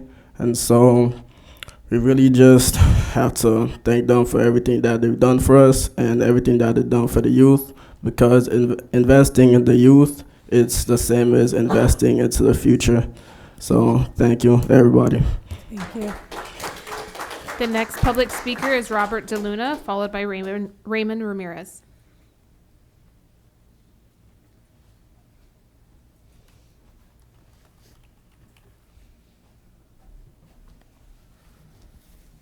Mayor, council members, thank you for your time.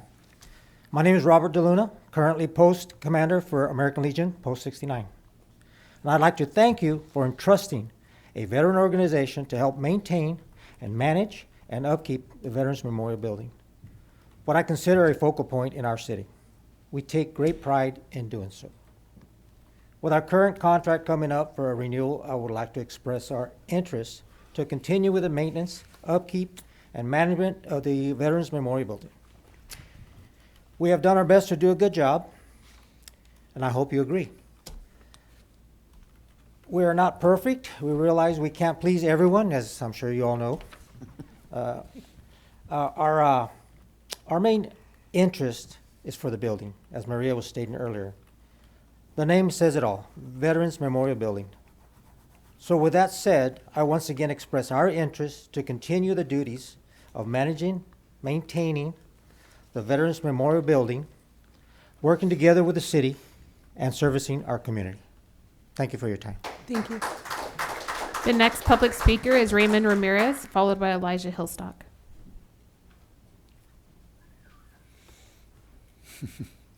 Oops. Good evening, everybody. My name is Raymond Ramirez. I am speaking on the behalf of the Veterans Memorial Hall building, as I am also a part of Black Bonsai LLC. I am here speaking today with my business partners and friends, Elijah Hillstock and DeFor Bachiche. I want to say I'm very opposed to the idea of the city having a little bit more of a predominant role in the operations in terms of how the building is being operated. I believe that, like how Robert previously said, though we are not perfect, we definitely do a great job, and we definitely work our hardest to make sure that the building stays in tip-top condition, to make sure everything is running smoothly, and to make sure that the community has a place to go. I think tonight there were a lot of great points made as to the concerns and everything else that was being spoken about the community, but what I think gets overlooked a lot is the unifying aspect of our community. I feel like there's a lot of things for people of the older generation to go do. Maybe it be wine tasting, maybe it be a stroll in the park. And then even with the younger kids, you know, they have parks and they have other things like that. But I feel like there's a very gray area for people specifically in the young adult age range. But if it wasn't for people like Maria and the organizations like the veteran organizations, as well as the Hollister Downtown Association, for giving us a space to be able to express ourselves through what we love, which is art of all forms. Mainly ours is music, but we welcome all art forms, and being able to take what the city has given us and be able to turn it into something beautiful, welcoming, and exciting, not only for the older people, but the younger people to come together and be able to have a lot of fun. For example, the last show that we did in January was actually alongside Buried in April. So we actually turned out to have a pretty decent crowd. A lot of people came out. We had the whole building wrapped around. The line was kind of crazy. You guys should have been there. I think you guys would have enjoyed it. But with that being said, I oppose the city having a more predominant role in terms of how the Veterans Memorial Building is being operated, because in my opinion, though it may not be perfect, it's definitely holding up to a great standard. And I feel like that has to do with a lot of people like Maria for taking the initiative and leadership role, as well as a mentorship role. I'm 18. I don't know a lot about this business stuff, but Maria was somebody who showed me how to read contracts and how to actually understand it all. So it not only offers a place to come together, it not only offers, you know, things for people to do, it offers a room and a space for growth. Thank you very much. Thank you. The next public speaker is Elijah Hillstock, to be followed by Elias Salinas.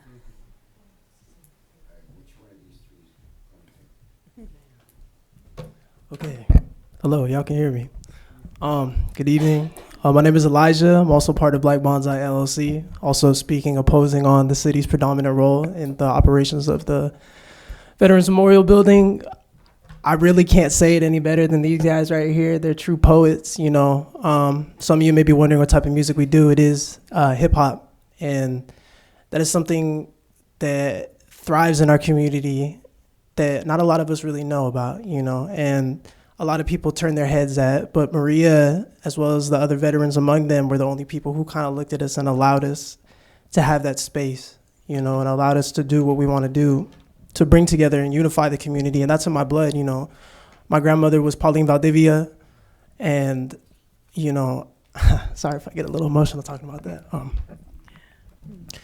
You know, she cared about her community, and sorry.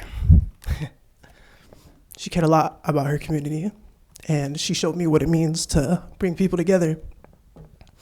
And that's what me and my friends try to do with our music. I'm sorry.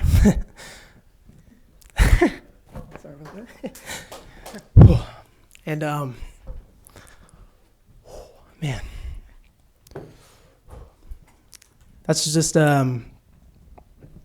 something that I want to continue to see, you know. And I feel, you know, no offense to the city and all, but I feel that if they continue to get more involved, that we won't be allowed that space. We won't have as much freedom that we do.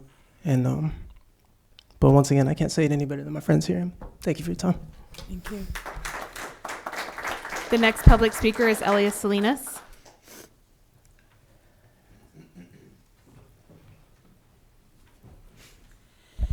Good evening. Maria Spandry is actually the center part for that building and what happens inside the building for a very long time.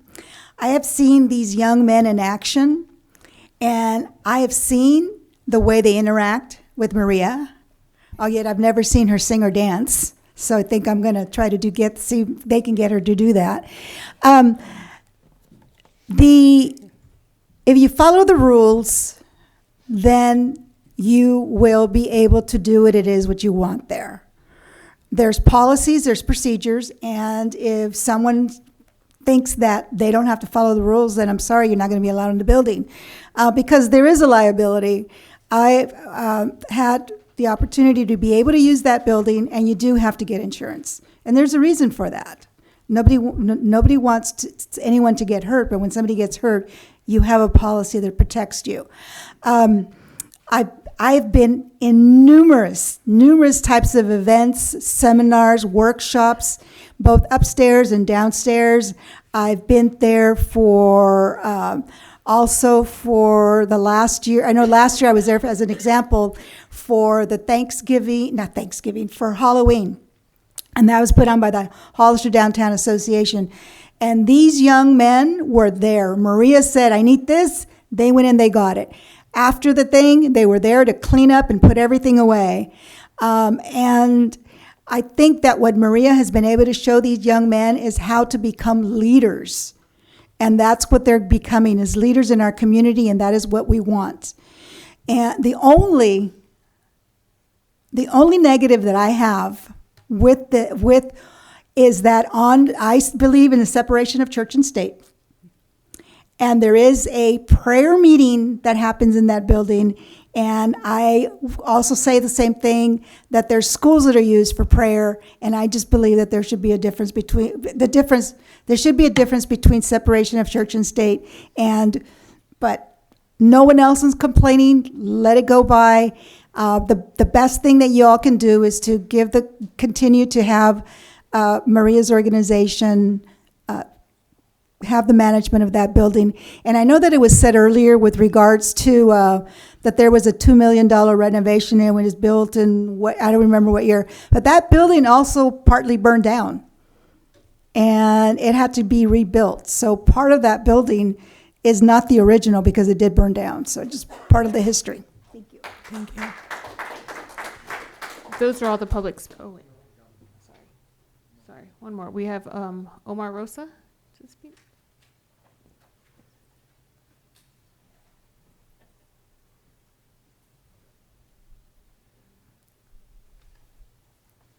You can go Hi, ahead. good evening. Thank you so much for allowing me to speak here. I just wanted to say thank you to the American Legion for allowing the Hollister Downtown Association to host a wide variety of events that we do throughout the year for the community.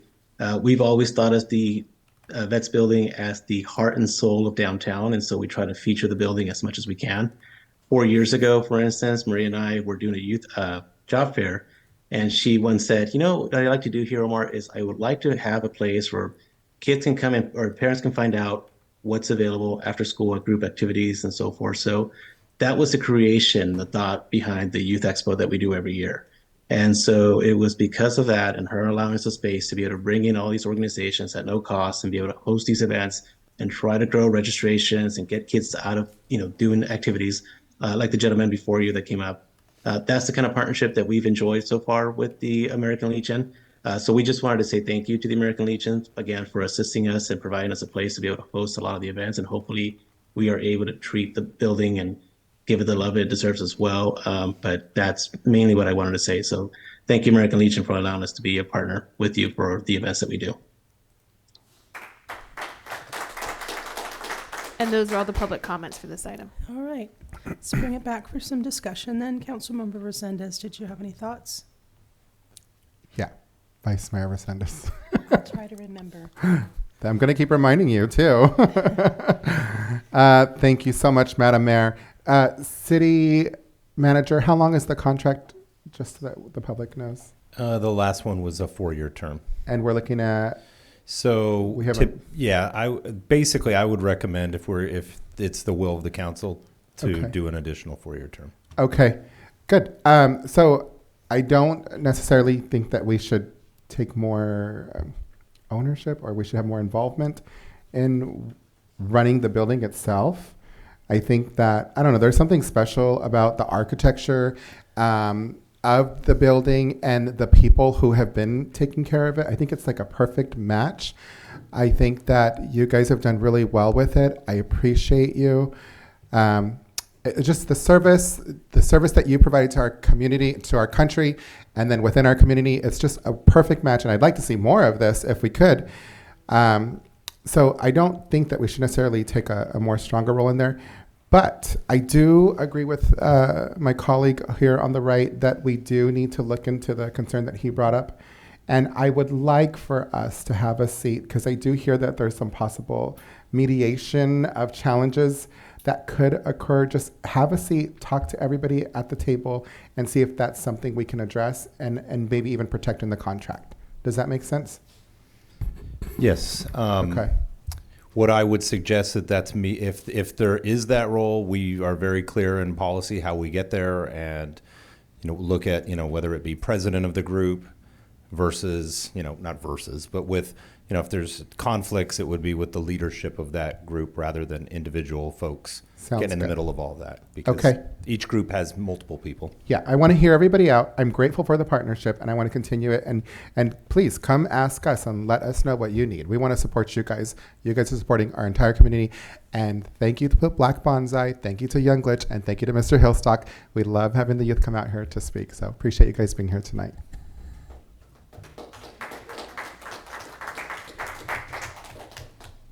Councilmember Burns. That's Councilman. Or council member. I said number. All right. It is, and I'm going strong. So first of all, I see a lot of pride in the building. I see a lot of effort. I think you could actually eat off of the floors in there, and that's amazing. I'd say your best is good enough. I would ask, do you have a social media platform? Because all of the events that you do, I think it could be very helpful to have some sort of a social media platform, or maybe the city offer some assistance to promote these things, because in my world, more is better, and communication is the key to that. And so I would like to look at that. Councilmember Resendez said if you need some help, wink, wink, nod, nod, we might be able to help. I guess if there are problems with people paying the liability insurance, I'm wondering if there's a way to provide some sort of a hardship waiver for that. And I'd like to see more about that, because again, I don't want people to be limited on their abilities simply based on the cost of a liability policy. And I have no clue what they cost today, but I'm sure that they're not cheap. I also would like to maybe explore ways to create more meeting space there, because there's oftentimes you walk in, there's this great big floor and there's a lot of space, but I suspect you can't get privacy. So I don't know if there's a way to put up some portables or make those available to them, so that more is better in my mind. And then I guess finally I would just like to say, if it ain't broke, don't fix it. So I support moving forward with the renewal of the current agreement for the 4-year period. Thank you, Mayor. Thank you. Councilmember Perez, comments? So the word tells me to speak the truth in love. I love the way you guys take care of the building. And none of you can outwork George. And that's telling off the top of me, not even you three. But I do hear things. And you know what? I understand when people are having events that, you know what, they want it their way, I get it. That's a little bit separate. What would really make me happy is to continue on, but also, I don't know what's going on, but it's got to be settled, because you know what? We're all one community. We're all one team. We're all one army. We're one nation. Not Raider Nation. But you know what? You know what? I don't like VFW being separated. I don't even know what the heck's going on. Get together. Let's move forward, and let's do the events that you guys are doing with the city together combined are great. Let's make it better. There's always room for improvement.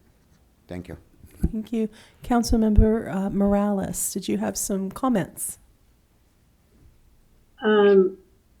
Interesting, because I can only hear, I can't see people's faces when they're speaking, but I definitely hear that something is happening. I do support staff's recommendation, but I also heard at least one person talk about having clarity and transparency in terms of the use, whether it be the fees or the insurance. So I'd like to see that incorporated, and it might already have been. That's all. Thanks. Thank you.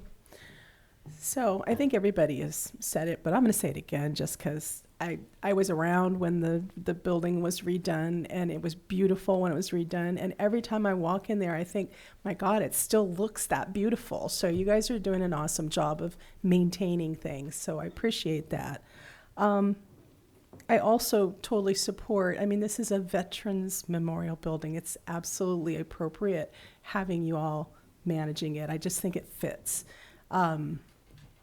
I know I've heard a few concerns or some possible things to work on in the contract. I find that some of our older contracts do require some reworking, and I have all the faith in the world in our city manager that he'll, work with y'all and tighten up whatever needs to be tightened up, and maybe get some, pricing or whatever it is that seems to be maybe needing some work. But you have my full support. I love you guys. I think you do wonderful work, and I love the partnership going on here. You guys are awesome. I did go to the first 5 event. They were there and helping out, and they were just, every time Maria needed them, they were just like everywhere doing all kinds of things. So you guys are really great. You got a lot of energy, and I will try to come to one of your events, but I'm not going to dance. So just saying. All right. So do we need to give some direction or consensus? Is that what we're doing tonight? I think I've received consensus this You've evening. got So we'll be consensus. bringing back a 4-year agreement. Most likely it would be the second meeting of April, because we've got consensus that meeting, and looks like it's the 15th. The contract expires the 22nd. So Okay. we'll bring an item back before you. Right. Thank you all. Sorry it took so long to get to you. Thank you for your service. Yes, thank you. All right, I think we're going to finally get to public hearing. So, item 1, ordinance number 1248, an ordinance of the City Council of the City of Hollister approving the third amendment to the development agreement by and between the City of Hollister and the development known as West Fairview for the partial assignment of the development agreement to Eden Housing Mimosa Street investors. May we have the staff report? I'm going to try to make this very brief. Thank you. Eden Housing is our 100-unit affordable housing project. There is a development agreement for the west of Fairview development between the city and Award Homes. Award Homes has amended the DA twice. This would be the third amendment. And Eden is asking for the amendment for a partial assignment of the terms of the DA that are applicable to them. So then they would have their own contract for the things that they're required for. And they need to do this in order to take purchase of the land. So if you approve it tonight, they can then complete taking the land from Award Homes. With that, staff is recommending that you adopt an ordinance approving the West Fairview Development Agreement Amendment, which is also, I should have mentioned, been reviewed by our city attorney, and they've approved it. And I'd be happy to answer any questions you have. Any questions, Council Member Burns? No, none.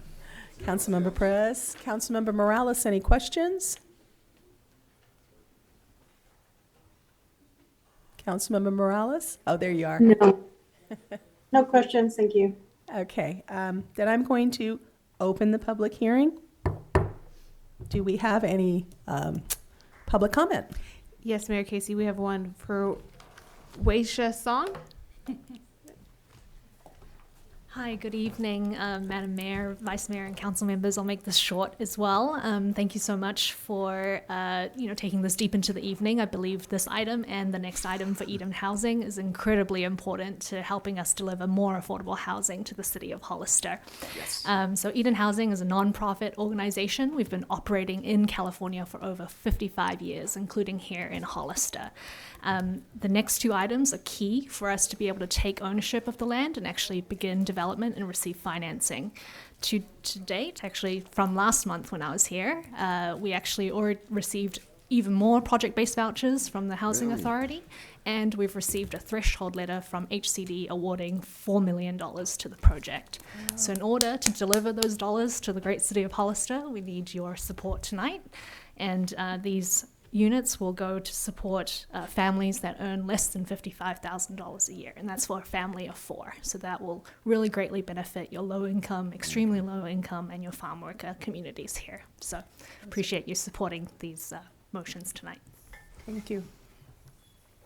Do we have any other comment? Those are all the public comments for this item. All right, I'm going to close the public hearing. Let's bring it back for some deliberation. Councilmember Burns, I'm going to go to you. Thank you. I'm really excited for this to be moving forward. Hopefully, it'll happen in the next 10 years or less, where we'll get it built and actually have the housing available. So for me, this is a no-brainer. I mean, it just takes time, but thanks, and I'm 100% supportive. Thank you. Councilmember Perez. I am so excited. Oh, there's not comments, questions. This is deliberation. You know, I'm so excited that not only that we're moving forward with this, and it's. I mean, this is a great need, like you were saying, to most of our community actually, because it's low-income housing. This is what we've been talking about, Tim. It's like only been taking 3.5 years, but we're getting there. And that you said that there's more. Would you say present or options that they were presenting to you? That makes my heart so happy. So I support this, and thank you, and bring more. Councilmember Morales, do you have any comments? No, just excited as well. Thank you. Okay. I think you've got pretty much full support here, because I'm really excited. I'm excited for the further funding that you've gotten, and hopefully we'll get this moving forward quickly. So I think, I'm not sure what happened with Councilmember Resendez, but I guess can we get a motion to approve? And is there a second? Well, absolutely a second, but do we actually need to, for the record, read in, adopt a resolution approving density bonus 2023? That's the next one. Okay. See, I'm so excited. I just can't hide it. It's okay. It's after 10. Okay. So then we've got a second. So can we do a roll call? Councilmember Perez. Definitely. Councilmember Morales. Yes. Councilmember Burns. Absolutely. Thank you. Mayor Casey. Yes. Motion passes 4-0 with Councilmember Resendez absent. Okay. All right. So I'm going to go on to, geez, I'm losing track of them. Sorry, I'm losing track of my pages here. Okay.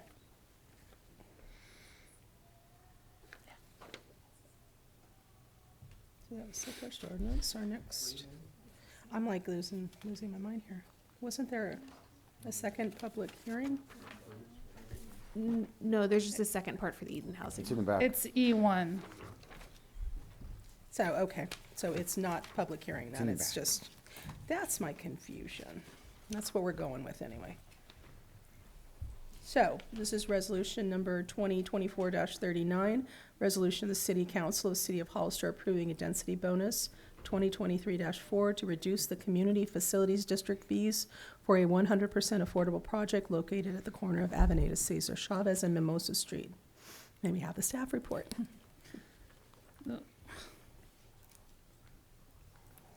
This is the second part of Eden for tonight. The Planning Commission previously approved a density bonus for this project. That density bonus was for one incentive and was for the waiver of development standards. It was a rear setback and height requirement. The project is actually eligible for 3 incentives under the state density bonus law due to the percentage that it comprises of west of Fairview and the number of affordable projects.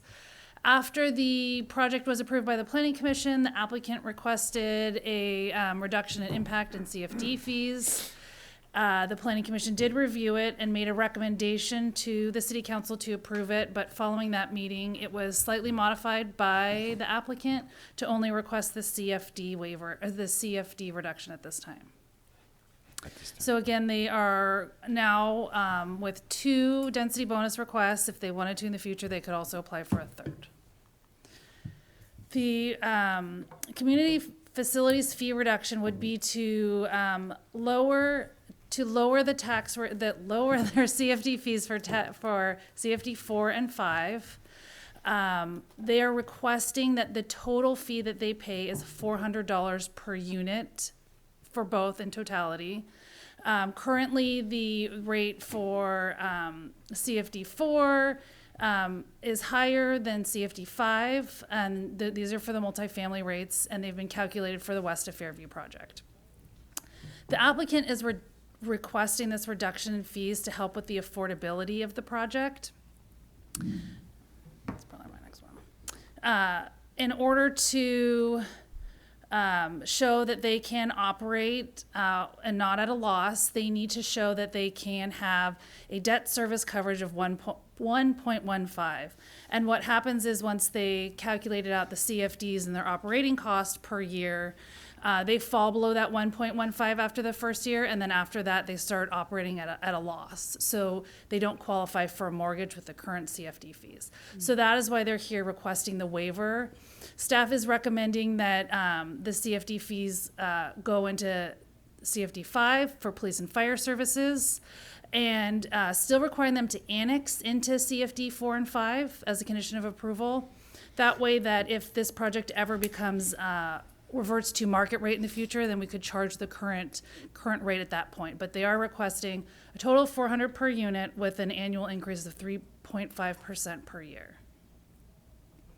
You do have several options before you, but staff is recommending that you adopt a resolution approving their density bonus request for the second incentive to allow for the CFD reduction so that they can operate their facility not at a loss, so they can get some loans for their project. That concludes my presentation. If you have any questions for me or for Eden. Sure. Vice Mayor Resendez, do you have questions? Thank you. I do. 1.5 what? I missed that part. 1.15 is their debt service, the ratio that they have to show. They have to show that they can operate at a positive for their operating per year. And as the years go further and further with the rate of our CFD fees, they fall below, they fall into a loss. Okay. So it operates at a loss. And so for mortgage purposes and for the state of California, that doesn't meet their requirements for getting a loan. Okay. But we don't have a dollar amount. The total dollar amount? Yeah. Wager probably knows it off the top of her head better than I do. The total dollar amount for the loss? Yes. Oh, the project would not be feasible operating at a loss. We wouldn't be able to secure tax credits. We wouldn't even be able to accept the $4 million. So the question is this. You're asking for reduction in CFDs. How much is that if Oh. we're talking about the dollar amount? It's, sorry, Total amount. here we go. So So for CFD 4, the current rate is $1,176.78 per multifamily unit. So we're looking at 100,000 for CFD4 per year. Mm-hmm. We're looking at 75,000 for CFD5 per year. And that's it? The two fees, yeah. Okay. And then you said it's going to be for a total of how many years? So CFDs are forever. Yeah. They do increase annually. Unless they go to market rate at some point? If they were to go to market rate, we have it in there that that person would not get this advantage. Uh-huh. They would have to pay the market rate. So if Eden operates for the next 1,000 years, it would be $400 with an annual increase of 3.5% for the next 1,000 years. Okay. I'm really torn because I want affordable housing, but who's going to cover the cost of that? By putting the money into CFD 4 and 5, Yeah. it covers police and fire. The rest of the west of Fairview is paying into tax rate 20, so then it pays for the maintenance fees. So there still is money coming into west of Fairview. Okay. Yeah. All right. Thank you. Councilmember Burns, questions? Thank you. I may have missed something in presentation here, but so we're going to lock these rates in now. Is this? I heard you talk about they wouldn't qualify for the loan. So if this council approves this moving forward, we've committed to this, but by the time these units, I don't know how long it's going to take to go from dirt to occupancy, but I have to presume 3 years, maybe.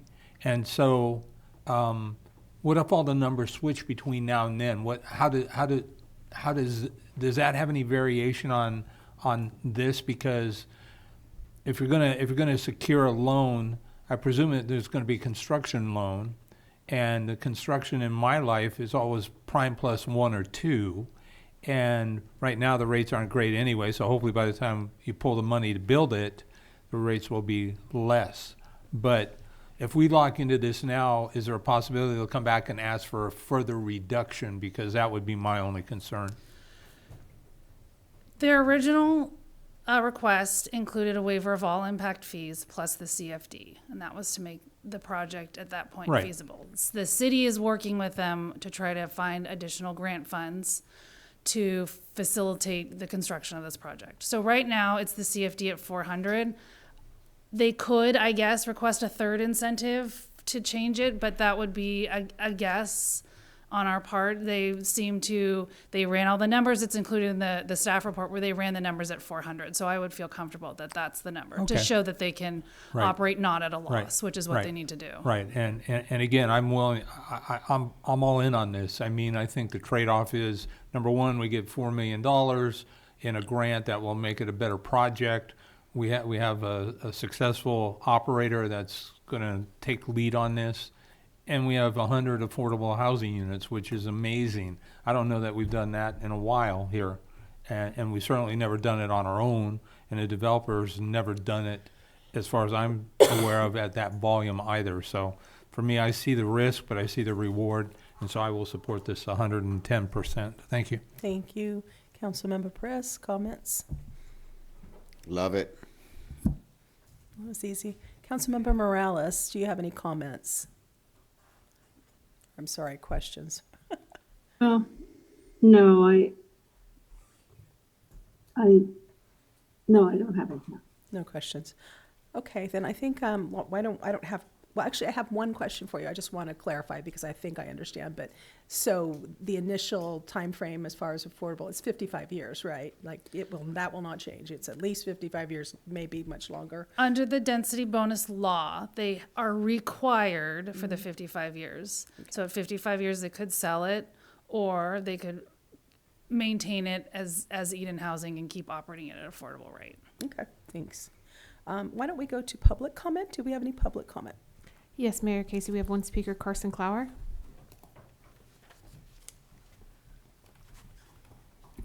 Good evening, everybody. Carson Clower, K2 Solutions, and it's pretty late, but this is an exciting topic for a number of reasons. Obviously, it's a great project. It's also a great discussion. These are some topics that you as a council haven't come across yet, and some people have been bringing these things up for a while. What do you do with the CFD reduction or an impact fee waiver? You have to make a hard decision.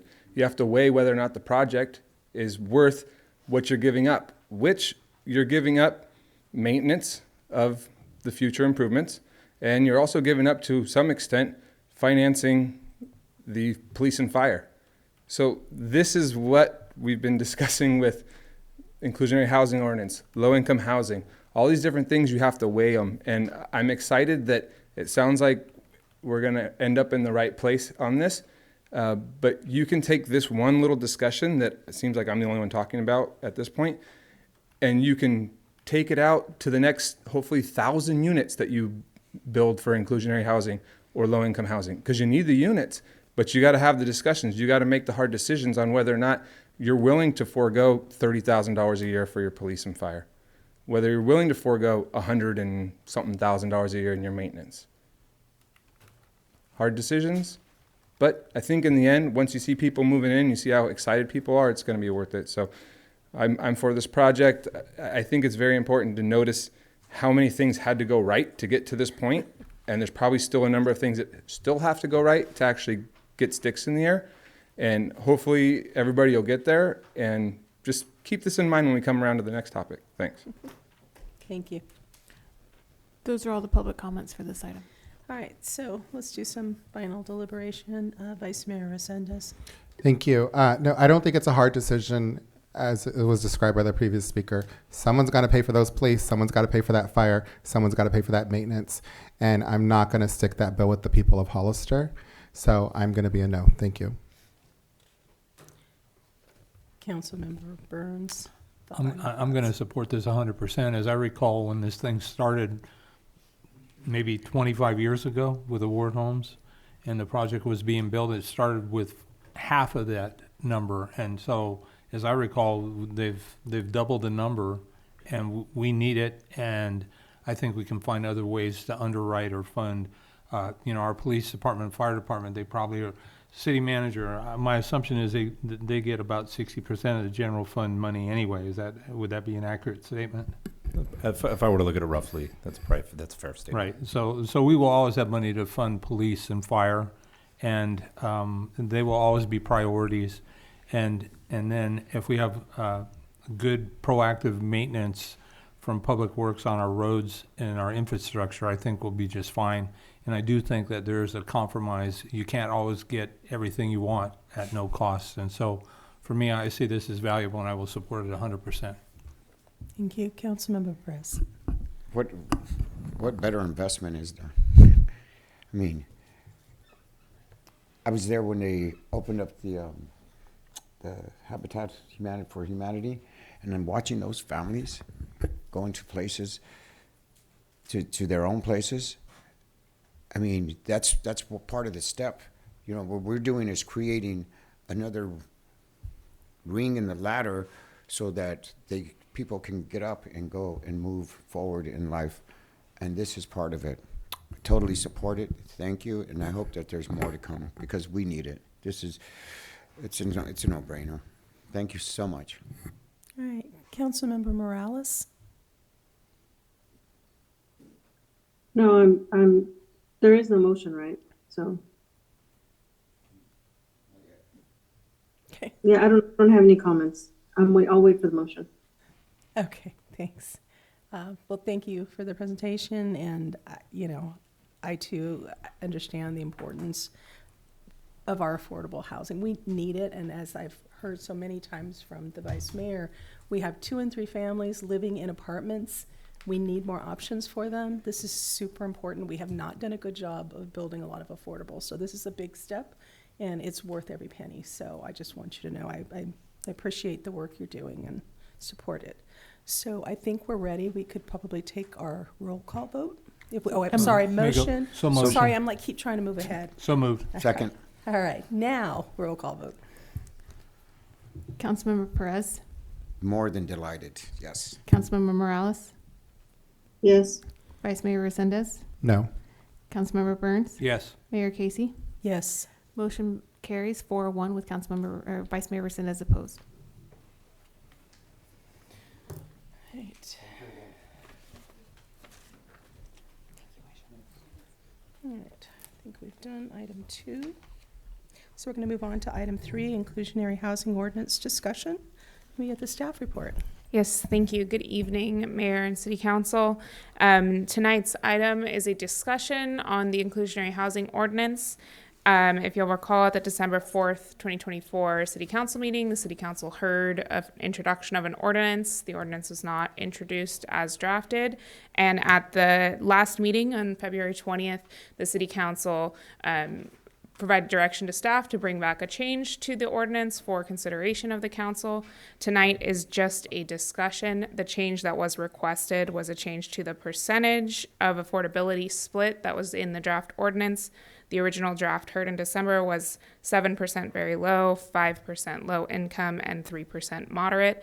The change that you'll see in the attached red line draft is a change to 6% very low, keeping 5% low, and then 4% moderate.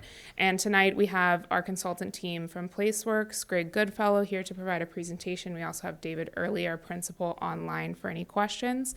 And we're going to talk about the ordinance as it stands, a little bit of history, and potentially some options before the council, and staff is seeking direction tonight from the council on any further changes to the ordinance that we should make, or whether we should bring back the ordinance as has been redlined drafted for you tonight. We're just seeking direction following some information from PlaceWorks. So with that, I will pass it over to Greg for his presentation. Thank you. Good evening, Mayor. Good evening, council members. To recap very quickly, the city has been working on an inclusionary housing program for the last few years, basically an ordinance that would require market rate housing developers to allocate a certain percentage of their developments to affordable housing. I'm going to go over the project background, an overview of alternative compliance very quickly. Every alternative, ordinance has a requirement for the percentage of units that have to be developed. There's also alternative compliance that can go into an ordinance for how else you could fulfill that requirement, and I'm going to talk about those options tonight. Very quickly, in 2020, the City Council gave staff direction to put together an ordinance with a 20% inclusionary housing requirement. 20% of all market rate developments would have to be devoted to affordable housing, and the council at that time directed staff to include no alternative compliance options into that draft ordinance.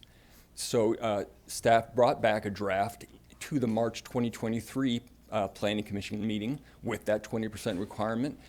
And because of that 20% requirement, which is above the state's threshold for this level of what they might call undue constraint on housing, a feasibility analysis was required. In other words, how would this 20% requirement affect the feasibility of these market rate developments? What that found was, in order for market rate projects in this market, this local market, to be feasible, sizable local bonuses would be necessary, density bonuses for these projects, very significant bonuses. So those were included in this draft, as well as the option for an in lieu fee just for rental projects. And again, no alternative compliance options were included in it.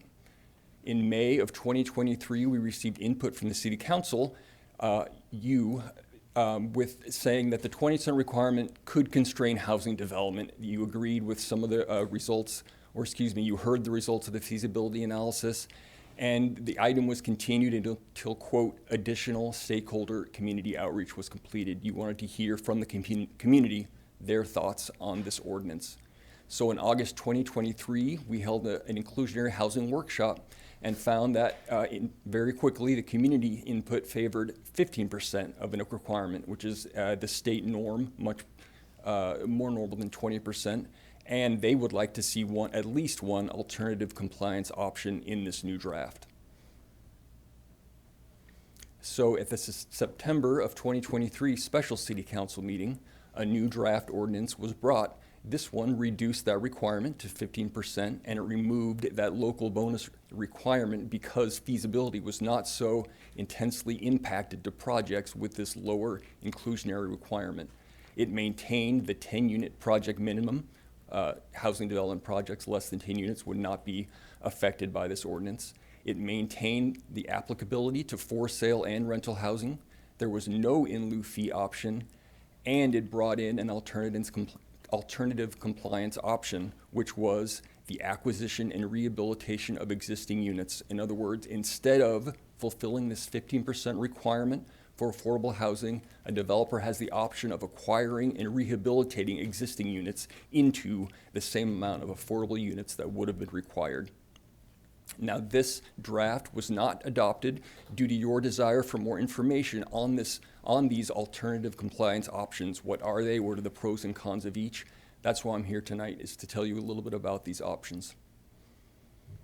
And you also asked for this revised draft ordinance, and the change here was the 15% was staying the same, but the 7% requirement to very low income units was brought down to 6%.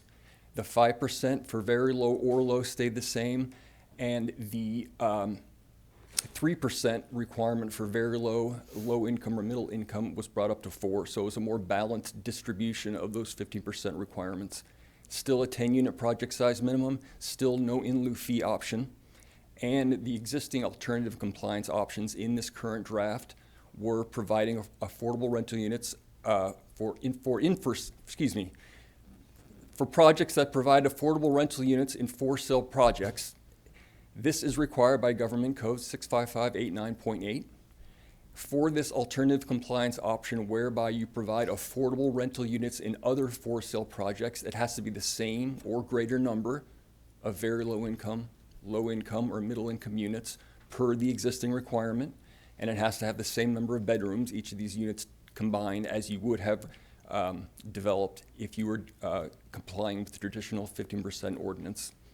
The other alternative option is the acquisition, like I said, and rehabilitation of existing units. These come with a very lengthy list of standards to make sure that this acquisition and rehabilitation process is fair and safe. It demands a third-party physical needs assessment of the site, a third-party site assessment. Existing tenants of these units that are required and rehabilitated, their relocation and their notification has to be paid for by the developer, and the value of the rehabilitation work has to be greater than 25% of the value of the existing unit that's being rehabilitated. So a lot goes into that alternative compliance option. All right, an overview of alternative compliance, mostly from the state's perspective. Assembly Bill 1505 requires at least one alternative compliance method for inclusionary housing ordinances with a rental requirement. So we fall into that category. The draft ordinance as it stands covers both for sale and rental units. Community Workshop also supported an alternative compliance method, but not an in lieu fee. Again, that came from the workshop we held here. HCD has a memo they put out about AB 1505, and they really stress that jurisdictions have broad discretion over their alternative compliance. Again, from the state's perspective, what's important is that an inclusionary housing ordinance does not, quote, unduly constrain housing. They don't want it to be so limiting that it actually less housing is developed as opposed to more affordable housing. And they make it very clear that in this discretion that you as a city have, you should consider your objectives when selecting your alternatives. Do you want to minimize the displacement here? Is that your biggest priority? Are you focused on improving access to jobs and transportation? Are you focused on improving community inclusiveness over these others? Or are you building on a history of affordable housing partnerships? As you'll see, the different alternative compliance options have different advantages for these different goals. In lieu fees, these are the most common and the big one. And really what it comes down to with in lieu fees is that they are very tailored, and they can be tailored in a way that makes them extremely advantageous and extremely useful, or if they're not tailored correctly, you'll see that they can become sort of a loophole for the ordinance. So they certainly generate funds for future affordable housing construction. The fee levels can be tailored to different project types, project size, and to the local market. You understand your market. That helps in setting the fees. The funds can be leveraged by using other funding sources and subsidies. And the funds can be used by the city or transferred to nonprofits, such as we've heard from tonight, and affordable developers who, it can be assumed, know the process well, know how to build affordable housing quickly and most efficiently. Common challenges of in lieu fees: if the fees are set too low, they can create a funding gap for projects. There's a history of fees going unused due to lack of project sites. You'll see that in these other alternative compliance options, there's a given that a site is selected. That's not the case with in lieu fees, and sites for affordable housing are not always easy to find. They can result in lower quality units when the control is handed to someone who doesn't have the interests of the city in mind. And they can result in exclusionary patterns. Sometimes paying in lieu fees may be the most feasible, but mostly for higher end projects. Affordable project sites may be in the least expensive areas of the community, so sometimes it's in the interest of the city to ensure that inclusionary housing takes place in the original development site. And funded projects are generally 100% affordable instead of units being distributed within market rate projects. So in an in lieu fee, it could be used for a single affordable housing development, but again, those are all going to be affordable units all in one place, instead of as if the existing inclusionary requirement was complied with and there was a spread of affordable units within a market rate development. And finally, in lieu fees require additional staff resources to get projects built. Off-site construction, another common alternative compliance option. Instead of developing a 15% or whatever the percentage may be of affordable housing, a developer has the option to build affordable units off of the existing site that he is developing on. Common benefits of off-site construction: dedicated sites may accommodate higher numbers or percentages of affordable units than the original development site. Developers have the ability to utilize special financing and subsidies for all affordable projects. Although that might, all affordable projects all in one place can be seen as facilitating exclusionary housing. At the same time, like I say, specialized financing is available for those types of projects. And it allows for regulatory conditions to ensure certain things like that don't happen. The inclusionary housing requirement could apply to a new site. There can be timing and location issues. You have to make sure that this off-site development happens at the same time as the existing development. It has to happen in a certain section of the city where housing is needed, or it's a strategic location near a transit site, things like that. And there needs to be, or there can be, an added condition into the ordinance for administrative approval. Any type of off-site construction development as an option for inclusionary housing needs to go through a whole approval process with staff. Common challenges, similar to in lieu fees, they may result in lower quality units. They can result in exclusionary patterns. Off-site construction may be most feasible for the higher end projects. Affordable project sites may be in the least expensive areas of the community, again, land values.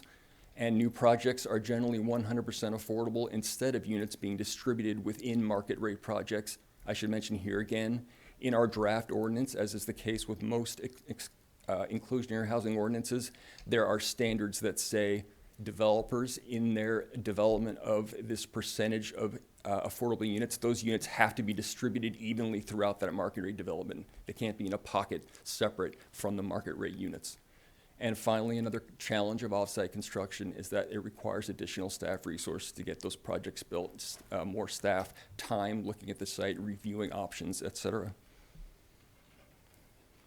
Land dedication, another common alternative. The developer dedicates land off-site for the development of affordable housing. This can remove that major bottleneck of locating an appropriate housing site. Unlike in lieu fees, this is one where the site is a given, not the money. A dedicated site may accommodate higher numbers or percentages of affordable units than the original development site. The site may allow the use of specialized financing, and subsidies when the projects are built. And again, this also allows for regulatory conditions that are built into the code: timing, location, administrative approval, etc. Challenges. This requires careful site assessments by all involved to make sure that it's a healthy site, it complies with local planning, regional planning, etc. The resulting projects may be subject to permitting and construction delays. And same issues as in lieu fees as well. It could result in lower quality projects, may result in exclusionary patterns, and will require additional staff resources to get projects built. So again, this is another example of an alternative that moves a step away from the original ordinance, which can be a good thing, but then again requires a certain level of tailoring and administration afterwards. Acquisition and rehabilitation of existing units. Common benefits, again, this removes that bottleneck of an appropriate housing site. You know where you're going to build. The dedicated site may accommodate higher numbers or percentages of affordable units. Design and amenities may be tailored to meet local needs. The required rate of rehabilitated units to new inclusionary housing requirement may be tailored. Challenges, this requires careful assessment of buildings and site conditions. Appropriate sites may be limited. There's not always going to be, in many cases, a set of existing units with a number and type of rehabilitated potentials. The rights of the existing tenants must be respected. Again, in our draft ordinance now, we have it written in that the developer has to pay for all notification and all relocation of all tenants that would be relocated as part of this option. And then again, other similar to in lieu fees. This can result in lower quality units, exclusionary patterns, and it would require additional staff resources to get projects built with this second step built in. With that, I'll leave it to discussion. I know that was a lot of information. Okay. Questions? Vice Mayor. Thank you. Let me know if you need me to go back to a slide, by the way. I'm fine. Well, I'm curious. So I saw that it was 20%, 20%, 20%. You said we've been working on this for a few years. What happened? How did we get from 20% to 15%? Planning Commission direction, council direction, and the workshop we held at the Vets Hall. Okay, so that all happened under this current administration. Yeah. The Planning Commission asked to lower from 20% to 15% for inclusionary affordable The commission housing. and the council have seen drafts with that requirement of 15% in it. Okay, thank you.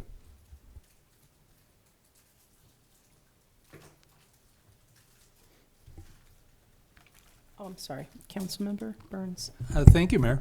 So, at the workshop, how many people actually attended?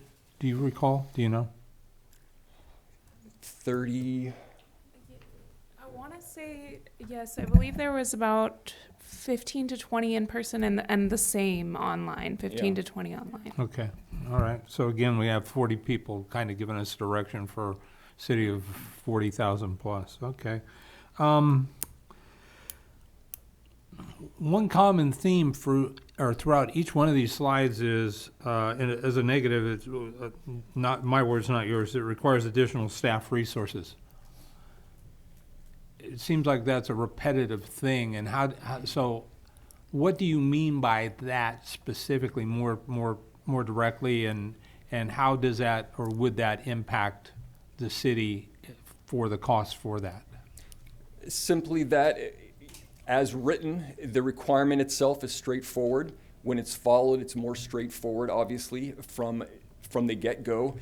When you build in an alternative option, those options require a greater level of administration, basically. And for certainly these off-site options, any housing that's built on a new site or off-site needs to be, that site needs to be carefully assessed. We built in the requirement for a third-party site review, for example, of any of these acquired and rehabilitated units. All of this stuff is very important to make sure that a second development branch off of that original market rate development also is developed with the safety and clarity of that original project, which does require more administration. So then, Councilmember Burns, I think David Early wanted to chime in on to provide you some additional input as well. Thanks. Good evening, council members. I just wanted to add to what Greg Goodfell just said, that it is within the ordinance that the city will establish an administrative fee to administer the overall ordinance. And so regardless of which of these alternatives compliance methods you choose, and you have to choose at least one, we will be able to foresee in the ordinance recouping the costs of additional staff time. Thank you. That was my next question. I appreciate that. So, how would the city benefit from rehabbing existing units? I mean, yeah, you get a nicer quality unit, but it feels like there's going to, in some percentage, there'll be a displacement of current residents. And at the end of the day, it seems like we're just trading off one thing for another, but we're not really increasing our number. Yeah, I think the idea is, thus it's an option that does need to be considered, and the idea is that it would still gives more option to a developer to make sure that that requirement to develop affordable housing is met, given potential feasibility issues with the existing requirement, and just by adding to options to ensure the development of affordable housing, it's a positive. So that's an either or. As I read, I saw in one of the earlier slides that we are required by the government code, the California government code, to pick one, but by no means are we required to choose this one. Absolutely not. Correct. And if I might speak to the reasoning behind why, after our review of the council's direction as well as the feedback we received from the community, one of the reasons that staff recommended and included the acquisition rehabilitation of units as the proposed alternative compliance was that one of the big concerns we heard was wanting units to be built as projects are built. And then the second big thing that we heard was as Greg kind of mentioned through his presentation, the exclusionary kind of avoidance of really putting affordables on maybe land that is of less value, and thus concentrating affordables in one part of town where it might not be concentrated in another. And so one of the reasons we were looking at acquisition and rehabilitation is because there may be purchasing opportunities of existing units throughout town, so that gets you kind of the diversification of, units exist all throughout town. Units aren't only on one side of town. And then it also gets you a unit on the ground that's affordable. It has a restriction at the time of construction of a project. So when we were balancing those two big points of feedback that we heard, this seemed like the alternative compliance that met those criteria the best. Obviously, the best alternative to getting a mixed, diverse of housing and inclusionary housing in every new development is compliance with the 15% or whatever is adopted as a mix in the new development. But if there has to be an alternative, we looked at land dedication. The concerns with that were, again, this kind of exclusionary, and then also you're getting land, but you're not necessarily getting a unit at the same time as you're getting a market rate unit. So that was one of the concerns with that option from a staff's perspective and what we heard from the feedback. And then you can look at off-site construction, but that does get you a unit. So there's that benefit on that alternative compliance, but we were concerned about the exclusion of the market rate and the separation. So that was a concern with that alternative. And then with in lieu fees, there was the concern of timing of the units as well as the funding balance and potential funding gap of funds that sit and they're in place. They're perfectly valid today, but then 3 years from now, it's 3 years of inflation less of fees and those types of things. So that was why staff was recommending that. But as Greg mentioned, you are required to have one. You're not restricted to only having one. You're not restricted to only having that one. You can have 10, you can have one, but you have to have one. Thank you. I guess I have one more question, and then I'll reserve my other thoughts for follow-up. Explain to me again why 15% is I won't say it's standard, but it's maybe the maximum threshold before it triggers some state review. I was originally part of the 20%, but my concern is that we may paint ourselves into a corner with doing that.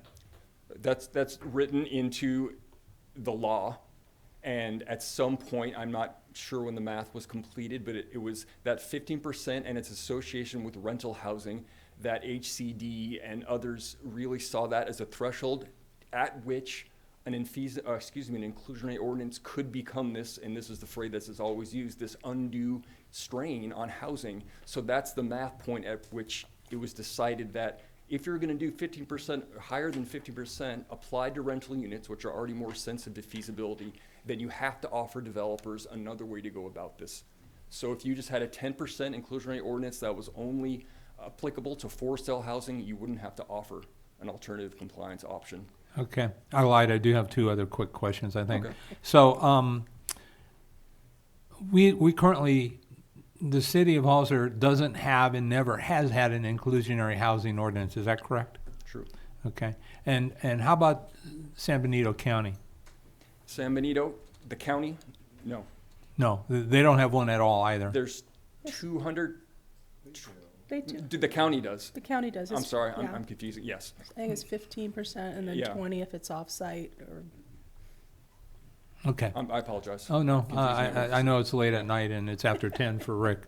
And so I'll save my comments for later. Thank you. Okay. Thanks for the presentation. I appreciate the refresher. Sure.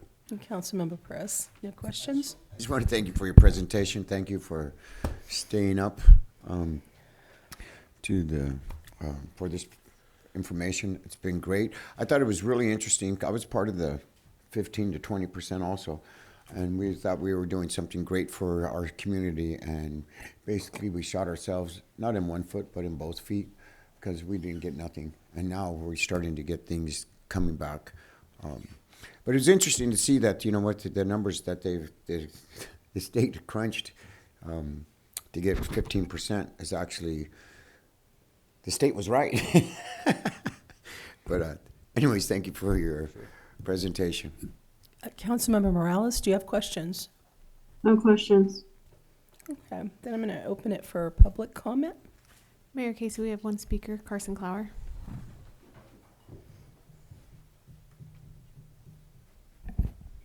Hi again. The goal of your ordinance should be to get in affordable housing built as soon as possible at no cost to the city. I think it's a pretty straightforward goal. Is it easy to get there? Not really. I don't like any of the alternative compliance methods. Past councils have tried different stuff, not necessarily for inclusionary housing ordinance reasons, but sometimes if you set aside land, it doesn't get built.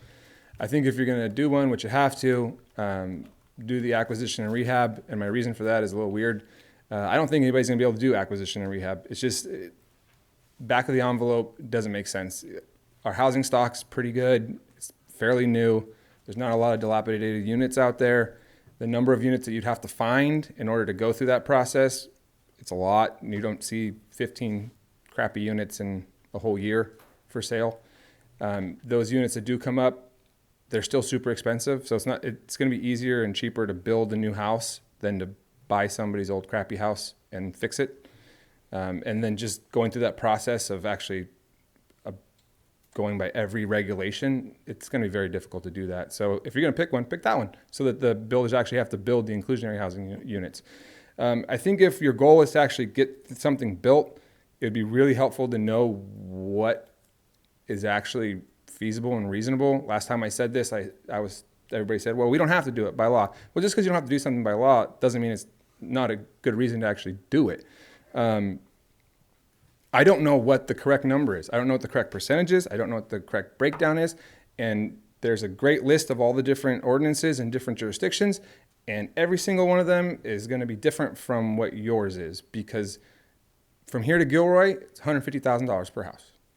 That's on the sale side. I don't know what it is on the cost side to actually build it. And very few people would. So if you actually want to get the units built, and I don't want this to go on any longer, I think I said this like 8 months ago. You could have ran the study and known by now and approved it and said, you know what, this is a great shot. It says 15%, 6, 5, and 4, and let's do it. But we don't know what's going to happen. And you guys can say, let's try it and we'll come back and we'll change it. Well, then you'd have to have at least 3 people who are okay with changing it later on.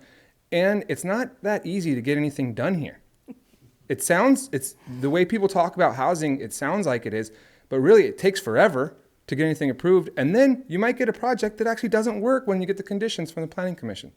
You have a number of projects that aren't being built that would be great for the community. They're rental projects, and there's some reason why they're not happening. I would say don't add this to that list when you can actually find out what the number should be. Thank you. Thank you. Mayor Casey, we have another public speaker, Elias Salinas.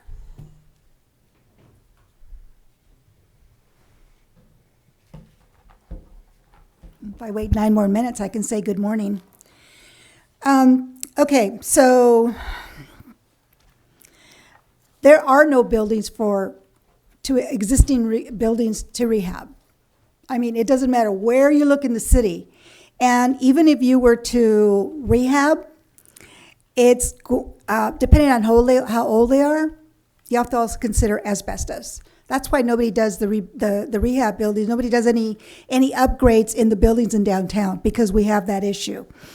The 15 to 20%, let's not forget that the general plan committee was controlled by the former mayor, who handpicked who was going to be on that committee so long as they did not disagree with him. The 15 is where it should be. The 15 is where it should have been the whole time, but 20% was a kind of a moratorium. It's just a play on words and play on numbers. I mean, the former mayor tried the same thing to try to extend the acreage of parks. So if you extended the acreage of parks, that would say no to the developers, because the developers are not going to give up that much land because they're here to make money. Inclusionary housing, I mean, 100% include, Miss Song came up. I can't remember the name of the company right now. Can't remember the name of the company. And it was affordable housing. And here's an opportunity. And we lack affordable housing. And yet, Councilman Resendez votes no on what the majority of the people on the west side need, because you have generations living together under one roof. They're not even here. This would be important for them, and also the last project, because it actually does affect them. This is not about more housing or no housing. This is literally about what this community needs and what is important to this community. So you have a decision to make, but remember, literally there are no existing rehab, and that is, if you're going to force them to do something else, then do it. I mean, they should be building at the same time the low-income housing, the affordable housing, when they're building the others. And they're, well, no, we need to build these so we can make money, and then we'll be able to do that, and they extend it. So there's got to be a way to do it, and this is the way to do it, and it should be done in the same location. Why can't an affordable house be next to an $800,000 home? Oh, it's going to cost more crime. No, it's not. Thank you. All right. Mayor Casey, those are all the public comments for this item. Okay. All right, Vice Mayor, final comments. Thank you. So again, I'm just going to repeat this so we're very clear. 20%, we're looking at 20% for years and years and years. We get to this administration and we lowered the number to 15%. The number was lowered to 15%. Yes. Perfect. And I think the previous speaker stated it best. Developers are here to make money. We need to stop settling and say, well, it's better than nothing. At least we got our 15%. We did what we were required to do. We did the feasibility study. And I had a speaker up here say that the KB Homes was making 20%. It was a lot more than 20% that they were making here when I did the math. I think that we should have it at a minimum of 20%. We do need affordable housing. I do agree with a lot of the other points that were made, but to lower the number to 15%, and then now we've got lobbyists over here telling us that we shouldn't be rehabbing homes. I kind of see where this is going, and I cannot support that or get behind it, because I think it's really disappointing that we're turning our back on the people who really need affordable housing, to lower it from 20% to 15% under this council. Thank you. Councilmember Burns. Thank you, Mayor. So I'm really excited that we're actually going to put something in motion here, I believe, tonight, one way or another. And I am one that will say 15% beats zero. Would I like 20? Heck, I would like 50, but that's not real. And to go from 0 to 15, I call that progress. And so the things that do concern me And I do believe former council member Clower made a great point. There is nothing really here to rehab. It's not going to pencil out. It won't make money. And so I get that. I do have reservations about land dedications, and I really don't support off-site locations as proposed. I couldn't agree more with Ms. Salinas, as in, I think we need to build them where the development's going on. And we're seeing that with the project that we just approved the reduction in CFDs on earlier tonight. I mean, that's for an Award Homes project off of Fairview, as I recall. And so, I mean, they're going into the districts where the development's going on, and I think that's where they should be. And so those are my thoughts. Thank you, Mayor. Thank you. Councilmember Perez, thoughts? Thoughts? Oh, after 10. What I think is that I shouldn't have missed that meeting, because we wouldn't have to be here today. It would have been 15%. Like I said earlier, you know, it's interesting to see that the state actually came up with the right numbers. I don't know why I'm surprised, but I don't know. It's after 10. And so, you know, I feel kind of bad that we're even going through this, because we're going to go to 15% because that's the right number to be at. That's all I have to say. Okay. Councilmember Morales. It's already been said. Okay. Well, I'm not going to make this long because it is getting late or early. So we did start with 20%. The state did require a feasibility study, which you did. And if I remember correctly, it was found to be infeasible. That was the conclusion. Without the significant. And so you had to local add a bonuses. huge density bonus. I think it was 56%, which is Yeah. humongous. Yeah. And so, yeah, I understand the concern that things change over time, but, you know, yes, council members change over time. People change their positions. It happens. What I will say is, I know there's been a lot, I've heard at least 3 times comments regarding the workshop that you held, not having enough people there. And frankly, I went to a lot of the general plan Zoom workshops. There were an average of about 24 people, and about half of them were consultants and city workers. So you did not have a lot of input for the entire general plan. So to say that like over 30 people were at that, I did sit in, I didn't comment, I just sat in the back and listened. But you had actually a decent turnout. We just had a housing element where 2 people showed up. So that's actually a good turnout for us. I don't think it should be disparaged anymore. And there was a pretty clear consensus from them. So we wanted the input. In fact, I was the one, I think Councilmember Burns was the one saying we should get the public input because it hadn't happened yet before we make a decision. So I'm glad we did it. I'm glad it came out pretty clear. I'm not sure about the alternatives. I would probably have to follow the staff recommendation because each one has its pros and cons. And so for me, it's more about the 15% and getting it built. I think we'll see more than we would if we tried to do 20. And we really haven't met our RHNA numbers very well when it comes to low and very low. And this will ensure it, that we'll start seeing some movement. So I'm supportive of the 15% and the staff's recommendation. So do we have a motion at all? So moved. It's just for direction. It's just direction, okay. So if I'm hearing correctly, I'm hearing no changes to the draft red line ordinance as proposed, so we could bring back the red line ordinance, which will be pretty much everything that you saw in December, with the change to the percentage to be 6% for very low income, 5% for low or less, and 4% for moderate income or less. And we can bring that back for introduction, I believe I'm hearing. Yes. I have a question, Mayor. Yes. So with that, with the options, the alternatives, you're what I'm hearing you say is you're going to bring back the offsite locations as an option as well as the land dedication? No, so the only thing that we have changed from the draft ordinance that was heard in December is that percentage that I just described, and that ordinance one alternative compliance option, which would be acquisition and rehab of units. And then I suppose it also has that market rate projects can have the affordables as rentals as required by state law. So technically two alternatives, but the one that you have a choice on, Great. alternative compliance is only acquisition. Thanks for the clarification. I appreciate that. Oh, David online as well has his hand if the mayor may. David, if you want to chime in. I just wanted to underscore this is really the crux of the matter, and since the council member brought it up, I wanted to be very clear.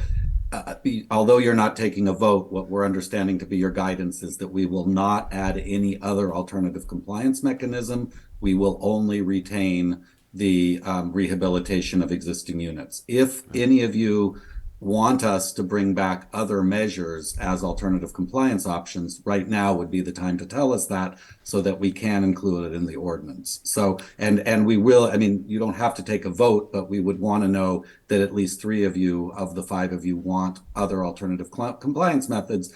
The whole point of tonight's meeting is to make sure we bring you a draft that includes those methods that you want. And what we think we're hearing is just the one that's already in the ordinance. But if you want others, now is the time to tell us. Councilmember Perez? So, you know, it was brought up earlier, and I've often thought about this. It's like, you know, these developers are developing their homes first before the low-income housing.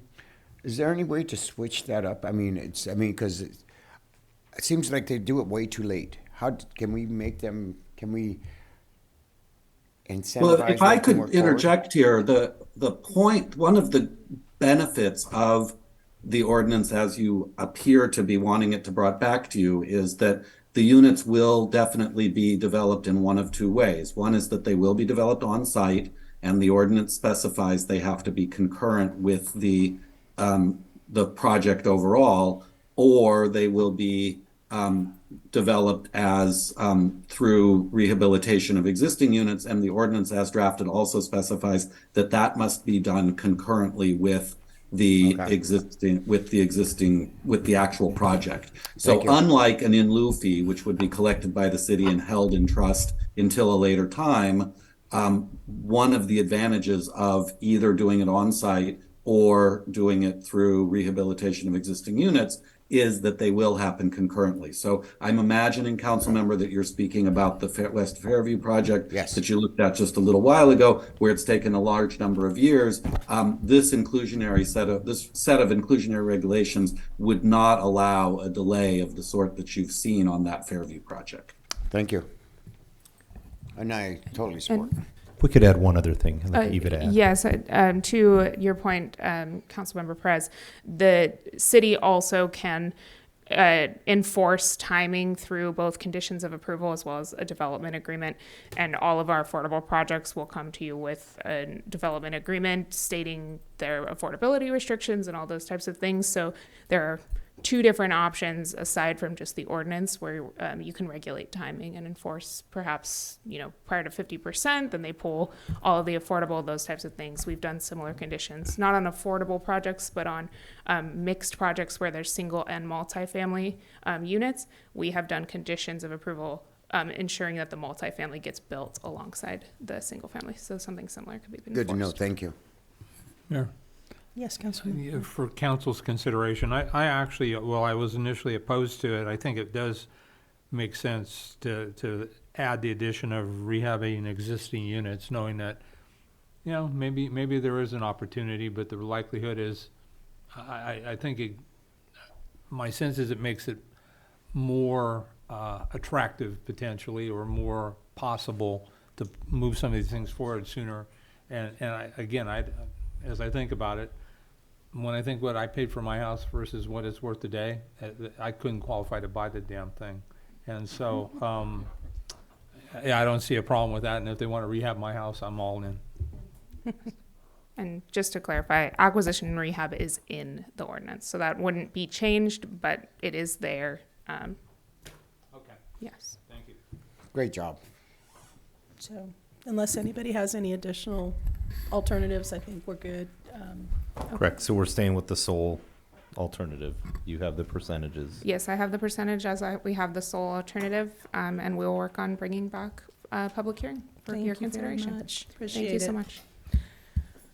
All right, let's move on to item F1. I'm sorry, item 6. I don't want to miss that one. Let's see, City Council review of the City of Hollister City Council travel policy. May we have the staff report? Yes, tonight our Administrative Services Director, Mr. Casey Astorga, will be providing the staff report. Thank you. Mayor, point of order. Yes. As opposed to tonight, this morning.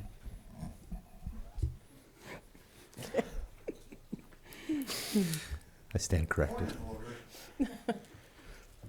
Thank you very much. I do have a very brief staff report. So in June of 2023, the City Council adopted a travel policy specific for council members. Through consensus, it is being brought back tonight to have the conversation whether or not we should have any modifications to that travel policy for the City Council members, including specifically a consideration of whether or not we need to delineate any different types of travel. We use the idea of required travel or discretionary travel. So through tonight's conversation, the City Council can provide direction to staff to then come back with some modified policy in any form that the council wishes. So with that, staff is here to accept direction. Okay, do we have questions at all? Councilmember Resendez, do you have any questions? Oh my God. Vice Mayor Resendez. It's 10 after midnight, sorry. Thank you, Madam Mayor. So I'm trying to figure this out in my head. When I first started, do you know how much money we had for travel? I don't know off the top of my head. Yeah, when we took our positions, the dollar amount was $2,500. When you took office, I don't know off the top of my head what Okay. it was. And then did we increase that recently under this City Council? Yes, for the July 1 budget, for this fiscal year budget, that went from $2,500 to $5,000. Wow. We adopted a policy. The policy speaks to what's adopted at budget to give you the flexibility to, depending on budget years, go up and down without tweaking the policy. Do you remember that there was a time that anybody has ever gone over our allotted travel expenses? Has that happened since you've been working for the City of Hollister?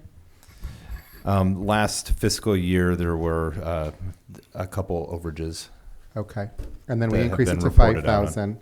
And from what I'm hearing, the ask is to give even more money to travel if it's quote unquote on city business. Is that correct? So we were asked to bring this item forward at the end of a council meeting with the consensus, so it's a very limited discussion. We believe the intention, and we would definitely seek more feedback because this is getting direction to come back with a potential policy change, was looking at how the travel budget is allocated for, let's say, for instance, you have a League of Cities and you're a delegate to it. You're doing official city business. Should that count towards your travel training budget? So I think that was the intent, and we're here to take direction All right. from the council. Looking forward to hearing the discussion. Thank you. Councilmember Burns. Thank you, Mayor. I would just like to have an option for those of us that don't use that money to have it put into our discretionary fund. Now, I've been on council 3 years. I've never done anything that's cost the city any money in that regard. And so I'd like to have the access to the money to do things in my district versus it just sitting in the general fund. So I'd like for that to be considered moving forward as an option. Thank you. Councilmember President, any questions? Councilmember Morales, do you have questions? No, I don't have any questions. All right. Do we have any public comment on this? Mayor Casey, there are no public comments for this item. All right, so let's bring it back for some deliberation. Vice Mayor? Thank you, Madam Mayor. Yeah, from my understanding of what the ask is, that we started off with $2,500 when I was first elected. A couple of people on this administration went over that. And I think I might have seen that once with one of my colleagues previous to that as well. And then we doubled it under this City Council. And from my understanding, we now want to give even more money to this council to go on like special assignments, quote unquote, under the city's dollar. I don't, That's my understanding of it, and if I've got it wrong, then please correct me. But if that is the case, then I just can't support that at all. Thank you. Councilmember Burns. Thank you. I've expressed my interest. Thank you. Councilmember Perez. I too have not used my travel. I think I have, for Naleo. Either way, you know what? I've been to conferences. I've been to 3 of them, and it's very informative. You know what? It's kind of like going to school. I don't know if we have any teachers around, but you know, when you go to school, you guys learn things, and so when I go to these events, these schools, classes, you learn things. You get to interact. You get to increase your network. You get to more. It's all in the recesses and the breaks. Is that where you really learn things because you talk to people, and if we limit that or take it away, then we're shooting ourselves in the foot again. And you know what? We're going to be back to 15 and 20%. So you know what? I'd rather just see. I don't know what the right number is, but I've never seen since I've been on council and before where someone has taken these funds and went on vacation to Hawaii. You know, it's always about business, and you know what? It gets tiring, and you know what? So. What I have done is, for my times, is I will leave early or I will come back late. So I don't cost the city any money, but I get a benefit out of it too because, you know what, we deserve a benefit because we work hard up here. Some of us do. Some of us just glean off everyone else's work. Councilmember Morales, did you have some comments on this? Yes. And so when I first started, I think I asked the city manager, not the current one, where in the policy was there. Usually within the policy it states if elected officials have to go on city business to represent or vote on behalf of the city, usually there is a resolution that is provided in order for the council member to do so, or mayor. And so, you know, some council members use that and bring politics into it or try to use that for whatever methods. I think the bottom line is for business purposes where the city council member is representing or voting on behalf of the city through a resolution, or they're doing training, just like if a new, you know, whatever happens in November, if we have a new council member, it would be highly recommended that they go to do the orientation so that they learn what their duties are. These trainings should not be weaponized. It should be hopefully encouraged for council members to understand their roles and their responsibilities. If a council member is appointed to a regional or a statewide committee, like the Transparency Governance Committee, then they shouldn't be paying out of pocket to represent the city or the region. So that's where there needs to be separation between a line item budget amount that's arbitrary versus what is the business need of the person that needs to travel. And that's usually what's done in other jurisdictions and just in good business practice. So that is the recommendation that I like to do. If you have official city business where you're representing the city or you're appointed to a committee and you're having to travel in order to vote or participate in that, then that should be covered. That is all. Okay, so I think if I was understanding what the council member was saying is it's not necessarily asking for an additional amount of money in a fund, but just if you're required to go out on business for the city, that's not necessarily training, that it would be covered. So it's not like a fund like, oh, you've got X amount of dollars, go to this and that conference. I'm curious because I have seen this in other organizations where it is delineated. There's training and then there's other, meetings and other things. How does the city staff do it? I mean, do you have just a training item and then something else for travel for business, you know. So How most does- of those decisions are guided by policy adoption. Uh-huh. So for city staff, it's subject to, the goals of the overall city and how that delineates down to a department goal Right. and an individual goal for their job classification, et cetera. So through that essentially discretionary process that aligns with some city policy, we do have a travel, training, meetings, line items across the board for all city departments. Okay, So I that's how see. we do it for staff. So we could do something similar that have some kind of a policy for travel if someone, because I know as mayor, I have extra duties. I do intergovernmental meetings and I attend, some conferences, not necessarily for training, but for the interaction with other legislators, to find out about funding opportunities, to build relationships with other officials, especially regional ones, because as I'm discovering, regional relationships are really important these days because of how funding is distributed through regional networks. So there's all these other pieces. So I guess I would be in favor of something where there's a policy, if there's some special thing that you're doing, like a meeting that you have to attend as a part of, as being a state representative or whatever, it would be covered up through resolution, I think I heard her say, or something.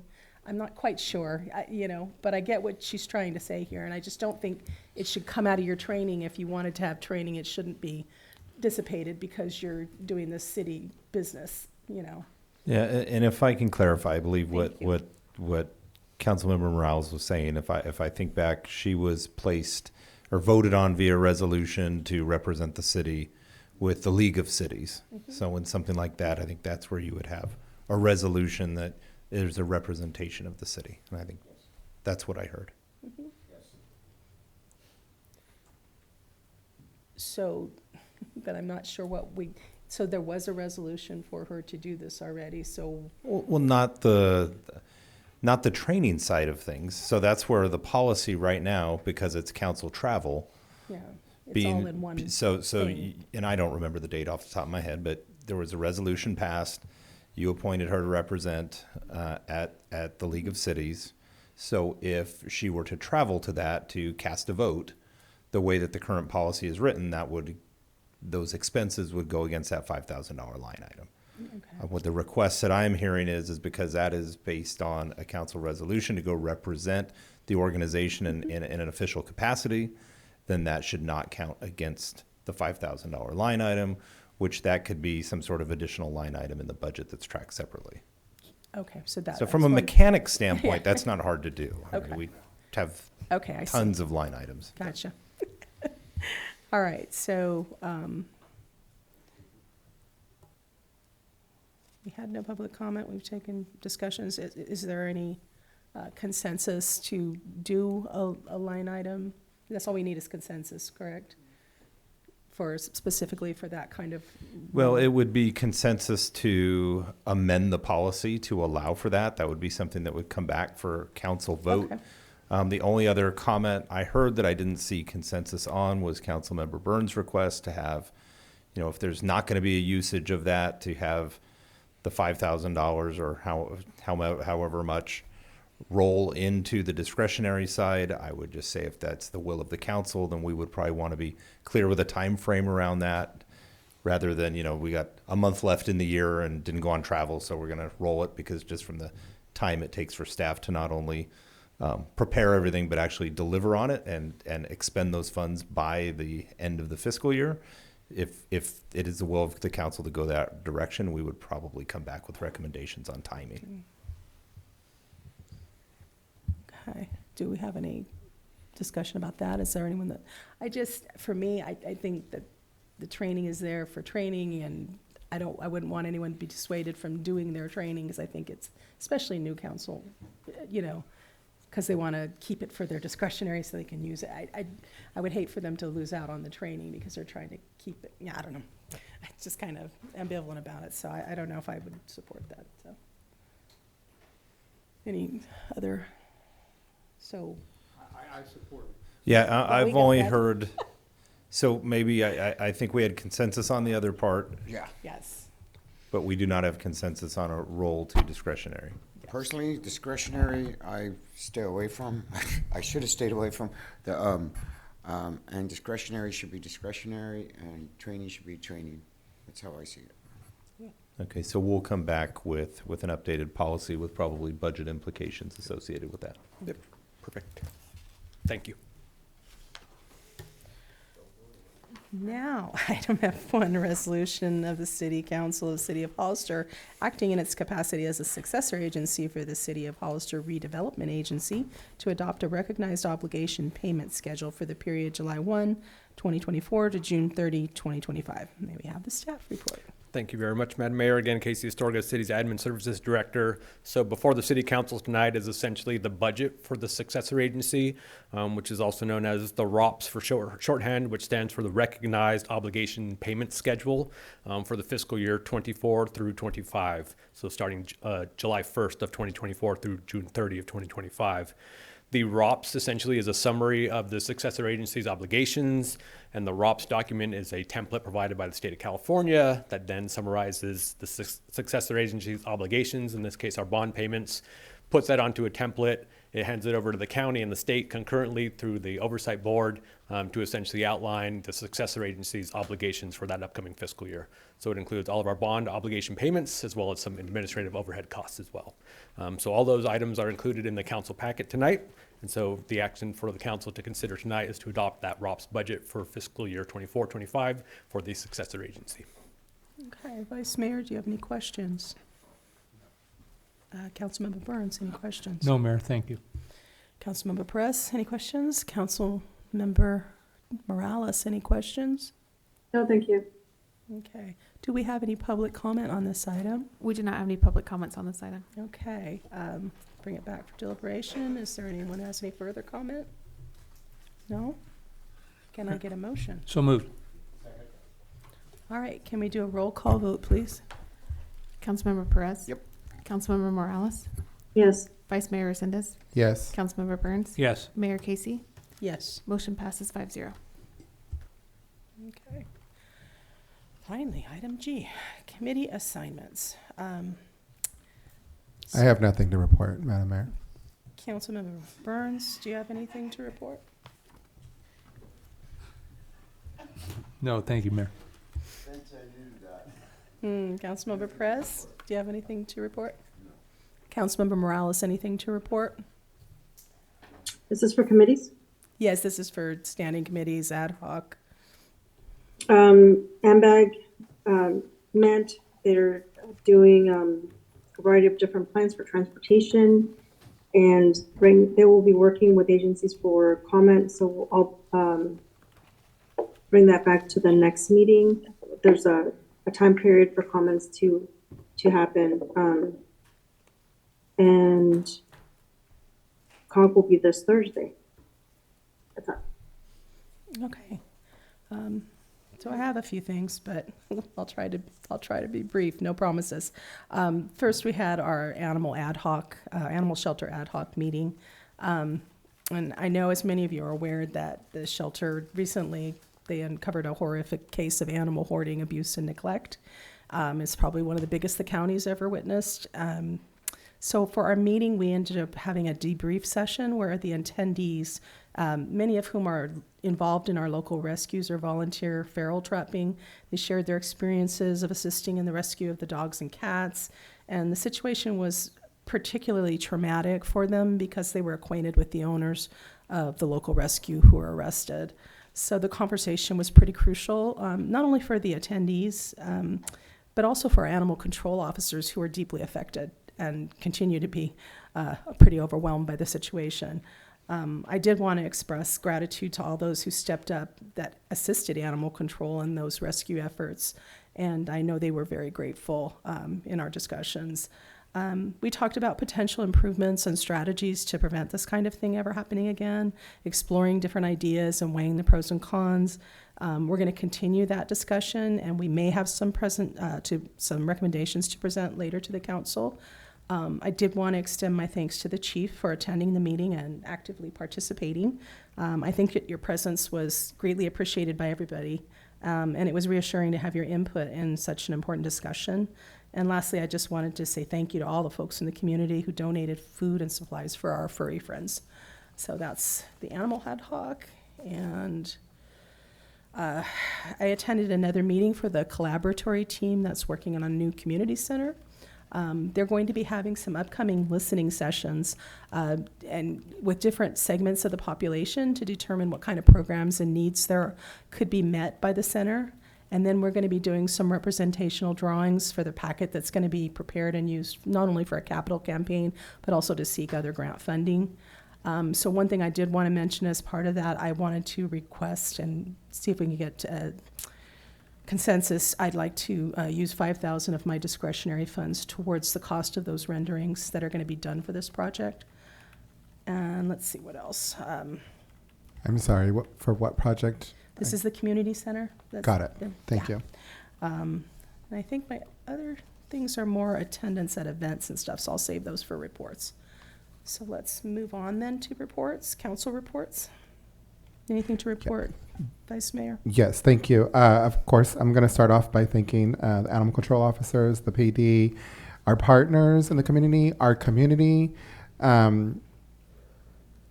Yeah, I also want to extend my gratitude to the city manager for helping me organize the drop-off to the PD. I got to spend the day with your officers. I learned quite a bit.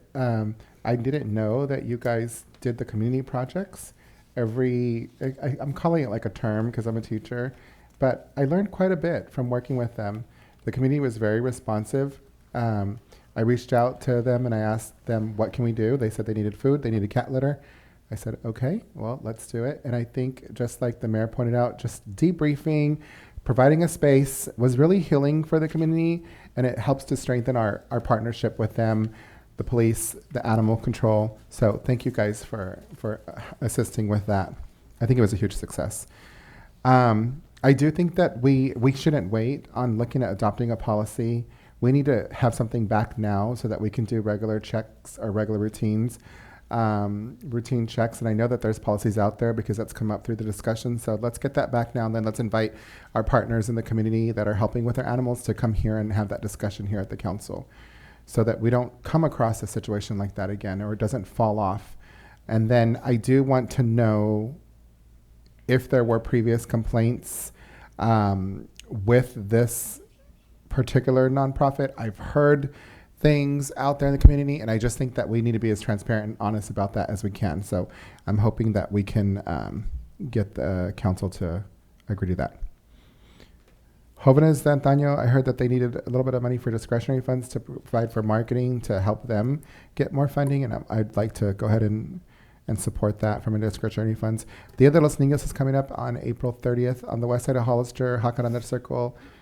I don't know how long Senora Lezama's been out there doing that, but I used to take my daughter when she was little out there, and I'm hoping that we can partner with probably like the library, provide books or something. So for those of you that don't know, Dia de los Niños, well, we'll talk about it, I think, when it comes, but it's just Day of the Kids, and then they put together, it's a tradition in Mexico, but they put together a whole event out there for the kids to come and eat and play, and it's really a huge success, and these things are already happening, and I just want to help them. And then, I don't know, City Clerk, if anybody used the translation services tonight, do you know? We don't have any way of checking if anyone logs into or not. It just runs both in person and also anyone who's on the internet. Did anybody check out our iPads or anything? No, they did not. Okay. So I know that we had Spanish speakers, and I saw some of them walking in kind of late. I know they had a funeral to go to, but I think we're going to get real good at this now. Like, we don't have a choice. We've got 2 Spanish-speaking commissioners coming, so I'm looking forward to that. I hope that that if there are any challenges that come up, that my colleagues would support me in pivoting if we need to.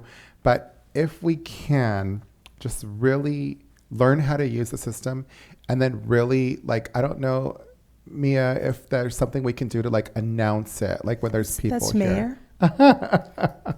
Sorry. If there's something we can do to announce it, like, I don't want to stop you, but if we can just get like trained and we can get people hooked up, I think we need to do a better job of building access, and providing translation services is a good way to do that. So I'm excited about the future, and I hate to see all of the stuff that we bought not being used.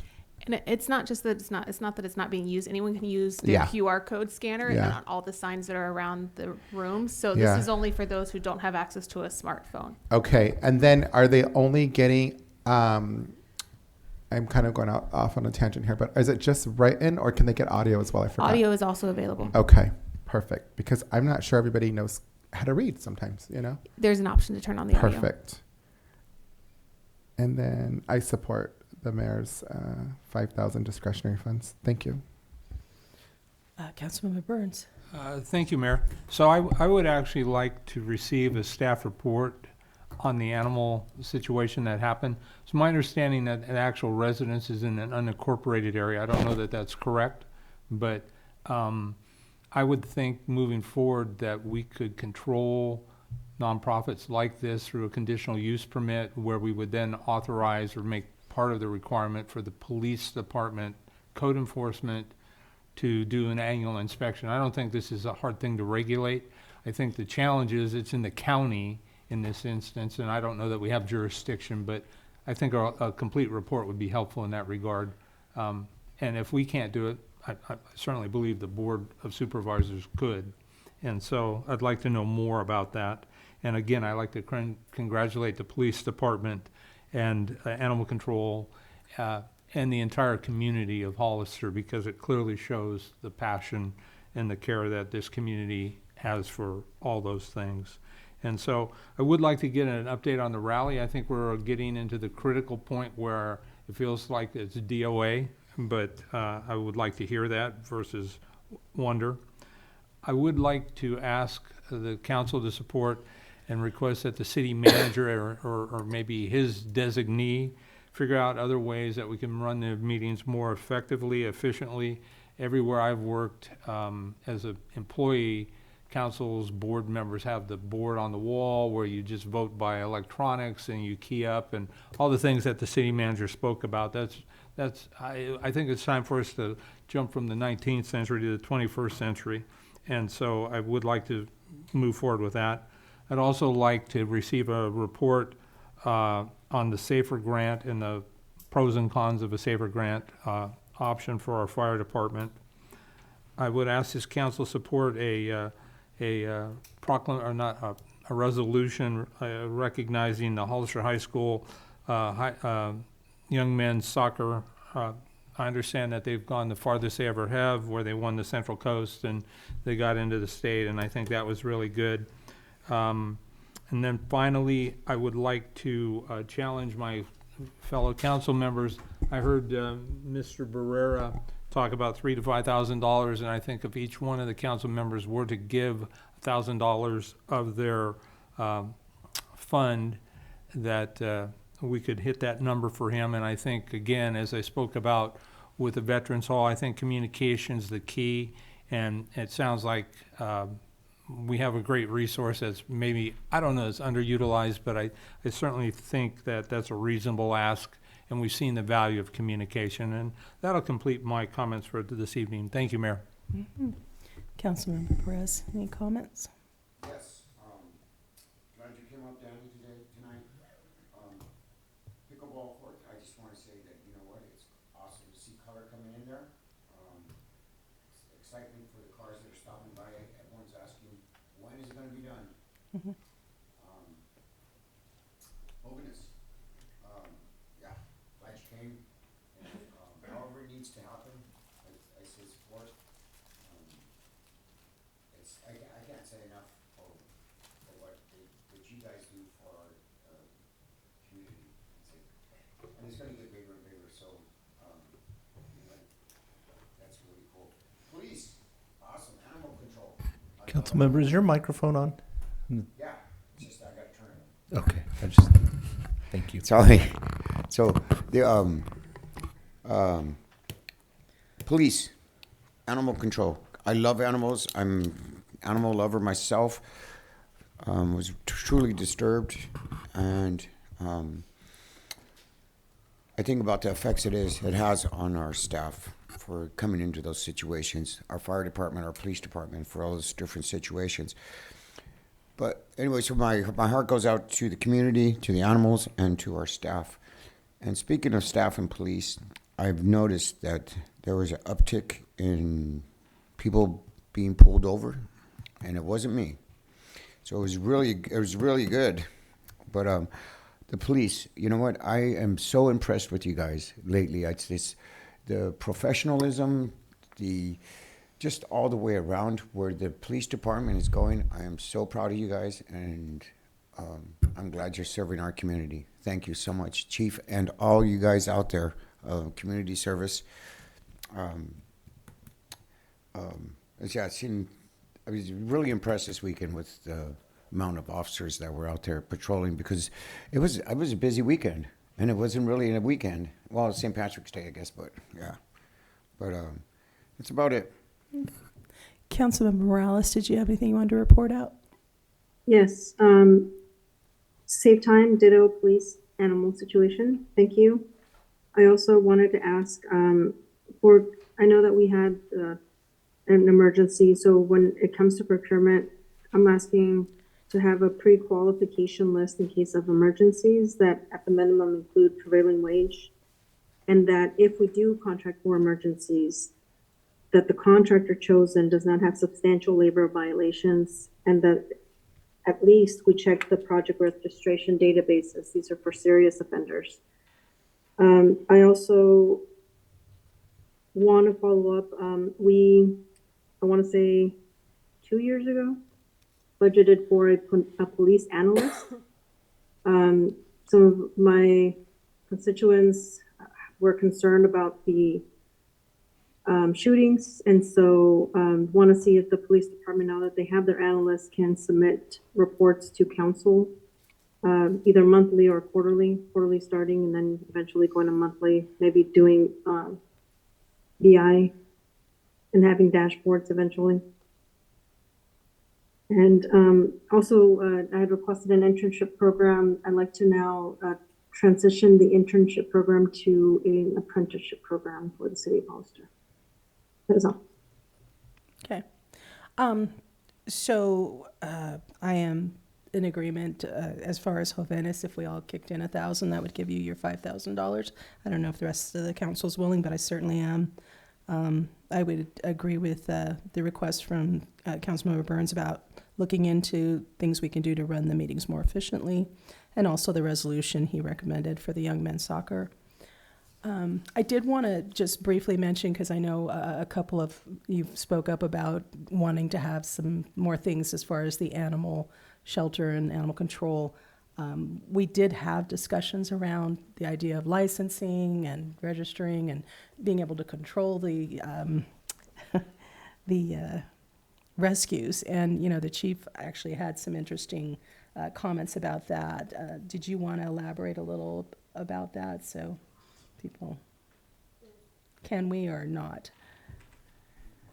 If it's going to be a lengthy discussion, it should be an agendized item. Okay, I won't make it lengthy then. I'm sorry, Chief. But there was a feeling that we might want to consider other options. So I just wanted to let the council know. I know you want to start doing some regulation, but the ad hoc committee is there to actually make recommendations, and all of the folks that would come in here to talk are the ones that are there. They're all the rescues and the folks that are really involved in the animal community. So let us do our work and bring some recommendations, and everyone wants to see this never happen again. So there's that. So I just wanted to report out about a couple of events and things that I have attended over the last few weeks. Not this last week, but the week before was Read Across America and Dr. Seuss Week at some schools. So I did actually go and read at Lad Lane. I read to some first graders, and then I read to 4 classes at Sarah Vista, and it was really fun, and I got to pick my favorite Dr. Seuss book, so that's always great. And that same week, I also gave a talk to 138th graders at Mays Middle School, and it was a lot of fun. They asked a lot of great questions, and I just kind of got a kick out of the fact that a lot of their questions were the same ones I get from their parents on social media, like, why are there so many potholes, and when will they be fixed? And also, can we get a bowling alley or things for kids to do? So that was fun.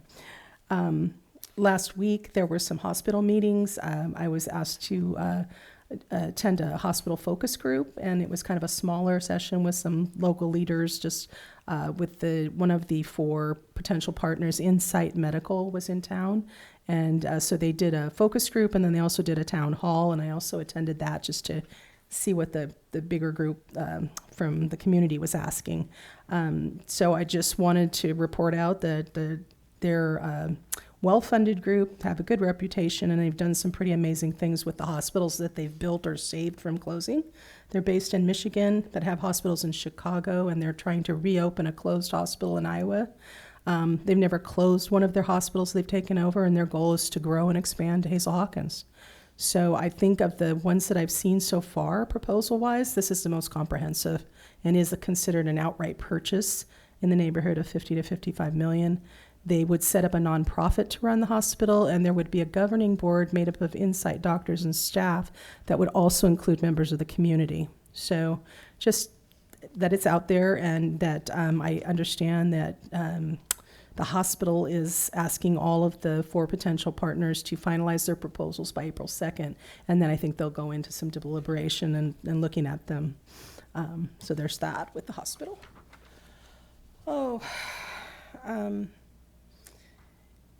One question I had, and if I don't know if we bring this back or how we deal with it, but we did do our code of conduct changes, and is our new ordinance in place yet? I know it has to sit for 30 days. Has that happened?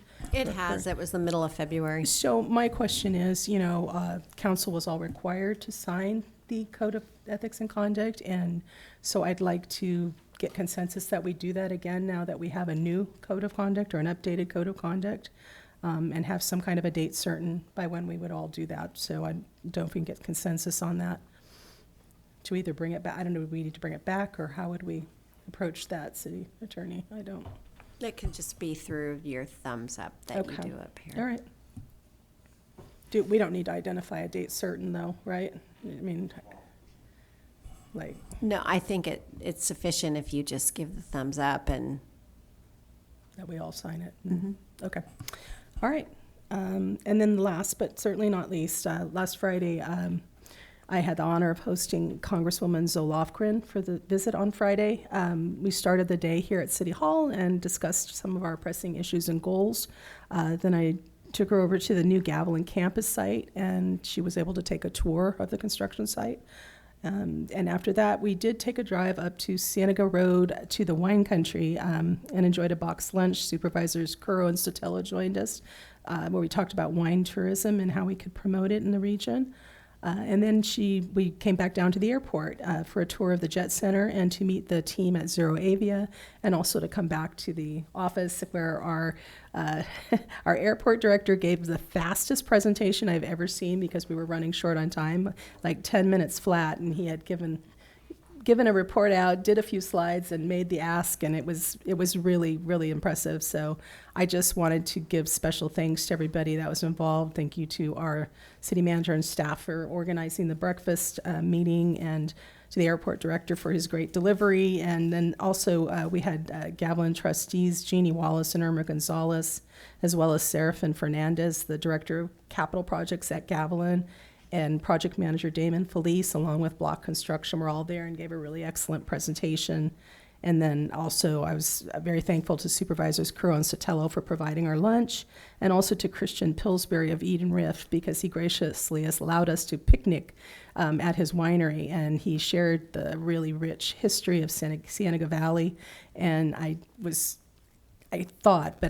surprised when he was telling us we are, in our county, we're the oldest wine region in the state, and we kind of predate Napa and Sonoma, so that we have some really rich history there. So anyways, it was a great day, and I think we're going to have a pretty good partnership with the Congresswoman. She was very interested, asking a lot of good questions, and hopefully she'll give us the support we need to get some things done. And I think that's all I have. City Manager, do you?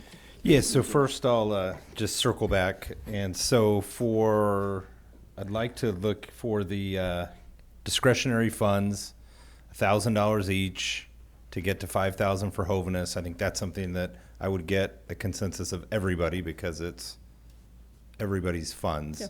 Yeah. So I would want to make sure that Councilmember Morales, are you all right with that? Yes. Okay. I also forgot one ask, if I can insert it now. Go ahead. I'd like to request $3,000 of my discretionary funds to complete printing the resource guide.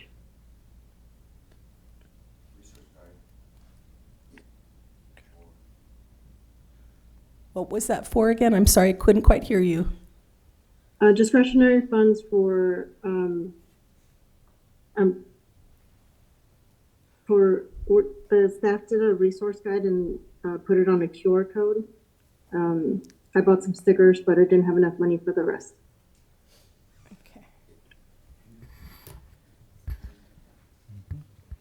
Yeah, so I'll go down the line now. Okay, so I heard a little bit of back and forth, so I want to make sure I got if I have consensus or not. Vice Mayor asked for looking at a policy on routine checks for animal groups. Councilmember Burns asked for a staff report on the animal incident with options. And then Mayor Casey asked to report back through the ad hoc process. So if I could get consensus there. So just so we're clear, I think what Councilmember Burns is asking for and what I'm asking for is to prioritize this and to get an investigation and possible policies as soon as possible at the next council, if possible. And then we can invite everybody to have that discussion here. I'm not interested in prolonging it in an ad hoc committee. So then there's two there. Then we would need a. So basically there's an ad hoc process, and what I am hearing from two of our elected officials is that there's an ad hoc process, but they would like to see it come forward through the staff process, not through the ad hoc process, to just bring it directly here to council for discussion.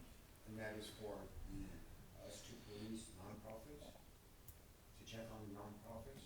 I think it was overall an update on the event. That I heard questions about, were there previous reports made? So we could provide that information as well with a high-level overview of the incident, and then options that are available for, for discussion, which would be, like mentioned, how do we regulate that through the CUP process? It was in the county.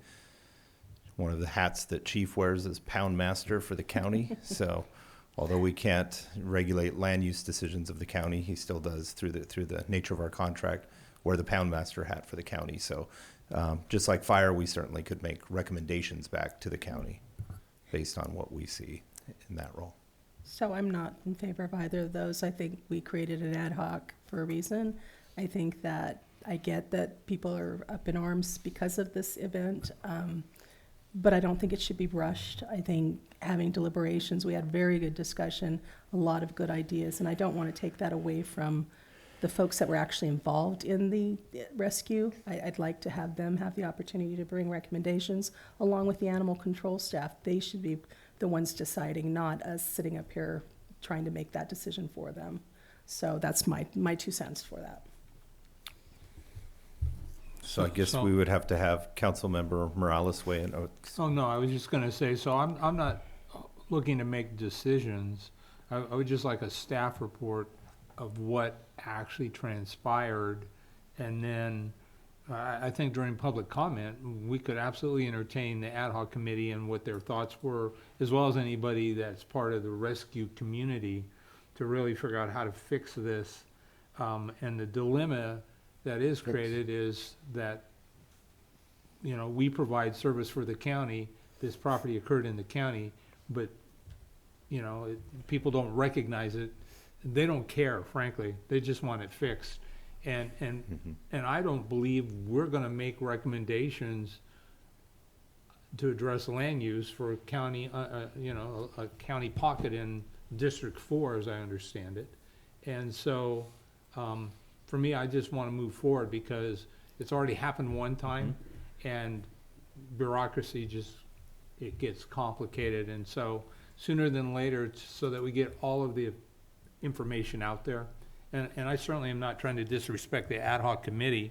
I think they have a role, but I think I would like to see this happen soon as opposed to not soon. Thank you. Councilmember Morales, did you want to weigh in on this?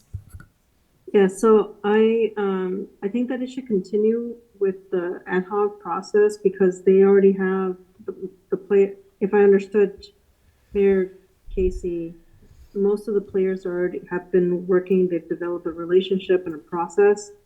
I think what can be a compromise is if at the next meeting or the next fastest meeting is to bring back a staff report with all the kind of like a status update from the ad hoc committee, in addition to what the mayor is already providing, but a more detailed staff report. But I don't think we should bypass the ad hoc committee. I think it would be bad business practice just if we start doing that. One suggestion, I know that people have questions, and if animal control officers wanted to come in and just kind of what they did for the ad hoc committee, talking about the process and what took place, we could do something like that, but it wouldn't interfere with what the ad hoc, which is made up of animal control and the shelter, the rescues and the trappers, from them making their recommendations to council. I think they're two separate things, but if there wanted to be a report out, I'd support that. Yeah, staff could certainly bring a report out back, I would think, as soon as the next meeting. We're already working on, digging into, because there are a lot of questions about what happened and was it previously reported and all that. So yeah. Chief and I have been working on that regardless. And so, I think I'm seeing the heads nodding in the direction of bringing a staff report back. And then maybe that's, the ad hoc could come back with even further recommendations. Could I also recommend that in addition to the pound master presenting or his staff, that maybe we invite the county, somebody from the county to come sit in on this as well? Sure.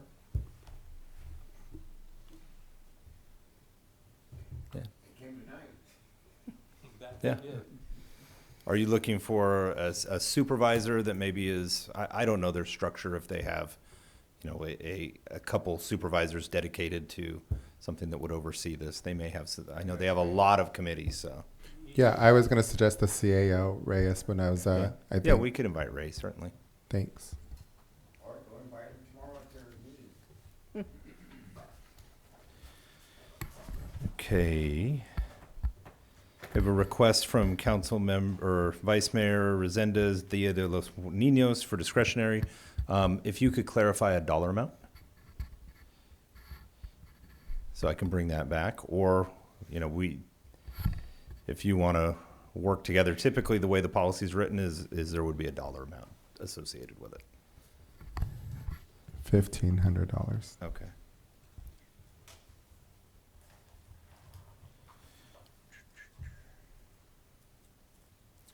Councilmember Burns, we're planning on bringing the rally item at the next meeting.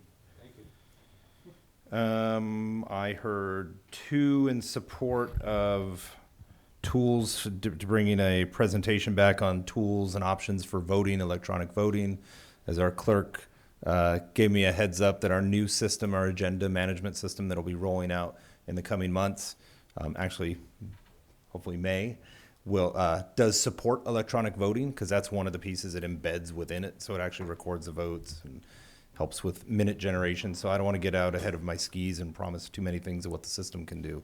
But the new system does support the electronic voting. So. And don't forget the technology that goes with that. Correct. That we don't have here to yeah, support no, that. we would be bringing back a presentation to say what that is. So. A whiteboard with a...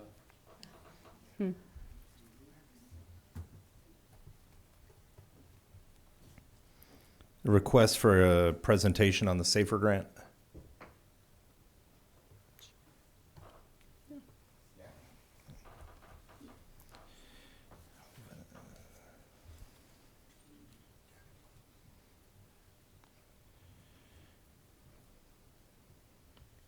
Councilmember Morales requested us to work on developing a policy to create a pre-qualification, an emergency contractor list for pre-qualifying emergency contractors with a review of the project registration database for offenders.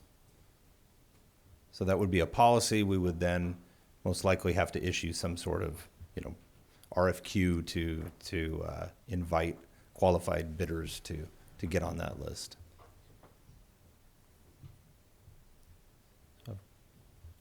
I've got 2 thumbs up. I'm assuming Councilmember Yes. Morales, Sorry. so, okay. Councilmember Morales has her hand up, so. Yes, I'm assuming because she made it, okay. Yeah, so it's actually, you don't have to do so it's just whoever you normally would use, but just check them against the registry so they don't have any severe, I was gonna say violent crimes, but violent offenses. Substantial labor violations. Yeah, that's, It's getting, What does that look like? yes. Yeah, that's huge. Maybe we bring an item back, yes. Yeah. Bring it back. Oops. A request for the police analyst to start providing quarterly reports that we can include in the council packages, and the council agenda packages. yes. Repeat that? So in the last budget cycle, the police department was granted a police analyst position, which has since been filled and has been on board, would you say about 2 months, Chief, somewhere around there, 2-3 months? Okay. And so providing, now that there's an analyst in place, providing a report out to council quarterly. Is it a written report? A written report, yes. Mm-hmm. Yes. Correct. We did have council direction previously regarding developing an internship program. The request was to shift the focus and look at creating an apprenticeship program.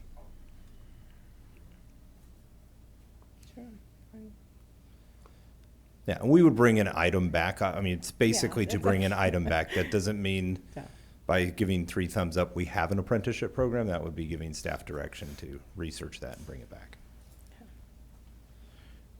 And then finally, a request for $3,000 from Councilmember Morales' discretionary funds to help support the printing of a resource guide. Okay.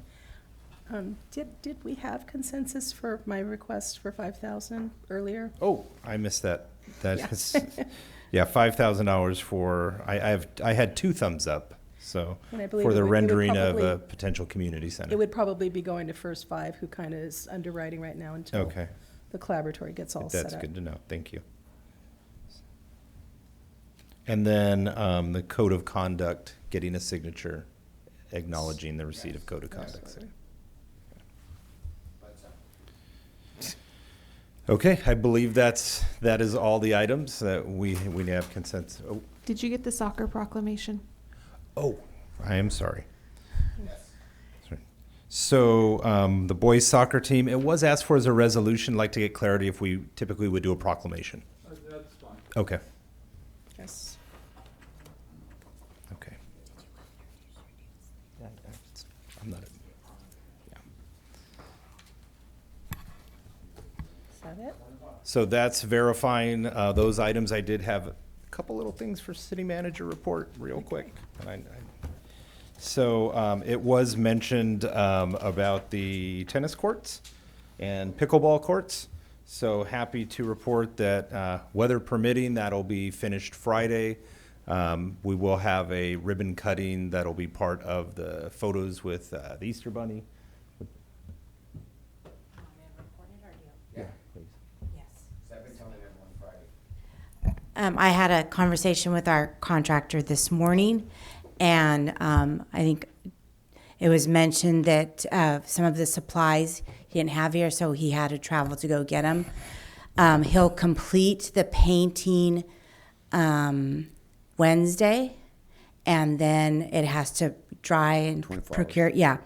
And then I guess suppose we were getting rain this weekend, so he won't be able to install the posts until Monday or Tuesday. So we're thinking Wednesday. We put out a post, kind of pushing it until the following Friday though. But if it opens sooner, then we'll keep our council updated. Are we doing anything special?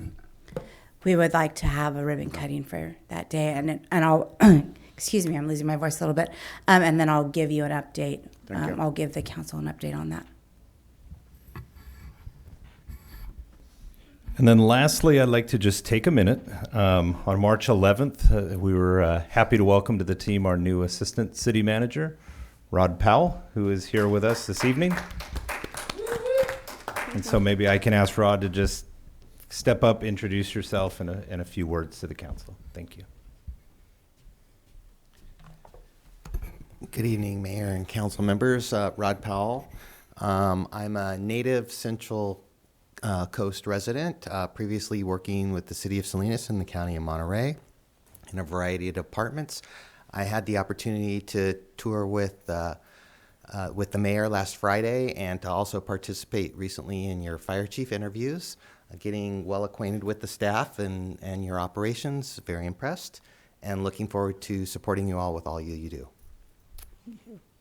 Welcome. Thank you. Madam Mayor. Yes. Welcome, and I think you're going to have to change your email from Assistant City Manager to City Manager.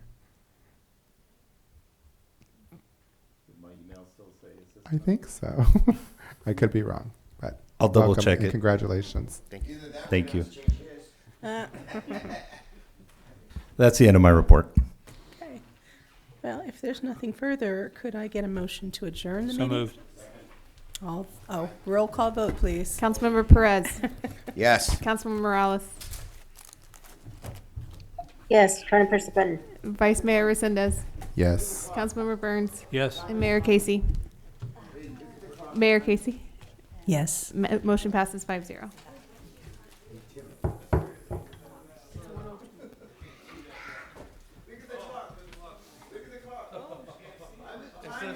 It's turning. I don't know. Just turn. Yeah, but why? Maybe the battery's there. Recording stopped.